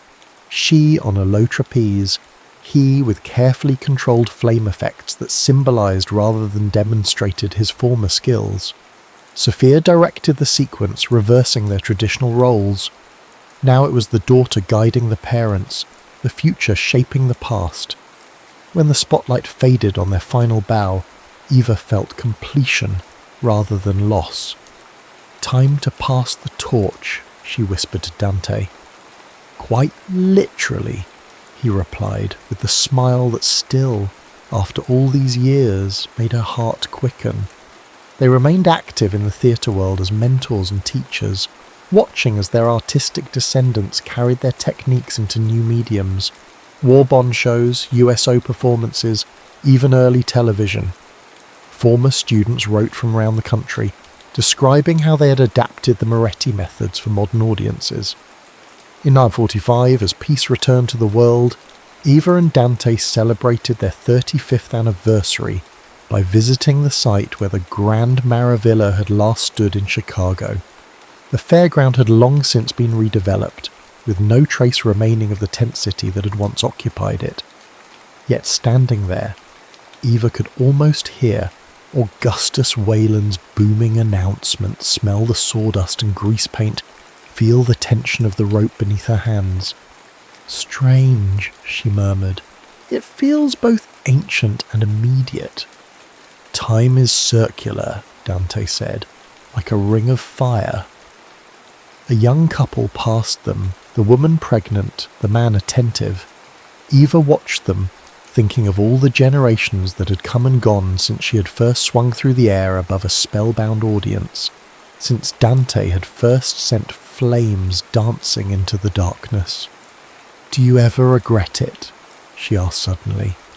"The path we chose?" Dante considered the question with the thoughtfulness that had deepened with age.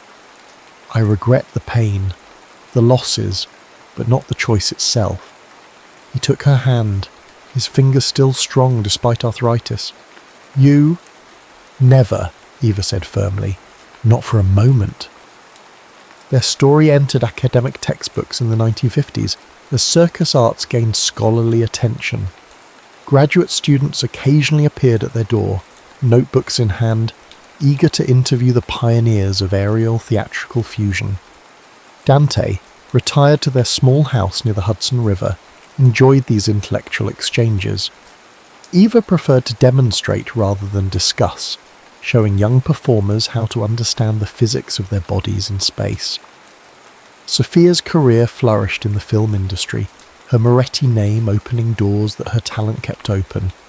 She married a cinematographer, had 2 children, Antonio and Eva, and visited her parents as often as Hollywood schedules allowed. The grandchildren grew up hearing circus stories that seemed to them like fairy tales from an impossibly distant era. "Did you really swing over fire, Grandma?" young Eva asked during one summer visit. "I did. And your grandfather really ate fire. Weren't you scared?" The elder Eva considered the question. Yes, but being scared and being brave often happen at the same time. In 1959, Dante suffered a stroke that left him partially paralysed. The fire eater who had once commanded flames became dependent on others for basic needs. Eva, herself slowed by age but still strong, became his primary caregiver. "You should hire someone," Sophia urged during a rare visit east. "This is too much for you." "He crossed through fire for me once," Eva replied simply. "I can cross this with him." They adapted, as they had always adapted. Eva read to Dante from the books he could no longer hold. She described sunset colours he could no longer see clearly. When his speech slurred, she learned to interpret, becoming his voice to the world. Their love, forged in spectacle, endured in these quiet intimacies. On their 50th anniversary, former company members from the Phoenix gathered at their home for a celebration. Many were now elderly themselves, their performing days long past. They brought mementos, photographs, stories that blended fact and legend. Lilith Quinn, her red hair faded to coral, embraced Eva with genuine affection. "Who would have thought we'd end as friends?" she marvelled. "Who would have thought we'd end at all?" Eva countered with a smile. "We were immortal once." "Ah, but only on stage," Lilith said. "The rest was always borrowed time." After the guests had gone, Eva wheeled Dante to their bedroom window, which offered a view of the Hudson. The moon cast a silver path across the water, nature's spotlighting. 50 years, Eva mused. Half a century since a stubborn Italian ruined my solo act. Dante's laugh was quieter than it once had been, but his eyes still held their particular intensity. "Best interruption ever," he managed. Eva kissed his forehead. Yes, it was. Dante died peacefully in his sleep 3 months later. Eva, who had prepared for this inevitability for years, found herself unexpectedly hollowed by his absence. They'd been separate people with separate minds, yet their identities had intertwined so thoroughly that she sometimes forgot where she ended and he began. The Phoenix Theatre, now run by a former student, held a memorial performance featuring readings from Dante's directing notes and excerpts from their film. Critics who had followed their career wrote eloquent tributes. The New York Times called him the last of the classical fire artists, who transformed spectacle into poetry. Eva received these honours with composure, but her private grief was elemental. In the months that followed, she withdrew from public appearances, focusing instead on organising Dante's papers for donation to a theatrical archive. His legacy, she was determined, would not be lost to time. Sophia urged her mother to move to California. "You shouldn't be alone, Mother, not at your age." "I'm not alone," Eva insisted. I'm surrounded by our life's work. By 265, the world had changed beyond recognition from the America that had once marvelled at travelling circuses. Television had replaced live entertainment for many. The Phoenix Theatre struggled against shifting cultural currents, ultimately reinventing itself as an experimental space for avant-garde productions that would have both mystified and intrigued Dante. Ava, approaching 80 but still independent, received a surprising invitation to consult on a new museum exhibition about American circus history. The curator, a granddaughter of Augustus Whalen, had uncovered remarkable artifacts from the Grand Maravilla's heyday, including original posters featuring the Fire Eater and his angel. "Your story bridges the traditional circus and modern performance art," the curator explained. "We'd love to feature it prominently." Eva agreed to the project, finding unexpected satisfaction in seeing their early years presented as cultural history. She provided photographs, costume sketches, and detailed descriptions of routines long since impossible to recreate. The exhibition opened at the Smithsonian in Washington, with Eva attending as a guest of honour. Standing before the display about the Chicago fire, which featured a half-burned poster salvaged from the wreckage, she felt time compress. The young woman who had swung through flames seemed both herself and a stranger, a girl she had once known intimately, but could now observe with the detachment of age. A child's voice interrupted her reverie. "Excuse me, ma'am," a girl of perhaps 10 said hesitantly. "Are you her? The lady in the picture?" Eva smiled. "I was, a very long time ago." The girl's eyes widened. "What was it like to fly?" "Wonderful and terrible," Eva answered truthfully, "like being made entirely of light." "And was he really your husband?" The girl pointed to Dante's image. "The fireman?" "Yes, for 50 years." "Were you scared of his fire?" Eva considered the layers of that question. "At first. Then I learnt that the right kind of fire doesn't consume what it loves. It illuminates it." The girl seemed to ponder this. "I want to fly someday." "Then you must learn to trust the air," Eva told her. "And yourself."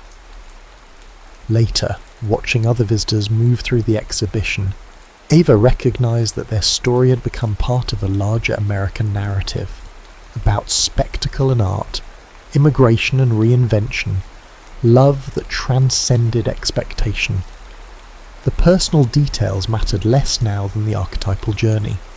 Two people who had found each other across difference, who had built something lasting from the ephemeral. On her 80th birthday, Eva received a package from Sophia, a carefully restored reel of film discovered in a Hollywood archive.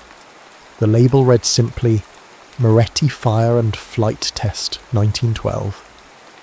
Eva watched it alone in her living room, tears streaming as grainy images flickered to life on her wall. There they were, impossibly young, incredibly daring, performing their signature routine for what must have been an early motion picture experiment. The quality was poor, the frame jumpy, but the chemistry between them remained electric across 6 decades. When Sophia called to ask how she liked the gift, Eva struggled to find words. "It's like seeing ghosts," she finally said. "Beautiful ghosts." "They're not ghosts, Mother," Sophia replied gently. "They're you, parts of you that still exist, just in different form." Eva lived to see her great-grandchildren, to witness the modern circus renaissance of the 1970s, to receive academic recognition for her contributions to American physical theatre. Her body gradually surrendered its extraordinary capabilities, but her mind remained precise, her memory a treasury of vanished moments. In her final years, she moved to California to be near Sophia. Their backyard performances for neighborhood children became local legend. The ancient aerialist demonstrating hand positions from her wheelchair, telling stories that spanned the century. Eva died in the spring of 1976, just shy of 90. The obituaries called her the last link to America's golden age of circus, but Sophia knew better. Her mother's legacy continued in every performer who balanced risk and beauty, who transformed fear into art. The footage plays on a museum screen, restored and digitized for modern viewers. A young girl watches, transfixed, as a woman in white swoops down from impossible heights, while a dark-haired man sends flames spiraling beneath her.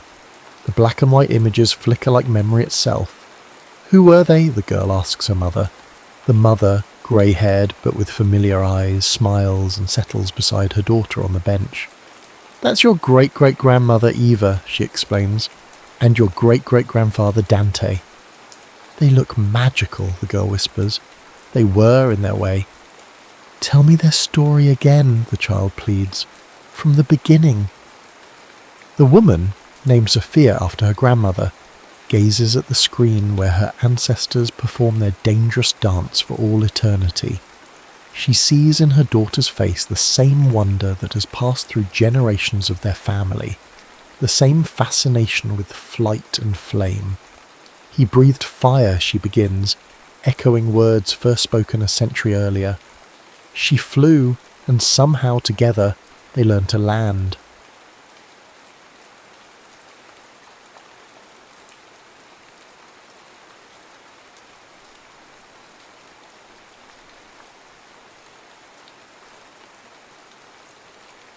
Second verse, same song.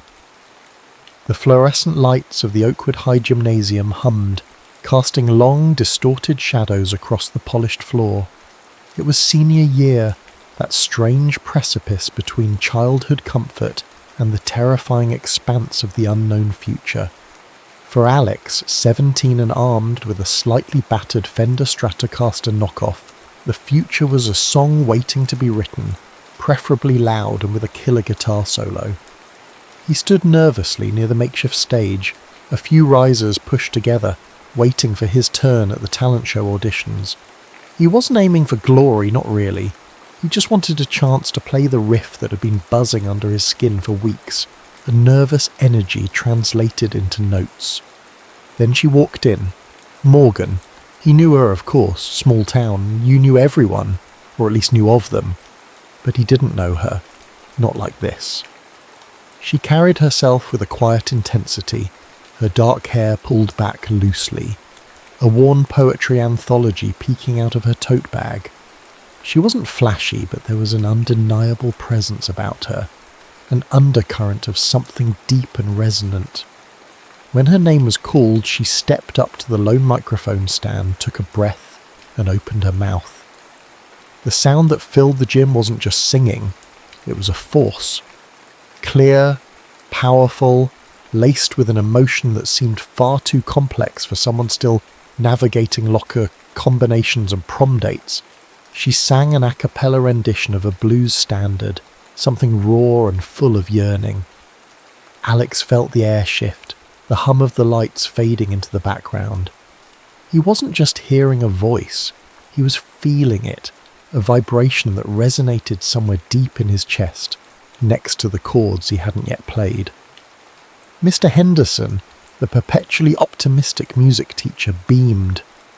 Morgan, astounding as always. Alex, you're up. Alex stumbled forward, plugged in his guitar, and launched into his riff. It was okay, technically proficient, fueled by youthful energy, but after Morgan's performance it felt thin, incomplete. Mr. Hondelborn, Henderson tapped his chin. Alex, great energy. Morgan, that voice, you know what? I have an idea. Why don't you two try working together? A duet. Find a song, or better yet. He paused for dramatic effect. Write one. Paired together. Alex felt a jolt, a mix of terror and exhilaration. Morgan simply nodded, her expression unreadable but for a flicker of curiosity in her eyes. Their first rehearsal was awkward. They met in the deserted band room after school, the air thick with the smell of valve oil and old sheet music. Alex noodled aimlessly on his guitar, chords that felt suddenly inadequate. Morgan sat cross-legged on an amplifier, flipping through her notebook. So, Alex finally managed. Any ideas? Morgan looked up. I don't know. What do you usually write about? Duff, he mumbled. Girls driving around wanting to get out of this town. She smiled, a small, genuine curve of her lips that lit up her face. Standard songwriter fare? She paused, then tilted her head. What if we wrote about this? Right now? This feeling? Like standing on the edge of something? And just like that, the awkwardness began to dissolve, replaced by a shared frequency. Alex played a hesitant chord progression, something melancholic but hopeful. Morgan listened intently, then began to hum, a melody weaving itself around his guitar. Words followed, tentative at first, then bolder.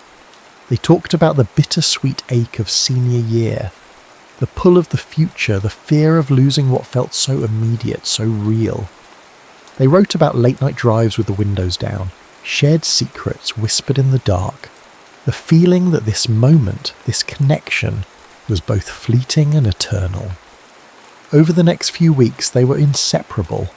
They wrote in the band room in Alex's cluttered garage, under the bleachers overlooking the football field. He'd play a riff, she'd find the words, she'd sing a line, he'd build the harmony around it. The song took shape, a raw acoustic piece they tentatively titled Same Song. It wasn't just about young love, it was about the specific, fragile intensity of their love, the kind that feels like the only song the universe knows how to play. It captured the thrill of discovery, the comfort of being truly seen, the quiet dread of the inevitable ending that loomed with graduation. Their first kiss happened during a frantic late-night writing session, fueled by cheap pizza and nervous energy. Alex had just figured out the bridge, a soaring, slightly dissonant section that perfectly captured the tension they felt. Morgan leaned closer to hear it better, her hair brushing his cheek. The air crackled. He stopped playing, looked at her, and the world narrowed to the space between them.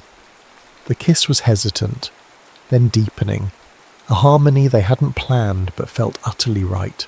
They became Alex and a Morgan, a single entity navigating the final frantic months of high school. They held hands in the hallways, shared knowing glances across crowded classrooms, found excuses to be together every possible moment.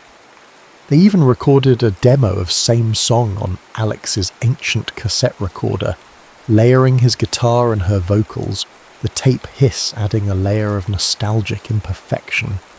It was their anthem, their secret handshake, the tangible proof of what they shared. But graduation wasn't just a concept, it was a rapidly approaching date on the calendar. Acceptance letters arrived. Alex got into a prestigious music program in Nashville, a dream he hadn't dared to fully admit even to himself. Morgan was accepted into a vocal performance program in Boston, a chance to hone her incredible talent. Different states, different dreams. The conversation happened on a blanket spread under the stars at Miller's Point, their spot overlooking the sleeping town.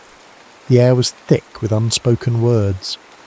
Nashville, Alex said softly, tracing the rim of a soda can. It's everything I've worked for. Boston, Morgan whispered, her voice catching. It's where I need to be to really learn. They didn't fight.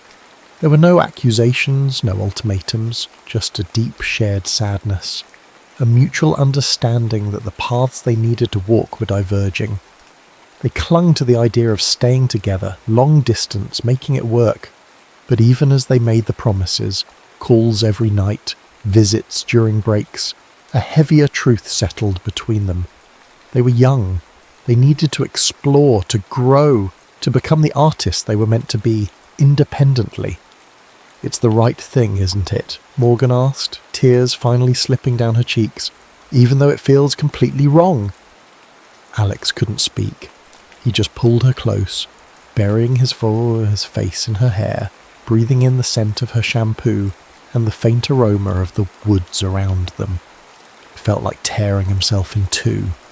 On their last day together before heading off to different corners of the country, they exchanged gifts. Alex fastened a simple silver chain around her neck. Dangling from it was the worn tortoiseshell guitar pick he'd used during their first talent show duet practice. "So you don't forget the first verse," he mumbled, his voice thick. Morgan pressed a familiar dog-eared journal into his hands. It was the one she carried everywhere, filled with her elegant script. "There are lyrics in here," she said, her eyes meeting his, full of unshed tears. "Ones we started, ones we never finished. Maybe someday you can finish them." They held each other one last time, a long, desperate embrace that tried to contain all the love, all the memories, all the unwritten verses. Then they pulled apart, turned, and walked away, the melody of same song echoing silently in the space between them, a bittersweet reminder of a harmony interrupted. The cheap cassette tape, tucked away in a box in Alex's childhood bedroom, held the only recording, a ghost of a promise whispered onto magnetic tape. 15 years. Sometimes it felt like a lifetime, other times like the blink of an eye.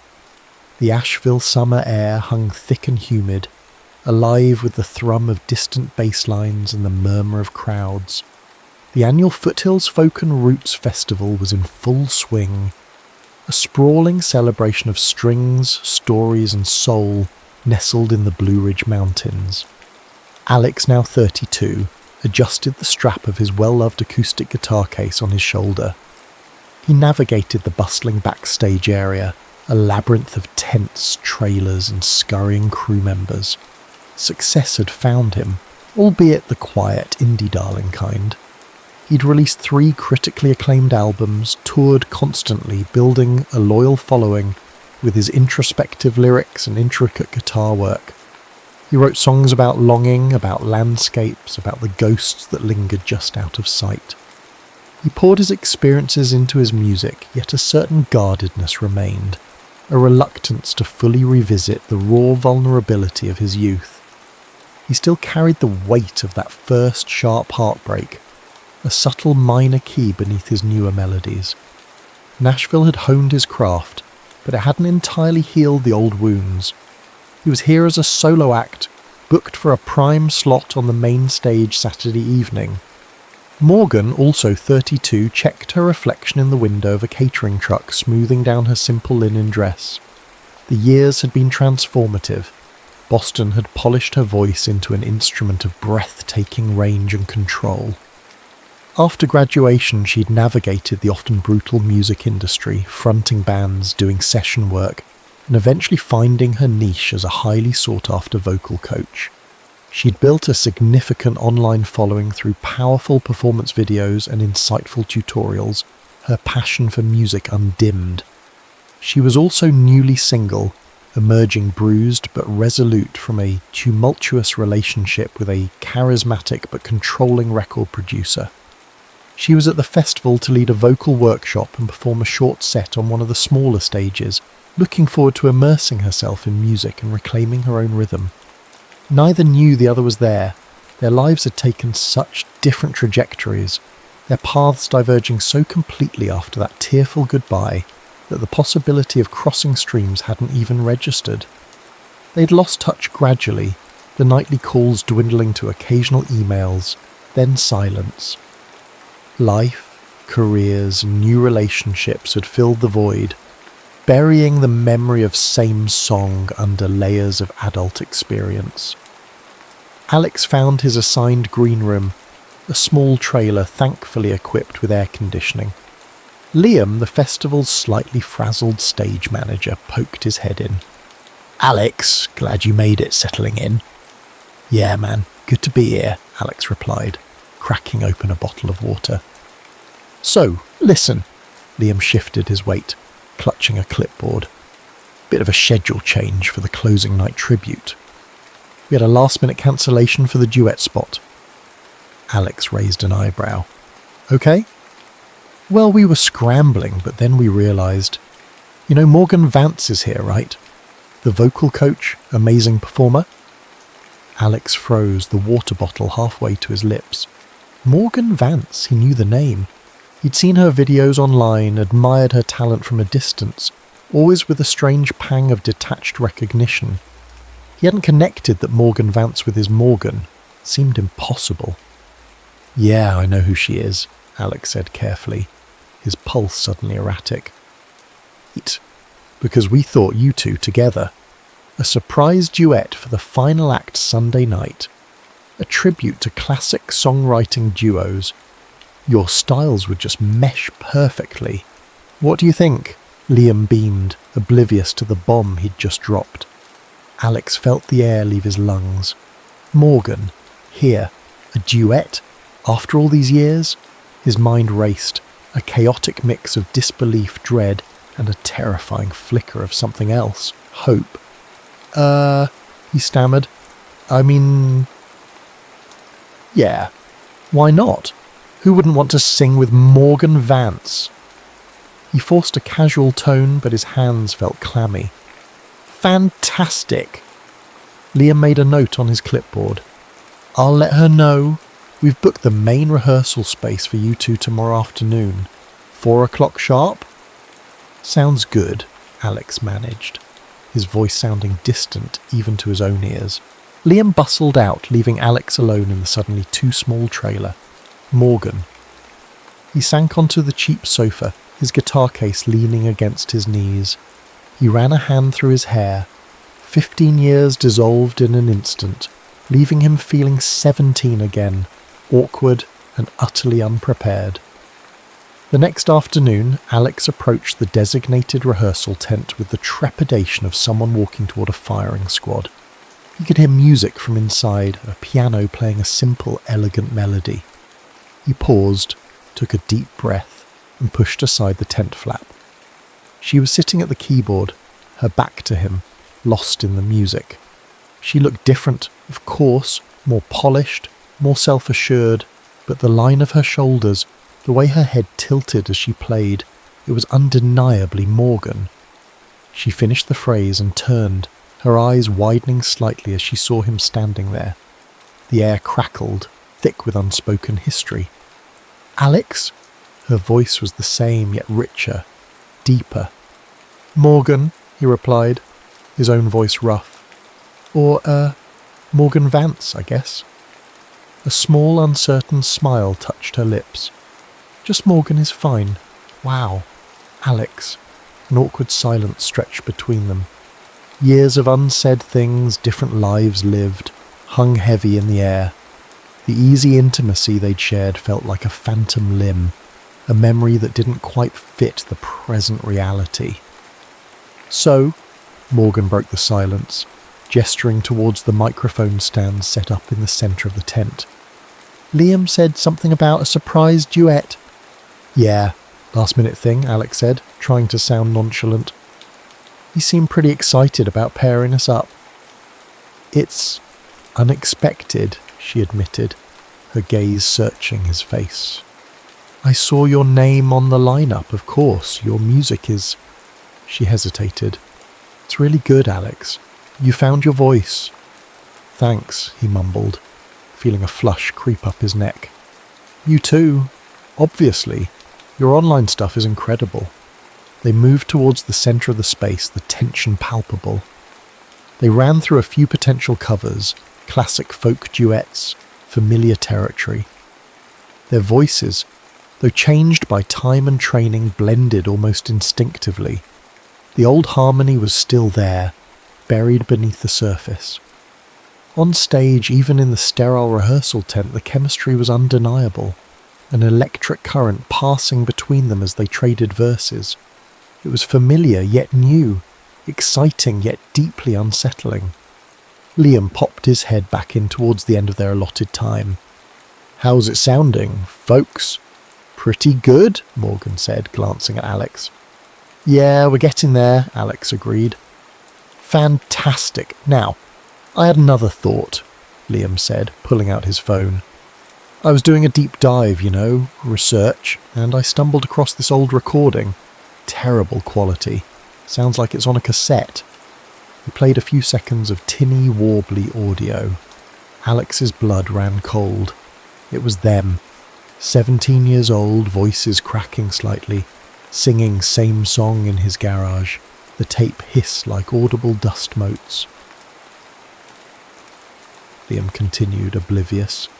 Is that you guys? Morgan stared at the phone, her face pale. Where did you find that? Some obscure corner of the internet. An old high school band archive site, maybe. Anyway, the melody, the lyrics, they're beautiful, raw but beautiful. What if for the encore Sunday night you performed this? Your own song. Talk about a full circle moment. Alex looked at Morgan. Her eyes were wide, mirroring the shock and turmoil he felt. That song, their song, the one born from their first connection, the one sealed with their breakup, the one neither of them had likely listened to, let alone performed in 15 years. Resurfacing it felt like excavating a time capsule, unearthing emotions they had both carefully buried. Nostalgia warred with the remembered pain of their parting, the unresolved questions swirling in the charged air between them. I don't know, Morgan stammered, looking away. It's been a long time, Alex added, the understatement hanging heavy in the humid tent. Liam, sensing the sudden shift in atmosphere but misinterpreting it as artistic modesty, just grinned. Think about it. It would be magic. Pure festival magic. He gave them a cheerful wave and disappeared again. Alone once more, Alex and Morgan stood in silence, the ghost of their 17-year-old voices hanging in the air, the weight of their shared past pressing down on them. The same song, unfinished and unresolved, was suddenly terrifyingly back on the set list. The Asheville Festival pulsed with life around them, a vibrant ecosystem of music, craft beer, and swirling crowds. Yet for Alex and Morgan, the noise seemed to fade whenever they found themselves drawn back into each other's orbit. The initial awkwardness of the reunion slowly began to yield, replaced by a hesitant curiosity, a careful exploration of the 15 years that lay between their past and present. They started spending time together, initially under the guise of rehearsing for the Sunday duet, but soon seeking each other out during downtime between sets and workshops. They grabbed coffee from a vendor truck, sharing a picnic table under the shade of a sprawling oak tree. They wandered through the craft booths, commenting on handmade pottery and tie-dyed shirts. Each interaction felt like deciphering an old map, tracing familiar routes that led to unexpectedly changed landscapes. Their conversations, at first tentative, grew deeper, more candid. They talked about the years immediately following their split, the loneliness of new cities, the struggle to find their artistic footing, the relationships that had shaped them for better or worse. Nashville was intense, Alex admitted, stirring his coffee. Sink or swim, I swam mostly, wrote a lot of sad songs. He offered a self-deprecating smile. Guess some things don't change. Boston pushed me, Morgan shared, tracing patterns on the wooden table. Technically, vocally, but finding my own artistic voice separate from what instructors or others wanted, that took longer. She alluded vaguely to her recent breakup, the shadow of it still visible in her eyes. It's hard sometimes, untangling your art from your relationships. Alex nodded, understanding more than she might realise. His own romantic history had been a series of near misses, relationships that flickered but never quite caught fire, always measured against a memory he tried to ignore. One afternoon, escaping the main festival grounds, they found a quiet spot by the Swannanoa River, the gentle murmur of the water a soothing counterpoint to the distant music. Alex had his guitar, not the one he performed with, but an older, travel-worn acoustic. Morgan pulled out a familiar-looking notebook, not the original journal she'd given him, but clearly its descendant. You know, Morgan said softly, looking out at the water, after we split, I kept writing, adding verses to same song. She opened the notebook, revealing pages filled with her distinctive script. Not constantly, but whenever something big happened, a milestone, a heartbreak, a moment of clarity, it felt like checking in with us, or with the memory of us. Alex felt a lump form in his throat. He hadn't known. He'd kept her journal safe, tucked away in her box, but he hadn't dared open it often, the unfinished lyrics a painful reminder. "I kept the journal you gave me," he confessed. I couldn't finish the lyrics. But the melodies, bits and pieces of things we wrote back then, they still show up in my songs. Sometimes I don't even realise it until later." He started playing then, not same song, but a new melody, something quiet and searching. Morgan listened, then, hesitantly at first, began to hum along, finding a harmony. Soon she was pulling lines from her notebook, weaving them into his music. They weren't just rehearsing anymore, they were creating, the old spark flaring back to life, fueled by 15 years of separate experiences that somehow still resonated on the same frequency. They played for hours, the sun dappling through the leaves, the rest of the world falling away until it was just the two of them and the music they made together, a language they'd never forgotten how to speak. That evening, there was an informal bonfire acoustic set near the artist's camping area. Someone coaxed Alex into playing a song. He glanced towards Morgan, who was sitting on a log bathed in the flickering firelight. He started playing one of his own tunes, but halfway through he shifted the chords, finding the familiar progression of same song. He sang the first verse, his voice filled with a newfound resonance, his eyes finding hers across the fire. Without a word, Morgan stood up, walked over and joined him on the second verse, her voice blending with his as if no time had passed at all. It wasn't the full raw version from the demo tape, nor the version Liam had proposed. It was something new, imbued with the weight of their lived experiences. The small crowd fell silent, captivated by the palpable emotion radiating from them. As the last chord faded, the only sound was the crackling fire. Later, walking back towards their respective accommodations under a canopy of trees strung with fairy lights, the air felt charged. The music, the firelight, the shared vulnerability, it had stripped away the last layers of their reserve. Alex stopped, turning to face her. "Morgan," he started, then stopped. Words felt inadequate. She looked up at him, her eyes reflecting the tiny lights. He reached out, his fingers brushing her cheek, a spark igniting at the contact. And then he kissed her. It wasn't like the tentative kiss of their youth. This was a kiss freighted with years of unspoken longing, regret, and the overwhelming relief of reunion. It was a kiss that acknowledged the past but anchored itself firmly in the present, a desperate, hopeful collision under the Carolina stars. The fragile bubble of their rekindling, however, was soon threatened. The next day, a sleek black car pulled up backstage. Out stepped Julian Vance, Morgan's recent ex, the record producer. He was all sharp suit and predatory charm, ostensibly there to support Morgan, but clearly intending to reassert his influence. He cornered her after her workshop, waving a recording contract. "Morgan, darling," he crooned, loud enough for Alex standing nearby to overhear. "I pulled some strings. This is a major label deal. Solo album. Big budget. We can pick up right where we left off, professionally speaking, of course." The implication hung in the air. The contract came with strings, the kind that tangled art with control, the kind she'd just escaped. Morgan looked trapped, the old anxieties flickering across her face. Before Alex could intervene, his own manager intercepted him, phone pressed to his ear. "Alex, great news. That European solo tour we pitched. They want you, starting in 6 weeks. It's huge, man, career-defining."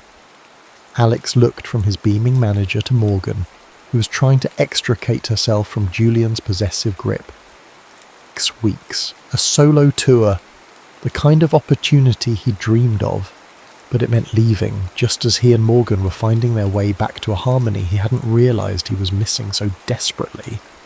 Julian's arrival, the tour offer, suddenly the world was rushing back in, presenting them both with choices, demanding they decide if the tentative song they were rewriting together was worth risking the paths they'd forged alone.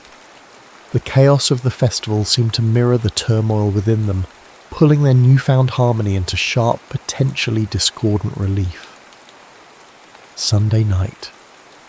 The air crackled with the energy of 1,000 endings and beginnings. The final night of the Foothills Festival. The main stage lights blazed, illuminating a sea of faces turned expectantly towards the platform. Backstage, the atmosphere was a hum of controlled chaos, but for Alex and Morgan, standing in the wings, a pocket of intense quiet seemed to surround them. They hadn't had much time to talk since the dual bombshells of Julian's contract offer and Alex's tour opportunity. Stolen moments between sound checks and crowd navigation were filled with charged glances and unspoken questions. The weight of their impending choices pressed down on them, adding another layer of complexity to the performance ahead.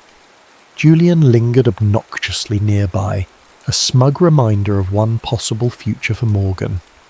Alex's manager kept shooting him encouraging thumbs-ups about the tour, representing another. Liam gave them the 2-minute warning. Alex turned to Morgan, his expression serious. "Are we doing this?" The old song. Morgan met his gaze, a flicker of uncertainty warring with a newfound resolve.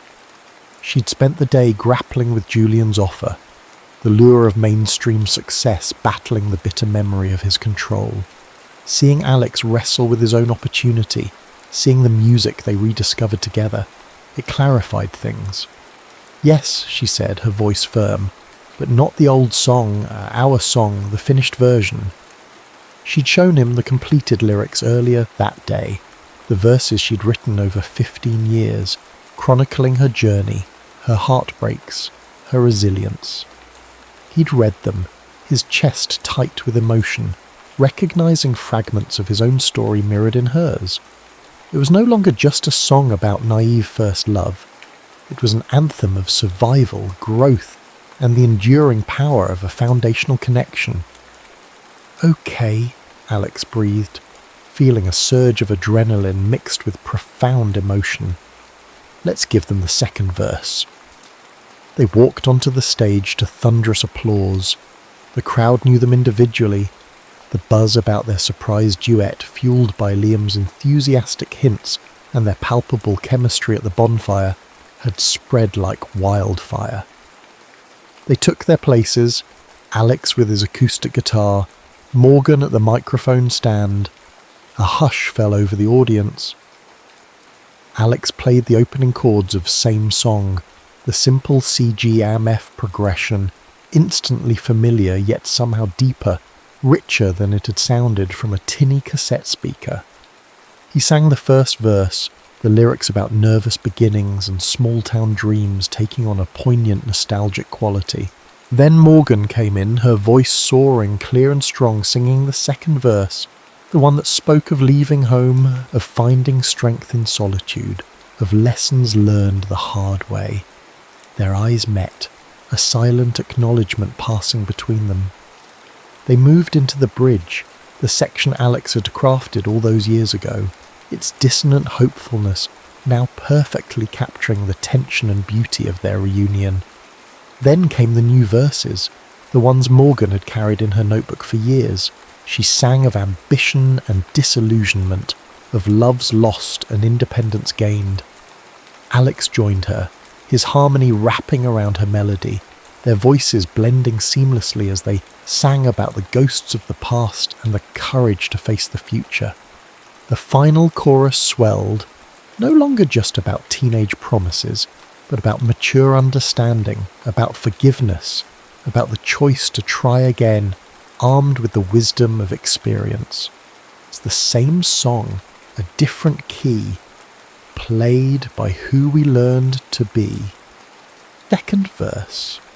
The harmony finally feels like you and me. As the last chord resonated, soaking into the rapt silence of the crowd, it felt less like an ending and more like a statement.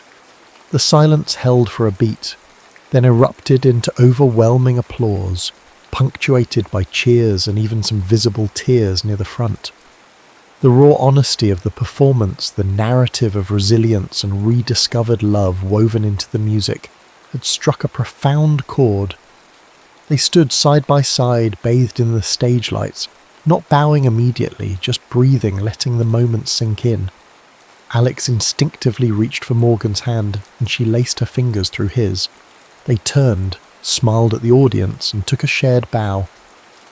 Backstage, the adrenaline still coursing through them, they found a quiet corner away from the congratulatory chaos. They didn't speak for a long moment. The weight of the performance, the choices they'd made explicit in those lyrics, hanging between them. The noise of the festival seemed distant, muffled. "So," Alex said finally, his voice quiet, still holding her hand. "That felt right." "It did," Morgan agreed, her eyes shining. "Julian cornered me again before we went on. I told him no, politely but firmly. No contract." Alex squeezed her hand. "My manager wants an answer about the tour by tomorrow morning." He looked at her, his gaze steady. "Europe seems a lot less appealing right now." A slow smile spread across Morgan's face. "Funny. I was just thinking Asheville is starting to feel like home." He smiled back, a genuine, unrestrained smile that reached his eyes. "I was thinking, maybe we have more songs to write, together." "An EP," Morgan suggested, her smile widening. "Maybe find a little cabin studio somewhere up here in the mountains." "Deal," Alex said, leaning in to kiss her softly, sealing the promise not with youthful desperation, but with mature intention. 1 year later. The stage lights felt familiar, comfortable. The venue wasn't a sprawling festival ground, but an acclaimed mid-sized theatre in Chicago, sold out. On stage, Alex and Morgan stood side by side, instruments in hand, finishing the last song of their set. Their joint EP second verse, recorded in a rustic cabin studio nestled in the Blue Ridge Mountains just outside Asheville, had been a surprise hit. Critics lauded its emotional honesty, the seamless blend of Alex's intricate instrumentation and Morgan's powerhouse vocals, and the songwriting that spoke of love found, lost, and bravely rediscovered. It had climbed the indie charts, resonated deeply with listeners, and just last week it had officially gone gold. They finished the song, a new one, full of hope and the quiet joy of shared creation, to sustained applause. They looked at each other, a silent communication passing between them, a testament to the harmony they'd rebuilt, stronger and more resonant than before. They joined hands, mirroring that moment backstage at the festival a year prior, but now under the bright lights, sharing their story with the world. As they took their final bow, the spotlight catching the glint of the silver chain with the worn guitar pick around Morgan's neck, it felt less like an ending, and more like the beginning of a beautiful, long overdue second movement. The song was the same, but the verses were richer, the harmony sweeter, and the future stretched before them full of unwritten music.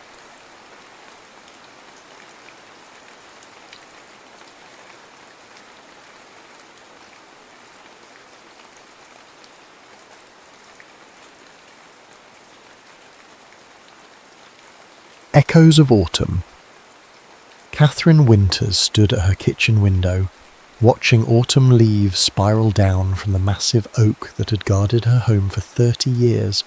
53 years old today, and the universe had sent her a windstorm as a birthday gift. How fitting. Her phone buzzed on the counter, a text from her daughter in Seattle. "Happy birthday, Mum. Did the package arrive?" It had. Unopened, it sat on her dining room table like an unexploded ordnance. Ellie meant well, but Catherine couldn't bear another well-intentioned self-help book or meditation cushion.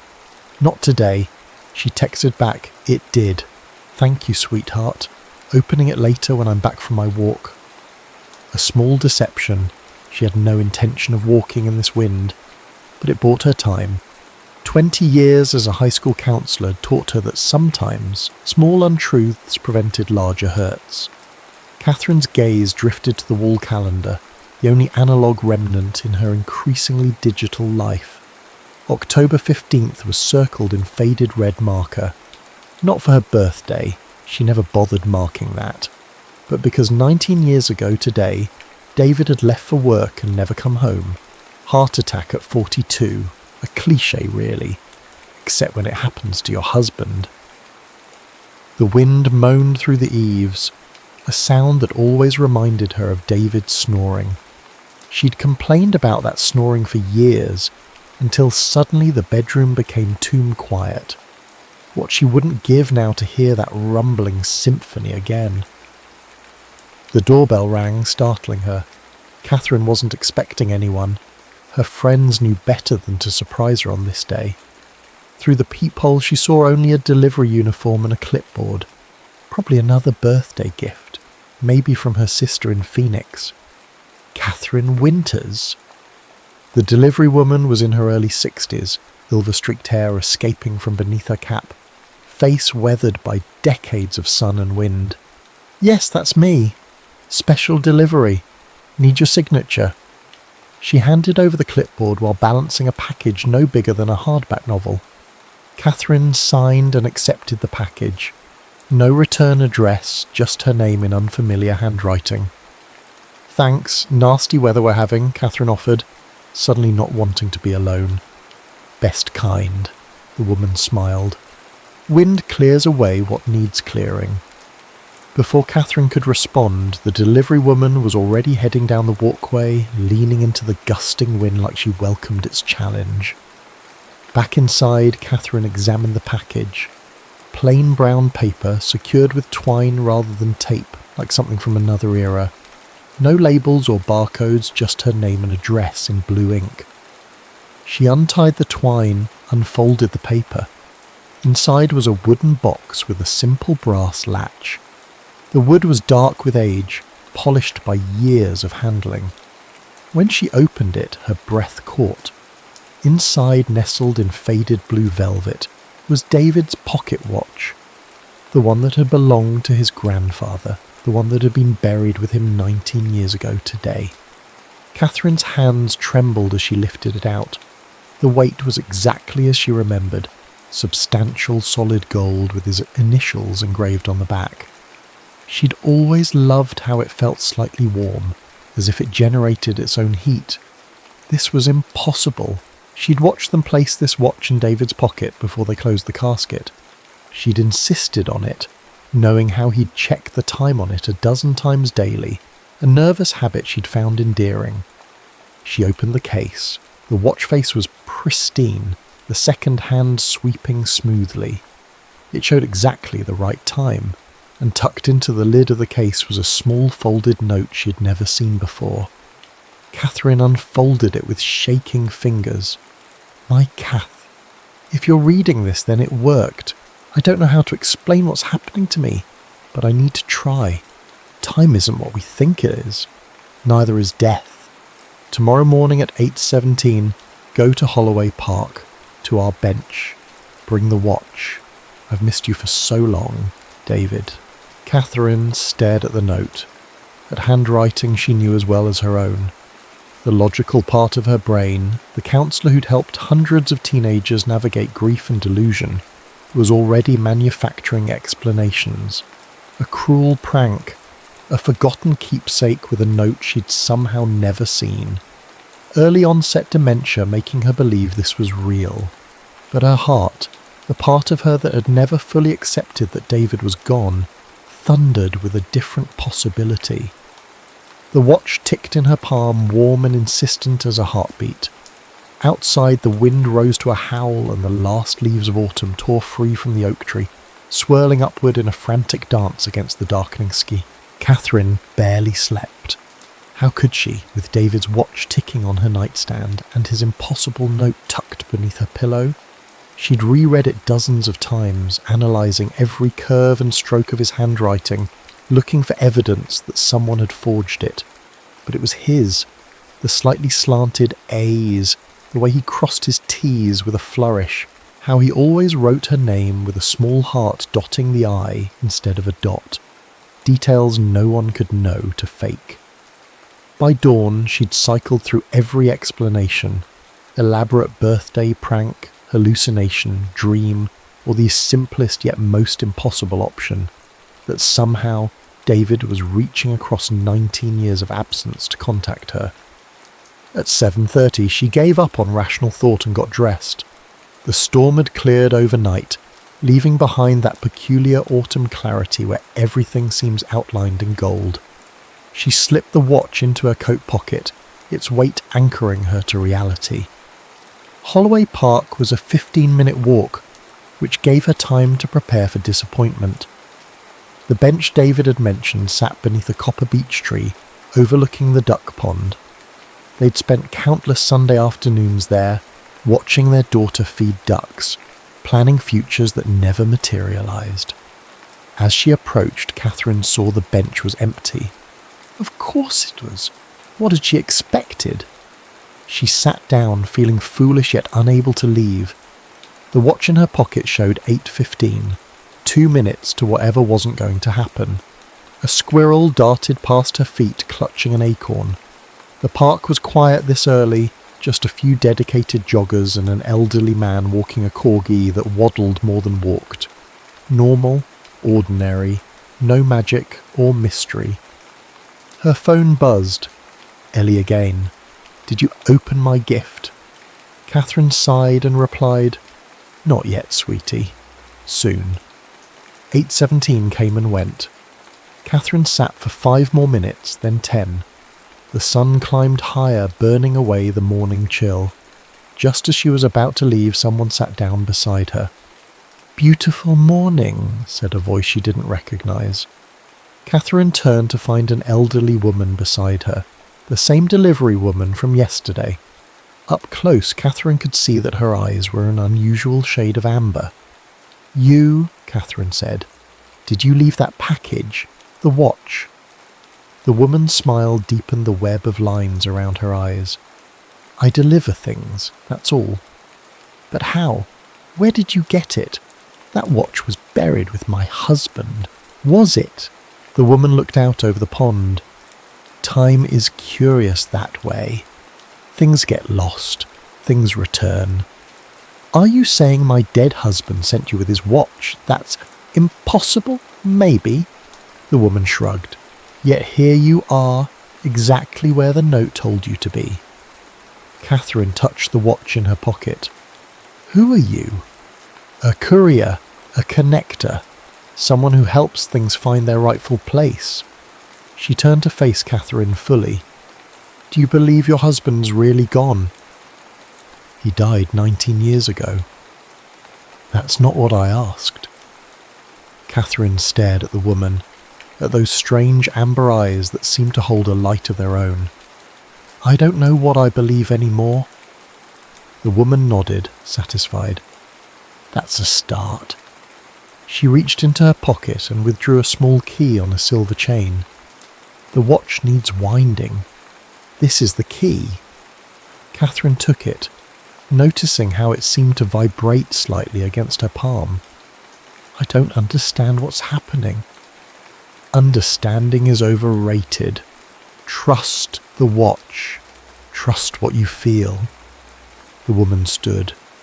"Wind it at midnight, not before." "Wait!" Catherine called as the woman started to walk away. "What's your name?" The woman paused, looking back over her shoulder. "Autumn," she said with a small smile. "My name is Autumn." Catherine watched her go, the key warm in her hand. Only when Autumn had disappeared from view did Catherine realise the woman hadn't been wearing a delivery uniform today. She'd been dressed in ordinary clothes, except for a scarf the exact colour of the copper beech leaves above them. On her walk home, Catherine's phone rang. Her principal, reminding her about tomorrow's faculty meeting. Normal life intruding on whatever strangeness had enveloped her. "Catherine, are you there?" her principal asked after a moment of silence.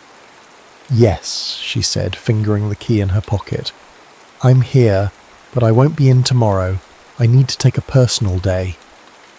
That night, as the digital clock on her bedside table clicked over to midnight, Catherine took out David's watch and the delicate key. Her hands shook slightly as she inserted the key into the small winding aperture on the back of the watch. It turned smoothly as if recently oiled. One full rotation, then another. On the third turn, something clicked inside the mechanism. The second hand, which had been moving steadily all day, stopped. Then, impossibly, began to move counterclockwise. 3 days after winding the watch, Catherine still hadn't returned to work. She'd called in sick using accumulated leave time that her principal couldn't deny, though Catherine heard the concern in her voice. In 18 years at Roosevelt High, Catherine had rarely missed a day. But how could she focus on teenage crises when her own reality had shifted?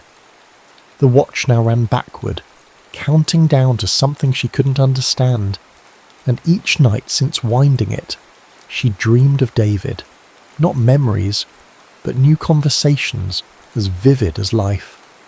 In these dreams, they sat on their park bench while David explained things that made perfect sense, until she woke, left with only fragments. Time folds back on itself, and the boundaries are thinner than we think, and most persistently, I found a way back. This morning, Catherine had awakened to find a photograph on her nightstand that hadn't been there when she went to sleep. A Polaroid of their bench at Holloway Park, the copper beech's leaves a fiery canopy above it. Written on the white border in David's handwriting, "Remember our first kiss, November 3rd, 91. 4:35 p.m. Catherine did remember. They'd been walking through the park on their third date when rain had suddenly poured down. They'd run to the shelter of the beech tree, laughing and soaked, and David had brushed a wet strand of hair from her face before kissing her. She'd known then that she'd marry him someday. November 3rd was tomorrow, and she had no idea who had placed the photograph by her bed. Her doorbell rang, startling her from these thoughts. Through the peephole she saw Ellie on her porch looking worried. "Mum, are you okay?" Ellie asked when Catherine opened the door. At 30, Ellie had grown into a woman who resembled her father. Same dark eyes, same determined chin. "I'm fine, honey. Why?" "Why? Because you haven't been answering my calls. And your principal called me concerned because you've missed 3 days of work." Ellie stepped inside, scrutinizing her mother. "And you look like you haven't slept in days." "I've been sleeping," Catherine said, which wasn't entirely a lie. "Just having strange dreams." Ellie set her purse down on the entryway table with a deliberate calmness that Catherine recognised as forced. "You didn't open my birthday gift." The package still sat on the dining room table, accusatory in its untouched state. "I've been distracted." "By what, Mum? What's going on? You haven't been like this since—" Ellie stopped herself. "Since your father died." Catherine finished for her. Ellie nodded, her expression softening. "Is that what this is about?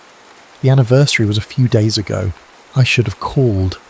Catherine considered telling her daughter everything: the watch, the mysterious woman named Autumn, the backwards running timepiece, the photograph that appeared from nowhere. But she knew how it would sound. Instead, she said, "I think I'm just processing some old grief. It bubbles up sometimes, even after all these years." Ellie hugged her, and Catherine breathed in the familiar scent of her daughter's shampoo. "I worry about you being alone here." "I'm not alone. I have my work, my friends." Catherine pulled back and managed a smile. "And I have you, even if you're 3 states away." "Well, I'm here now for the weekend. Ryan's watching the kids." Ellie picked up the birthday package. "And you're going to open this, and then we're going to have lunch, and you're going to tell me what's really going on." Catherine unwrapped the gift. Not a self-help book, but a leather-bound journal with her initials embossed on the cover. "It's beautiful," she said, genuinely touched. "You used to write all the time, remember? You always said it helped you make sense of things." Ellie squeezed her hand.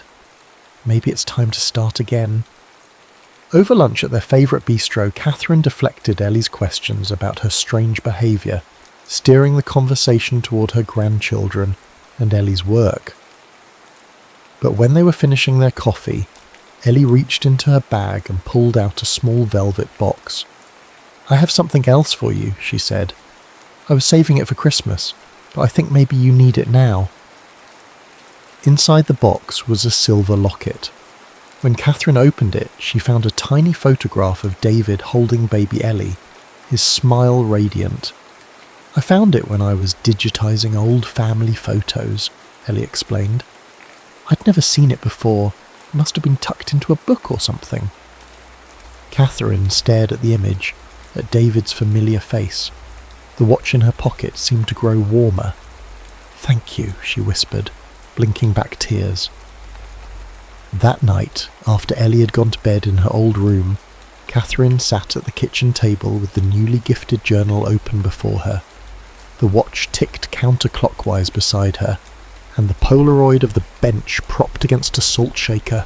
She began to write, hesitantly at first, then with increasing urgency.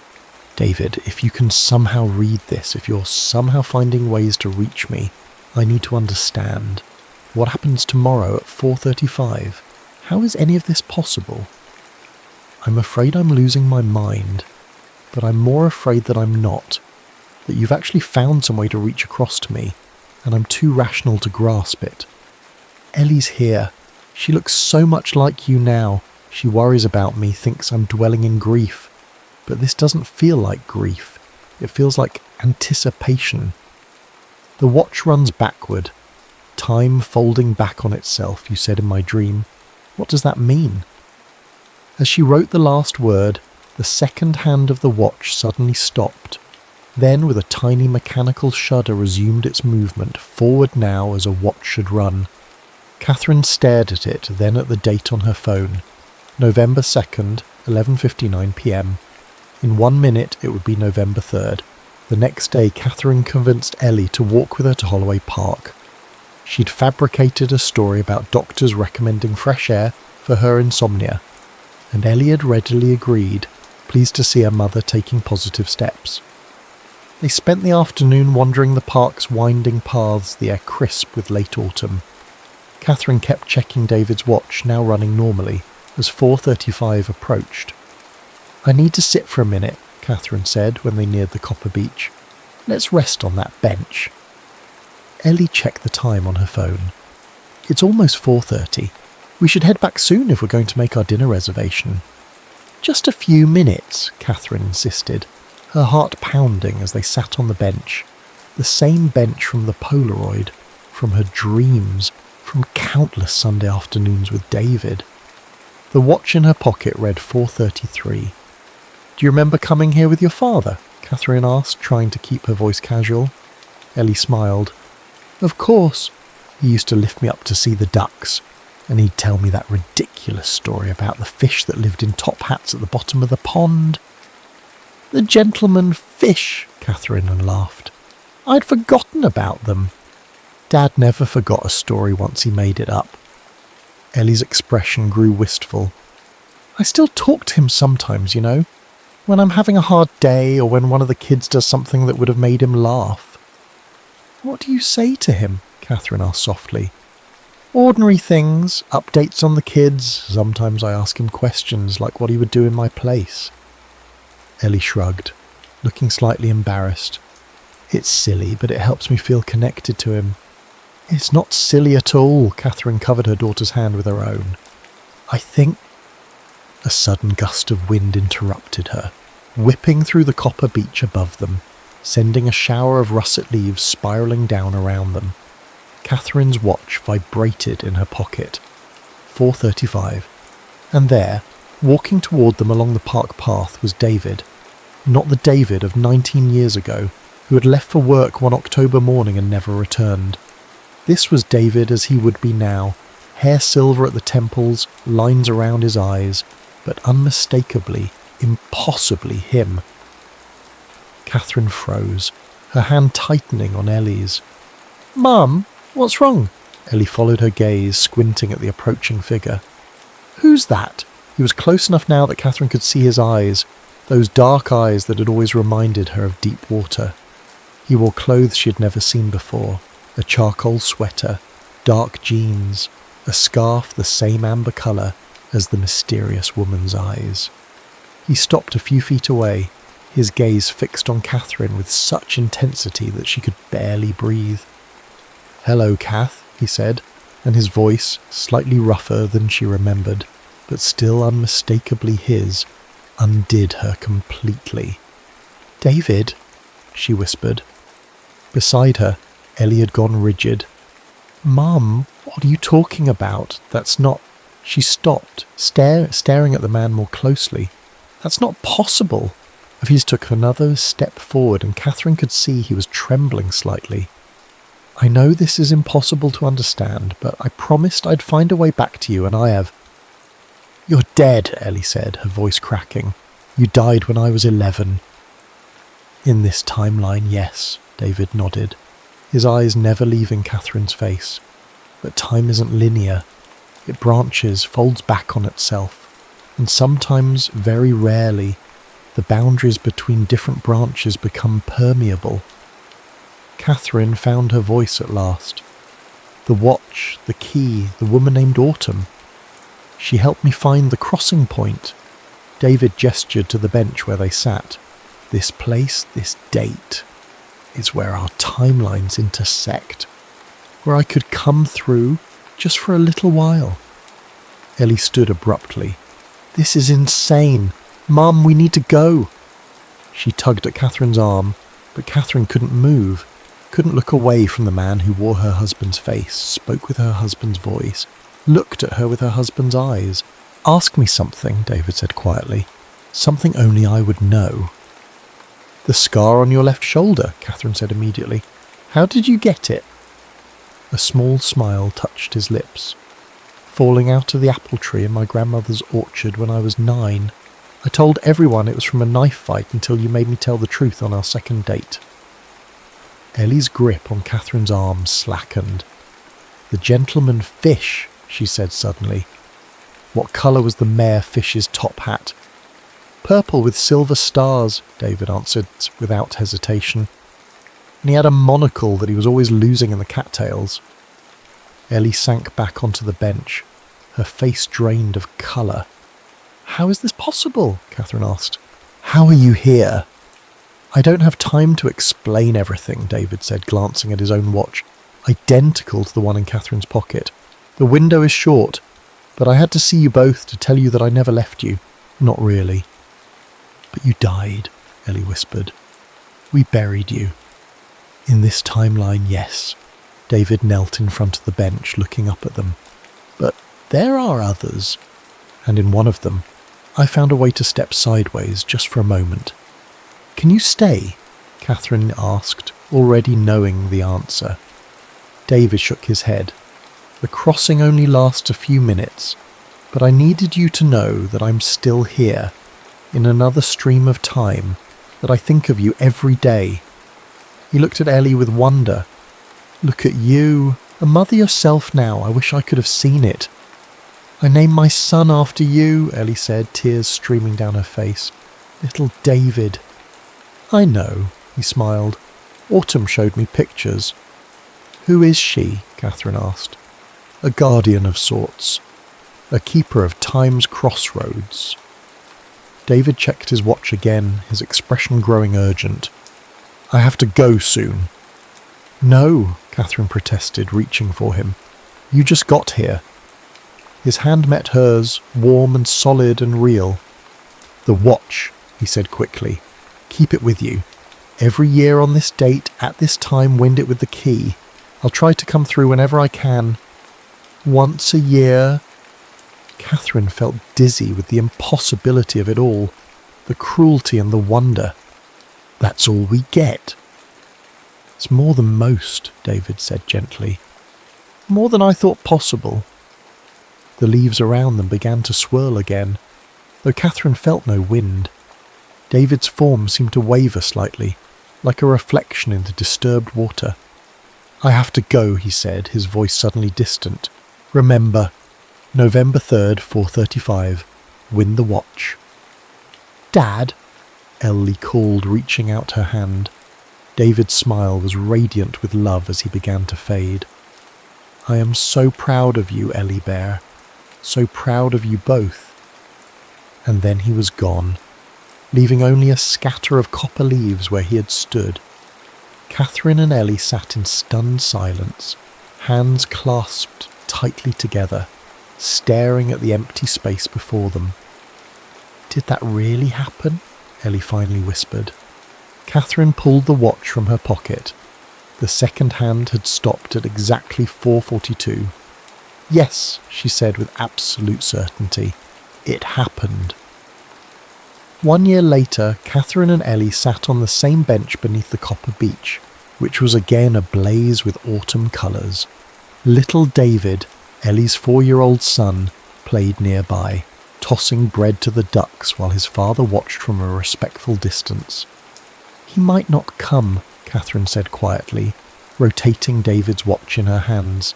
He said he'd try, but he'll come, Ellie interrupted with firm confidence. Dad always kept his promises. The past year had transformed them both. After their impossible reunion with David, they'd spent countless hours talking, researching quantum physics, reading obscure texts about time and dimensions that Autumn, who Catherine now occasionally glimpsed around town, had subtly directed them toward. Catherine had filled 3 journals with theories and questions, mapping constellations of possibility. She'd returned to teaching with renewed purpose, no longer just counselling students through crises, but helping them see beyond the apparent limitations of their lives. Ellie had moved her family back to Colorado, taking a job at the university's physics department. Her colleagues found her new research direction into theoretical dimensionality fascinating if somewhat esoteric. David's watch showed 4:34. Catherine wound it with the silver key, her hand steady. I still can't believe we're doing this, Ellie said, watching as the second hand began its familiar backward movement. Waiting for a ghost who isn't really a ghost. A traveller, Catherine corrected. Between branches of time. At exactly 4:35, the copper leaves above them began to stir, though the air was still. Little David stopped feeding the ducks, staring at something neither Ellie nor Catherine could yet see. Grandpa, he shouted suddenly, pointing toward the path, and there was David, walking toward them with the same steady pace as before, his smile widening as he caught sight of them. You came, Catherine breathed when he reached them. I promised, didn't I? David knelt to greet his grandson, who showed no hesitation in accepting this new yet familiar presence. Hello, young man. You've grown since last year. You weren't here last year, little David said with a child's matter-of-fact certainty. Not in a way you could see, David agreed, but I was watching. This time their reunion lasted 17 minutes. Catherine timed it on the watch. 17 precious minutes in which David held his grandson, embraced his daughter, and sat beside his wife on their bench, his arm warm around her shoulders. They didn't waste time with questions about the how or why of his presence. Those were mysteries larger than their brief window could contain. Instead, they shared the small, vital news of their lives. Little David's first swim across the pool, Ellie's research breakthroughs, Catherine's decision to retire next year. Will I see you then? David asked as the leaves began their telltale dance, signalling his impending departure. When you have more time? Every November 3rd, Catherine promised. For as long as I can. As David began to fade, little David reached out and placed something in his grandfather's hand, a copper beech leaf, perfectly preserved. For your time, the boy said seriously. David's smile was the last thing to fade, lingering like the Cheshire Cat's until only the space remained where he had been. Little David seemed untroubled by his grandfather's disappearance, returning to the ducks as if interdimensional visitations were an ordinary part of life. He sees more than we do, Ellie observed, watching her son. Children haven't learned the boundaries yet. Catherine nodded, tucking the watch back into her pocket. Maybe we're unlearning them. That evening, after Ellie and her family had returned to their new home across town, Catherine sat at her kitchen table with her journal open before her. The watch ticked normally beside her, counting ordinary time until next year's extraordinary moment. She wrote, "David came again today, 17 minutes according to the watch, not enough, never enough, but infinitely more than I believed possible a year ago. Ellie thinks she's found a mathematical model for what's happening, something about quantum resonance and memory as a stabilizing force. She's working with a theoretical physicist who believes there are thin places, where different timelines brush against each other like overlapping ripples in a pond. Little David saw him first. Children understand these things better than we do. They haven't yet built walls between what is and what could be. I used to think grief was the price we pay for love. Now I wonder if it's just a failure of perception, our inability to see beyond the apparent boundaries of reality." Autumn left another book on my porch yesterday. Ancient Greek philosophy this time, all about time being circular rather than linear. There was a pressed flower marking a passage about how everything that has happened is happening somewhere, always. I don't know if that's true for everyone, but I know that somewhere, in another stream of time, David never left for work that October morning. And somewhere else, he found a way to reach across the divide and remind us that love doesn't recognise the boundaries we think exist between life and death, presence and absence now and then. Until next November 3rd, I'll keep the watch close, and I'll remember what David told little David today when he asked where Grandpa goes when he disappears. "I'm just in another room, buddy. A room right next to this one with just a very thin wall between us. And sometimes, if we're very lucky and very patient, we find a little window in that wall. Outside, the wind rose, sending the last leaves of autumn swirling into the darkening sky." Catherine closed her journal and went to the window, watching their dance.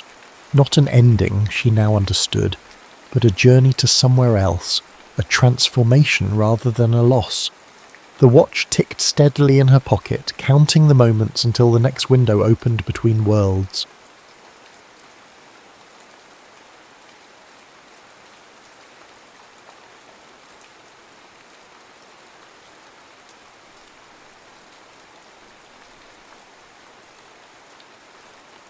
Quarantine Hearts.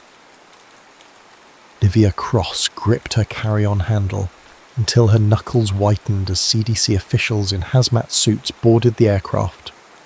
After 20 hours of flying from Geneva, all she wanted was to collapse into her own bed. Instead, she was watching a potential public health crisis unfold in real time. "Ladies and gentlemen, remain calm," announced a woman in full protective gear. "A passenger on this flight has exhibited symptoms consistent with the new Kappa variant. As a precautionary measure, everyone will be escorted to a quarantine facility for observation." Collective groans filled the cabin. Olivia closed her eyes, mentally calculating the reproduction rate of the variant based on the latest data she'd reviewed at the summit. 14 days minimum. She'd need to email her team, reschedule appointments, and request her research files be uploaded to the secure server. "Dude, this is insane. Look at this, everyone. I'm literally being quarantined right now." Olivia's eyes snapped open. 3 rows ahead, a man with artfully tousled dark hair was holding his phone aloft, filming the officials while narrating in an excited voice as if he'd won a prize rather than been detained. "Harvey Pennington here, coming at you live from what might be the most extreme travel delay of my career. We're being taken to a government facility. Sir, please lower your device," instructed one of the officials. Sorry, the man said, though his apologetic smile suggested the opposite. "Just documenting history. My 3 million followers are going to freak." The journey from JFK to the hastily converted airport hotel was a blur of forms, temperature checks, and the constant backdrop of Harvey Pennington's voice as he charmed every official they encountered. By the time Olivia received her room key, her temples throbbed. "Room 718, said the quarantine coordinator. "And sir, you're in 720. Olivia's head snapped up. "Wait, those are adjoining rooms." "All rooms are paired for safety monitoring," the coordinator explained tiredly.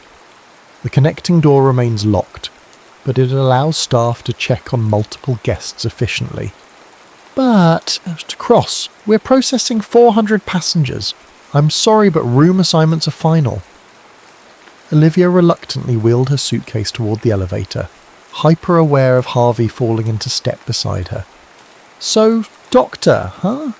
Let me guess. Plastic surgery, dermatology?" She gave him a withering look.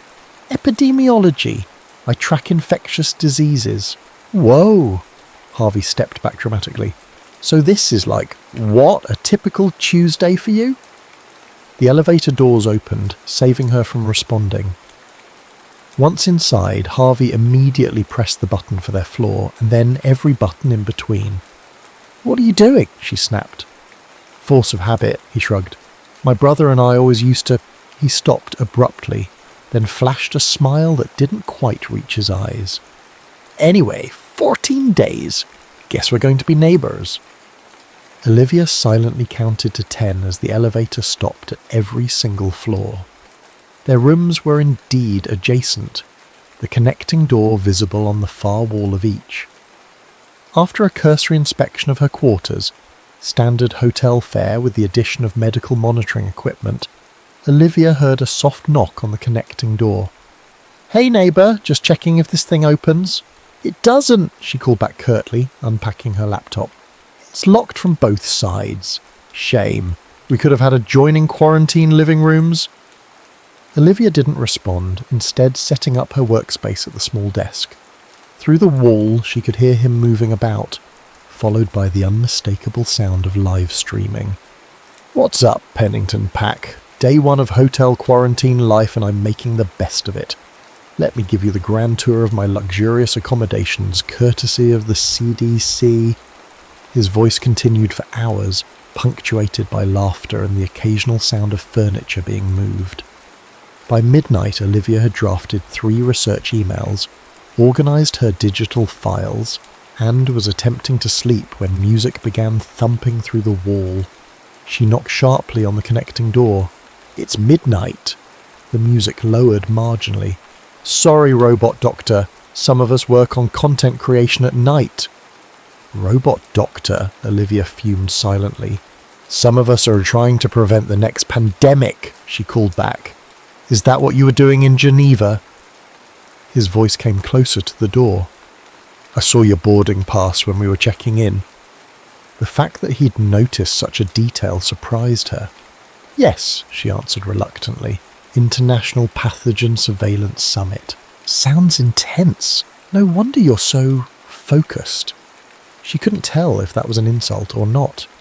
"Good night, Mr. Pennington." "Harvey," he corrected. "And I'd say sweet dreams, but you'd probably prefer efficient ones."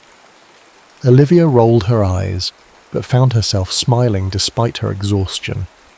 She placed her pillow over her head to muffle the continued low beat of his music and eventually drifted off, dreaming of invisible walls and the spaces between people that no amount of proximity could bridge.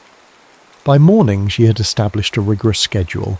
Wake at 6 a.m, exercise using the limited floor space, shower, work until lunch delivery, afternoon conference calls, data analysis, dinner, more work, sleep by 10 p.m, a routine to maintain sanity. Harvey, meanwhile, seemed to exist without any discernible pattern. Some mornings she heard him before dawn, other days there was no sound until afternoon.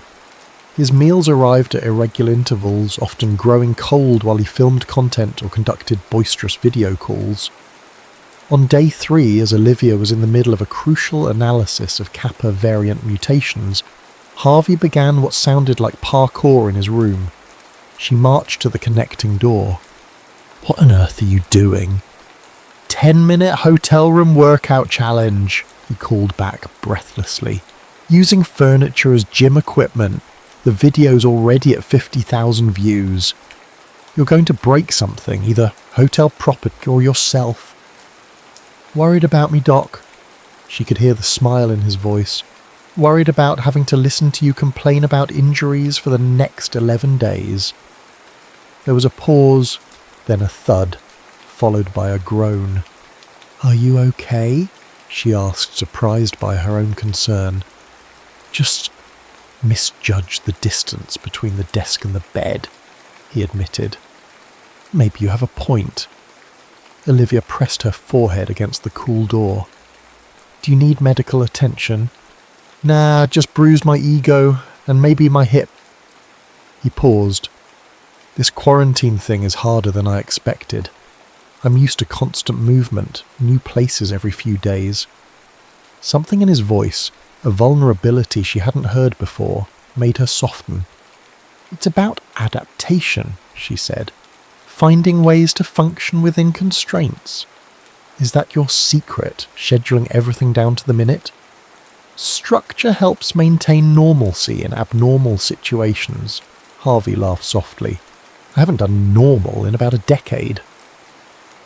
Olivia returned to her work, but found herself distracted, wondering what kind of life existed entirely outside the boundaries of routine, and what would drive someone to choose it.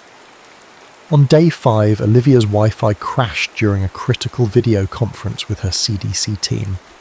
After 20 minutes of futile troubleshooting with hotel IT, she paced her room like a caged animal. A tentative knock came from the connecting door. Everything okay in robot land? I can hear you muttering scientific profanities. She sighed heavily. My internet's down. The back-end system are overwhelmed with all the quarantined guests trying to work remotely. Ah. There was a pause. I could share my hotspot. I've got an unlimited international plan. Olivia hesitated. That would actually be tremendously helpful. Cool. I'll text you the password. What's your number? She found herself reciting her phone number to a man she'd never actually seen face to face, only glimpsed from a distance on the plane. 2 minutes later, her phone pinged with his network details. Thank you, she called through the door once she was connected. No problem. What's the big project anyway? Curing the common cold, eradicating mosquitoes? Analysing mutation patterns in the Kappa variant to determine possible transmission vectors. Okay, that's both terrifying and impressive. His voice was closer now, as if he too were leaning against the door. So you're one of the people who might actually save the world someday. She laughed softly. Hardly. I'm just trying to understand viral behaviour so we can predict outbreaks before they happen. Still sounds heroic to me. Meanwhile, I film myself eating weird foods and jumping off tall things for likes. I doubt that's all you do, she said, surprising herself with the defence of his career. Yesterday I spent 4 hours editing a video of myself building a fort out of hotel bedding. And brought joy to, how many followers did you say? 3 million? There was a pause. Huh. Robot Doctor has a soft spot after all. Stop calling me that, she said, but without heat. I'm just saying different work has different value. Fair enough, Olivia. Hearing her name in his voice created an odd flutter in her chest. What exactly do you do, Harvey? Besides hotel parkour? I travel. Document places most people never see. Started as a backpacker with a GoPro and somehow turned into whatever this is, he sighed. Though lately I've been wondering if any of it matters. What do you mean? I've been to 68 countries, climbed mountains, explored caves, eaten things that made my camera crew gag. But sometimes I think I'm just skimming the surface, collecting places like stamps without really understanding them. The vulnerability in his admission resonated with her. I understand surface skimming. In my field, we're always racing against time, moving from one potential crisis to the next. Sometimes I wonder what I've missed while focusing on microscopic threats. Look at us, having an existential crisis through drywall, Harvey chuckled. Maybe quarantine forces perspective. Or cabin fever, she quipped. Speaking of which, Harvey's voice brightened, I've been brainstorming quarantine activities that don't involve spreadsheets or risk assessments. Any interest in a crossroom challenge? Depends on the challenge. Tonight, creating gourmet meals using only room service ingredients and the coffee maker. I'll judge yours, you judge mine. Olivia surprised herself by laughing. That sounds ridiculous. Exactly. That's the point.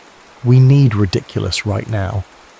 She considered the stack of work awaiting her attention, then glanced at the dismal room service menu. Fine, but nothing involving raw fish. I've seen your videos of extreme sushi challenges. You've watched my videos? He sounded delighted. I may have conducted some background research on my quarantine neighbour. I'm flattered, and now thoroughly intimidated by what my own search results might reveal. That evening they exchanged photos of their culinary creations through the door crack beneath their rooms. Harvey somehow crafted a deconstructed Wellington, using hamburger patties and dinner rolls. Olivia countered with molecular gastronomy dessert, jello dissolved in hot water, then re-solidified around fresh berries. They declared it a tie and agreed to a poetry slam challenge for the following night. Olivia, who hadn't written anything creative since high school, found herself composing verses about microscopic worlds during conference calls. By day 8, they had established a strange routine, work during the day, with occasional text messages about mundane observations or complaints about quarantine life, followed by evening wall talks, where they sat with backs against the connecting door, voices travelling through the thin barrier. It was during one of these sessions that Harvey asked about her work in Sudan, something she had mentioned briefly during a discussion about career paths. You don't have to talk about it here, he added quickly. You got quiet when you mentioned it earlier. Olivia traced patterns on the carpet with her finger. It was 3 years ago, an outbreak of a hemorrhagic fever in a displaced persons camp. We had limited resources, limited time. I made a call to quarantine one section of the camp based on early transmission data. And I was wrong. The infection wasn't contained to that sector. It had already spread through the water supply to other areas. While we focused our resources on the quarantined section, people died elsewhere without treatment. Her voice tightened. 27 people, including 11 children. The silence stretched between them. That wasn't your fault, Harvey finally said. You made the best decision you could with the information available. That's what the official report said, too. Doesn't change the outcome. No, but it matters that you were there, trying. Most people run from disasters. You run toward them. She pressed her palms against her eyes. Sometimes I wonder if I'm running toward them, or away from everything else. Like what? Normalcy. Relationships. The messiness of everyday life that can't be quantified or contained in data sets. Harvey laughed softly. Meanwhile, I'm literally running from country to country to avoid staying still long enough to think about why I'm running. And why are you? The pause was so long she thought he might not answer. My brother died when I was 19, he finally said, voice uncharacteristically subdued. Tommy was the golden child, straight A's, college scholarship, the whole package. Then one night, aneurysm, just gone. After the funeral, I couldn't stand being in any place that reminded me of him, which was basically everywhere. So I left, kept leaving, turned it into a career. I'm so sorry, Olivia whispered. Yeah, well, we all have our ways of coping, right? Mine just involves more frequent flyer miles and occasional brushes with hypothermia. Is that why you film everything, to keep a record? Maybe. Never really analysed it. He cleared his throat. Tommy used to say I never paid attention to details, always rushing to the next thing. I guess I'm trying to prove him wrong even now. documenting every moment so nothing gets missed. Olivia leaned her head back against the door, acutely aware of him doing the same on the other side. Two people isolated together yet apart, sharing secrets through a wall that suddenly seemed both too solid and too thin. On day 10, Olivia woke with a scratchy throat and slight fever. Protocol dictated immediate reporting, which resulted in additional testing and stricter isolation measures. No leaving her room for any reason, meals left outside her door, medical check-ins via video. By afternoon, her head pounded and every muscle ached. She'd been exposed to countless pathogens in her career, but the possibility that this might be the Kappa variant sent waves of anxiety through her already fevered mind. A text from Harvey lit up her phone. "Heard the med team outside your door, you okay?" She typed with shaky fingers. Mild symptoms, probably nothing. His response came quickly. "Need anything? I can be your quarantine within quarantine supplier." Despite feeling terrible, she smiled. "I'm fine. Just tired. Hydration is key. Also terrible TV and comfort snacks." Before she could respond, a knock came at her main door. The staff delivering additional monitoring equipment, she assumed. But when she checked through the peephole, the hallway was empty except for a large paper bag. She opened the door cautiously and found an assortment of bottled water, electrolyte drinks, packaged snacks, a thermometer, and what appeared to be cold medication. A note was attached. "Bribe the housekeeping staff to deliver this care package. Don't worry, everything is sealed packaged. Take your temperature every 2 hours. Text me the readings. This is not optional." Olivia stared at the collection, oddly moved by the gesture. She carried everything inside and sent him a message. "Thank you. You shouldn't have risked contact with my door, please. I've built immunity by eating street food in 27 countries." Throughout the day, he texted regularly, asking for temperature updates and symptom changes. When she admitted to chills despite the room's heat, another knock came at her door. This time she found a stack of extra blankets with a note. "Fort building materials that double as fever management." By evening her fever had peaked. The medical team conducted a video assessment and determined she likely had a standard flu rather than the variant, but would continue monitoring. The news should have relieved her, but instead, alone in her room with darkness falling, anxiety tightened around her chest like a vice. What if they were wrong? What if she'd been exposed to something else entirely during her work in Geneva? The possibilities multiplied in her fevered mind, each worse than the last. Her breath came in short gasps as panic took hold. A text illuminated her phone. "Wall check. You awake?" She couldn't bring herself to respond. The room seemed to be closing in, her breathing fast and shallow. "Olivia?" Harvey's voice came through the connecting door. "Your light's still on. Can you come to the wall?" She managed to drag herself from the bed to the door, leaning heavily against it. "I'm here," she said, voice raspy. "You sound terrible. Have you taken the meds I sent?" "Yes." She slid down to sit on the floor back against the door, drawing her knees to her chest. "It's not that. It's..." She tried to inhale deeply, but couldn't get enough air. "Are you having trouble breathing?" His voice sharpened with concern. "Not physically." She closed her eyes, embarrassed. "It's anxiety. Happens sometimes." "Ah." There was a rustling sound as he settled against his side of the door. "Okay, breathe with me. In through your nose, count of 4, hold for 7. Out through your mouth, count of 8. His voice was steady, calming. She followed his instructions, focusing on the counts rather than the spiral of worst-case scenarios. "Good," he encouraged after several cycles. Again. Gradually her breathing steadied. The tight band around her chest loosened. "Thank you," she murmured. "I don't usually fall apart like that." "Everyone falls apart sometimes, even robot doctors." She laughed weakly. "I'm starting to hate that nickname less. I'll take that as progress." There was a smile in his voice. "Want me to keep talking? Might help you sleep." "Well, what would you talk about?" I could tell you about the time I got lost in the Cambodian jungle for 3 days, or about the northern lights in Iceland. I've never seen anything like them. Tell me about the lights, she said, settling more comfortably against the door.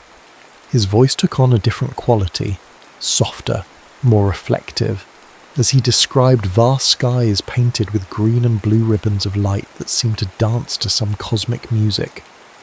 He spoke of the profound silence of the snow-covered landscape, the way the cold air crystallized breath into miniature clouds, the feeling of being simultaneously insignificant and connected to something immense. Olivia closed her eyes, letting his words create images in her mind. When he paused, she murmured, "Keep going." "You know what's strange?" he said.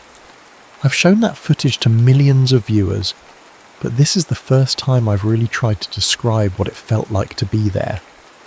Maybe some experiences defy video documentation. Maybe." He was quiet for a moment. "My brother would have loved Iceland. He was studying astrophysics before.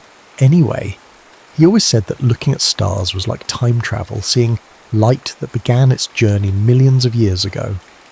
That's beautiful." "Yeah, he was the poetic one, or was quoting something." Harvey cleared his throat.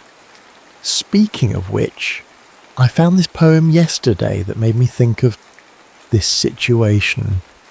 Us talking through walls. Want to hear it?" "Sure," she said, surprised and touched that he'd been reading poetry. His voice took on a gentle rhythm as he recited, "We touch each other with the sounds of our voices, and at the edge of where they meet, we build invisible bridges. The simple lines hung in the air between them." "That's lovely," Olivia whispered. "Who wrote it?" There was a pause. "I did. Just now." "You wrote that? Don't sound so shocked." He laughed softly. "I contain multitudes." Warmth spread through her that had nothing to do with her fever. "It's beautiful, Harvey. Get some sleep, Olivia. Text me if you need anything during the night." "I will." She hesitated. "And Harvey, thank you. For mediocre poetry, for seeing me through the wall." By morning, her fever had broken. The test results confirmed standard influenza, and her quarantine would continue as normal. As she sipped the tea, Harvey had somehow convinced room service to le faire. She realised something had fundamentally shifted. The wall between them remained, but somehow they'd found a way to see through it. Day 12 dawned crisp and clear, visible through Olivia's window overlooking the hotel's courtyard. Her flu symptoms had fully subsided, leaving behind a strange sense of anticipation she couldn't quite name. A text from Harvey buzzed on her phone. "Roof access unlocked from 2-4 p.m. for fresh air therapy. Medical staff supervised." Interested. Olivia stared at the message.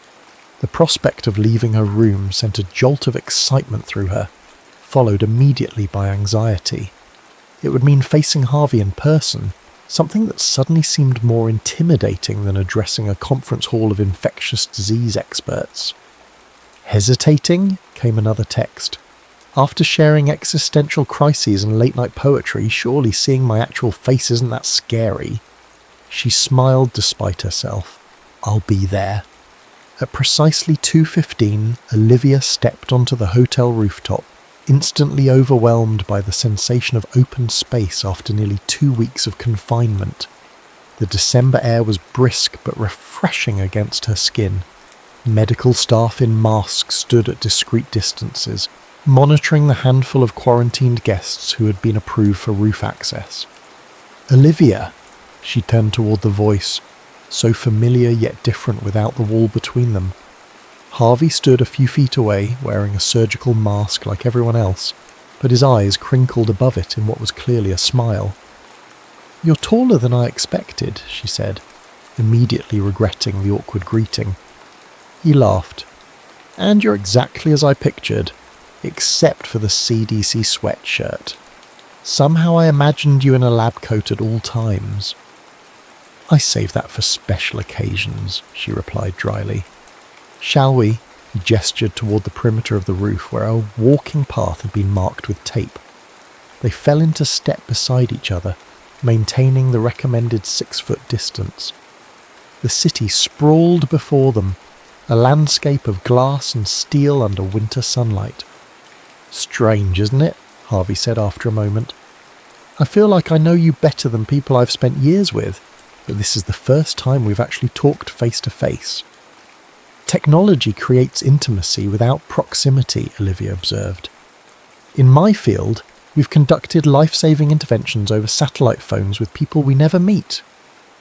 Always the scientist, he saw visible in his eyes. But this is different. We're not just disembodied voices. We share a wall. Shared, she corrected. 2 more days and we'll be cleared to leave. Something flickered in his expression. Right, back to real life. They completed a lap in silence, each absorbed in thoughts of what real life meant after their strange shared isolation. Look, Harvey pointed suddenly to a corner of the roof where the hotel staff had strung a modest display of Christmas lights, twinkling against the afternoon sky. Someone's trying to create holiday atmosphere in Quarantine Central. It's nice, Olivia said, surprised to find she meant it. I'd almost forgotten about Christmas. What would you normally be doing this time of year? She considered. Working, most likely. I usually volunteer for holiday shifts so colleagues with families can take time off. No family obligations of your own. My parents retired to Arizona. We do a video call on Christmas morning. She shrugged. It's never been a big production for me. Mine either, since Tommy. He gestured vaguely. The first few years I made sure to be climbing a mountain or diving a reef over the holidays. Harder to feel the absence when you're in completely unfamiliar territory. And now? Now I do Christmas specials on the channel. Harvey's Holiday Adventures. Very festive. Lots of fairy lights and local traditions. His tone was light but didn't quite mask the underlying melancholy. They reached the Christmas lights display. Someone had placed a small bench beneath them, creating a pocket of unexpected charm in the utilitarian space. Shall we? Harvey gestured to the bench. Is that allowed? Olivia glanced at the medical staff. I checked earlier. As long as we maintain distance and keep masks on except for drinking water. They sat at opposite ends of the bench, the twinkling lights casting a gentle glow above them. A medical staff member approached with small bottles of water, then retreated to her position. To unexpected connections, Harvey said, raising his water bottle in a toast. Olivia tapped her bottle against his. To walls that become bridges. He looked at her with surprise. You remembered my terrible poem. It wasn't terrible. She lowered her mask briefly to sip water. It was honest. Harvey studied her for a long moment. You know what I've been thinking about these past few days. How easy it was to tell you things I've never told anyone, not even my millions of followers. How strange that the most real connection I've had in years happened through a wall, during forced isolation. There's something freeing about constraints, Olivia said. Parameters create clarity, like controlled laboratory conditions. Always the scientist, he repeated, but fondly this time. It's how I make sense of the world. She hesitated. Including whatever this is between us. And what is your analysis to cross? She took a deep breath. That proximity without physical presence created an accelerated emotional intimacy. That shared stress, the quarantine, bonded us in ways that might not have happened under normal circumstances. Very clinical, he noted.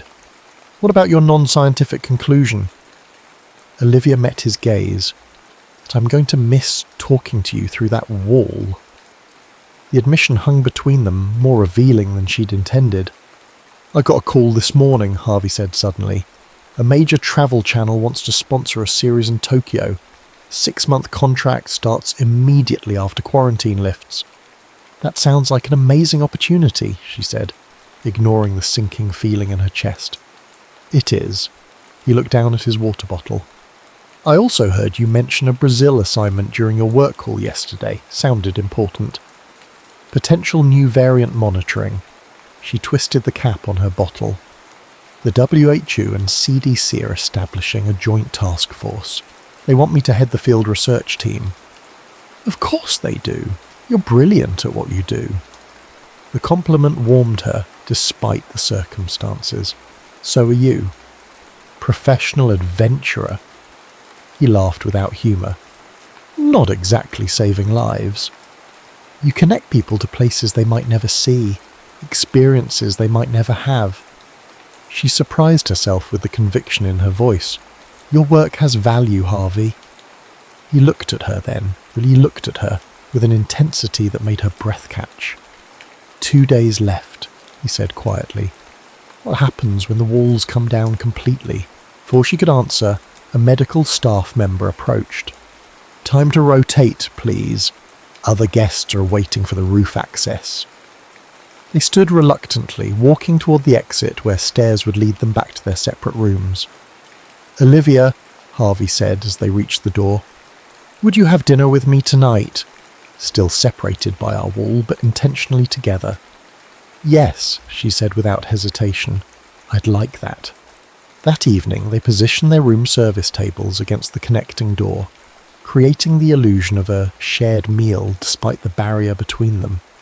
Harvey had somehow convinced the kitchen to prepare dishes not on the regular menu, a small act of rebellion against their constrained circumstances.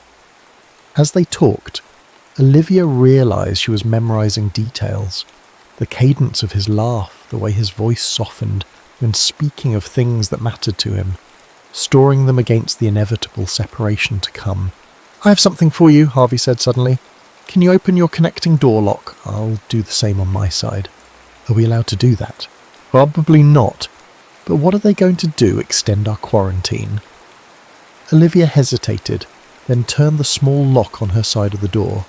She heard him do the same. Okay, now what? Now we open them simultaneously on 3. 1, 2, 3. They each pulled their doors open, revealing the narrow space between. Still separated by a final barrier neither could open, the hotel's central locking mechanism, but the space was enough. Through the 6-inch gap, Olivia could see Harvey, clearly for the first time without masks or distance between them. His eyes were even more expressive up close, crinkled at the corners from years of smiling. Hi, he said simply. Hi, she echoed, suddenly shy. I wanted to see you properly, just once. He pushed a small package through the gap, and to give you this. Olivia unwrapped the parcel to find a small leather journal. Inside, on the first page, he had written the poem he'd recited during her fever night, along with a sketch of 2 rooms with a wall between them, bridged by sound waves shaped like words. Harvey, this is something to remember our quarantine by, he finished, when we're on opposite sides of the world. Without thinking, she reached through the gap. He met her halfway, their fingers intertwining in the liminal space between rooms. We should close these before someone checks the electronic locks, she said reluctantly. He nodded, but didn't let go of her hand. Olivia, The sound of a keycard in her main door made them both jump. They quickly withdrew their hands and closed the connecting doors just as a staff member entered with monitoring equipment. Later, lying awake in bed, Olivia touched her fingers where they had held his, wondering how a connection formed through walls could feel more real than any relationship she'd had in years of normal life. The final morning of quarantine arrived with a flurry of activity.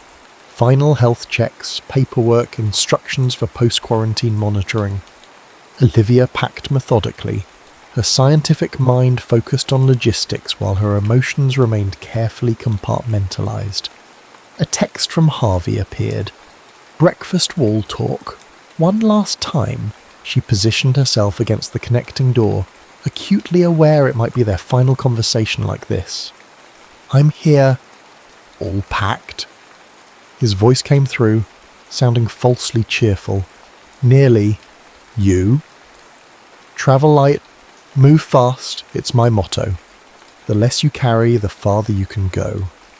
She smiled despite the heaviness in her chest. Spoken like a true nomad. Olivia! There was a weight to his voice. About Tokyo. I haven't given them my answer yet. Her heart stuttered. Why not? It's an incredible opportunity. Because for the first time, I'm not sure I want to run. His voice lowered. What if I'm tired of skimming surfaces? What if I want to go deeper somewhere, with someone? Hope flared within her, quickly tempered by practicality. We've lived in an artificial environment, Harvey. Reality is different. Is it? Because I've spent 10 years out there in reality, and none of it felt as real as talking to you through this door. She pressed her palm against the wood separating them. I leave for Brazil in 3 days. I know. He paused. I'm not asking you to change your plans. Your work is too important. I'm just saying, what if there's a middle way between your structured life and my chaotic one? A knock at her main door interrupted them, the staff coming to escort her out. It was time. I have to go, she said quickly. They're here. Olivia. Goodbye, Harvey. She stood, gathering her resolve along with her luggage. Thank you for everything. The next hour passed in a blur of procedures. Guests were being released in staggered intervals to prevent crowding. Olivia didn't see Harvey among those leaving with her group. Outside, the winter air felt startlingly fresh after 2 weeks of recycled hotel atmosphere. A CDC colleague had arranged for a car to take her directly to her apartment. As she settled into the back seat, her phone buzzed with a text from an unknown number. Dr. Cross, this is Samuel Way from WHO Global Response Team. We're finalising the Brazil assignment roster and need your equipment requirements by end of day. Work. Reality. The bubble of quarantine was already dissolving around her. At her apartment, everything looked exactly as she'd left it 3 weeks ago. Neat, organised, impersonal. She unpacked systematically, placing each item in its designated space, trying not to think about messy hotel room workouts and improvised gourmet meals. She opened her laptop to compose the equipment list for Brazil when her phone rang. Dr. Cross speaking. It's me. Harvey's voice, without the wall between them, sounded different. Clearer, but somehow more distant. I felt like I should call you. Hope that's okay. It's fine, she said, gripping the phone tightly. How are you? Weird. Everything feels weird. Too much space, too quiet. She smiled despite herself. I thought you'd be celebrating your freedom. I'm sitting in a rental car in the hotel parking lot, actually. Can't seem to make myself drive away. He paused. I keep thinking about what you said, that we experienced accelerated intimacy due to shared stress and constraints. It's a well-documented psychological phenomenon, she replied automatically. Always the scientist. The fondness in his voice made her chest ache. But what if it's more than that? What if the walls didn't create our connection but revealed it? Stripped away all the distractions and pretenses? Olivia closed her eyes. Harvey, I turned down Tokyo, he interrupted. 5 minutes after they released me, I called and declined. Her breath caught. Why would you do that? Because I'm tired of running. Because for the first time since Tommy died, I found something, someone, I don't want to run from. His voice grew determined. I'm not asking you to change your plans. Your work matters. But I had this crazy thought. What if I came to Brazil? What? Not to intrude on your work, he added quickly, but to document it. The WHO has been wanting more public engagement on global health initiatives. I pitched them a documentary series on pandemic prevention efforts, featuring the real heroes, scientists like you. Hope fluttered in her chest. Wild, uncontainable, and? They're interested. Very interested, actually. Especially when I mentioned I had connections with a brilliant epidemiologist leading the Brazil team. She laughed, a sound of pure, uncomplicated joy. You're serious? Completely. Look, I know it's vast and probably crazy, and maybe once we're in normal life without walls between us, this won't work. But I want to find out. Olivia thought of her carefully structured life, her controlled environments, her measured responses to all things. Then she thought of poetry through walls and Christmas lights on a quarantine rooftop. What time is your flight to Brazil? She asked. I haven't booked it yet. Wanted to talk to you first. She took a deep breath. My flight leaves Wednesday morning, JFK. If you're serious about this documentary idea, you should probably be on it. The silence on the other end lasted so long she wondered if they'd been disconnected. Harvey? I'm here, he said, his voice rough with emotion. Just processing that the methodical Dr. Cross is actually suggesting we fly to another continent together after knowing each other for 2 weeks. 13 days and approximately 7 hours, she corrected. And yes, I am. Sometimes data presents an unmistakable conclusion, even when it defies conventional analysis. And what conclusion is that? She smiled, tracing the outline of the journal he'd given her, that some walls aren't meant to divide, but to reveal what matters. Hold that thought, he said suddenly. Don't move. 20 minutes later, a knock came at her apartment door. Through the peephole, she saw Harvey standing in her hallway, slightly out of breath, as if he'd run the whole way. When she opened the door, there was no wall between them, no masks, no distance, no barriers of any kind. Just two people who had found connection in isolation, now facing the vastness of possibility together. Hi, he said simply. Hi, she echoed, suddenly shy. I realised I never actually answered your question about what happens when the walls come down. He stepped forward, closing the distance between them. I think what happens is this. His kiss was gentle at first, a question she answered by drawing him closer.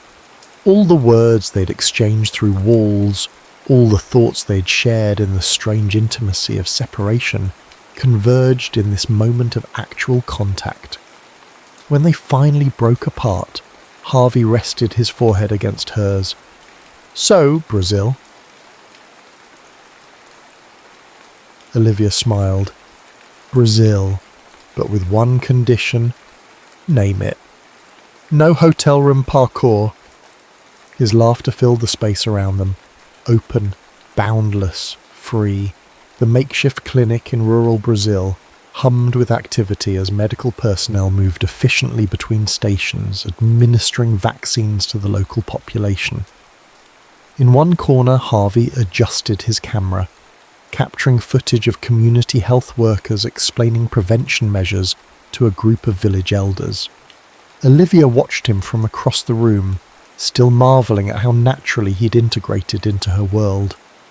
The documentary series, Invisible Frontlines, had exceeded all expectations, bringing global attention to the critical work of field epidemiologists and the communities they served. Dr. Cross, a young researcher, approached. The new test results are in. The modified protocol is showing a 60% improvement in early detection rates. Excellent, Olivia replied, reviewing the data. Let's implement it across all regional centres immediately. Once alone, she checked her phone, smiling at the notification. 5 million views on yesterday's episode. Harvey's ability to translate complex scientific concepts into compelling human stories had created a platform for public health education unlike anything before it.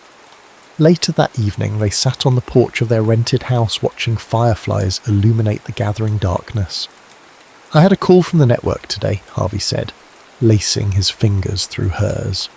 They want to expand the series, Europe, Asia, wherever the next health challenge emerges. More travelling, she asked, thinking of their current rhythm. 3 months in the field, 1 month in New York, repeat. Yes, but with a home base. They're offering a research stipend that would allow us to establish a permanent monitoring station, somewhere we could return to between assignments. She looked at him, this man who had once defined himself by constant motion, now speaking of roots. You'd want that? Something permanent? With you? Yes. He traced the lines of her palm. Turns out having somewhere, someone to come home to makes all the different landscapes richer. Olivia thought of the walls that had first separated them, now transformed into the foundations of something enduring. Where would this home base be? Wherever you want. The work is global. We can anchor it anywhere. She considered his offer, the scientist in her weighing variables, the woman in her knowing the answer had nothing to do with data. I once told you that structure helps maintain normalcy in abnormal situations, she said. But you've taught me that sometimes the structures we need most aren't schedules or routines. No, she shook her head. They're a connection. Bridges between different worlds. He smiled, understanding her meaning. So, Dr. Cross, are you accepting this joint research proposal? Under a sky full of stars, thousands of miles from where they'd first met through a wall that both divided and connected them, Olivia made the easiest decision of her life. Not because it was logical or data supported, but because some conclusions transcended analysis. Yes, she said simply, I accept. And in that moment, they were neither running toward danger nor away from pain, but simply standing still together in a world without walls. The end.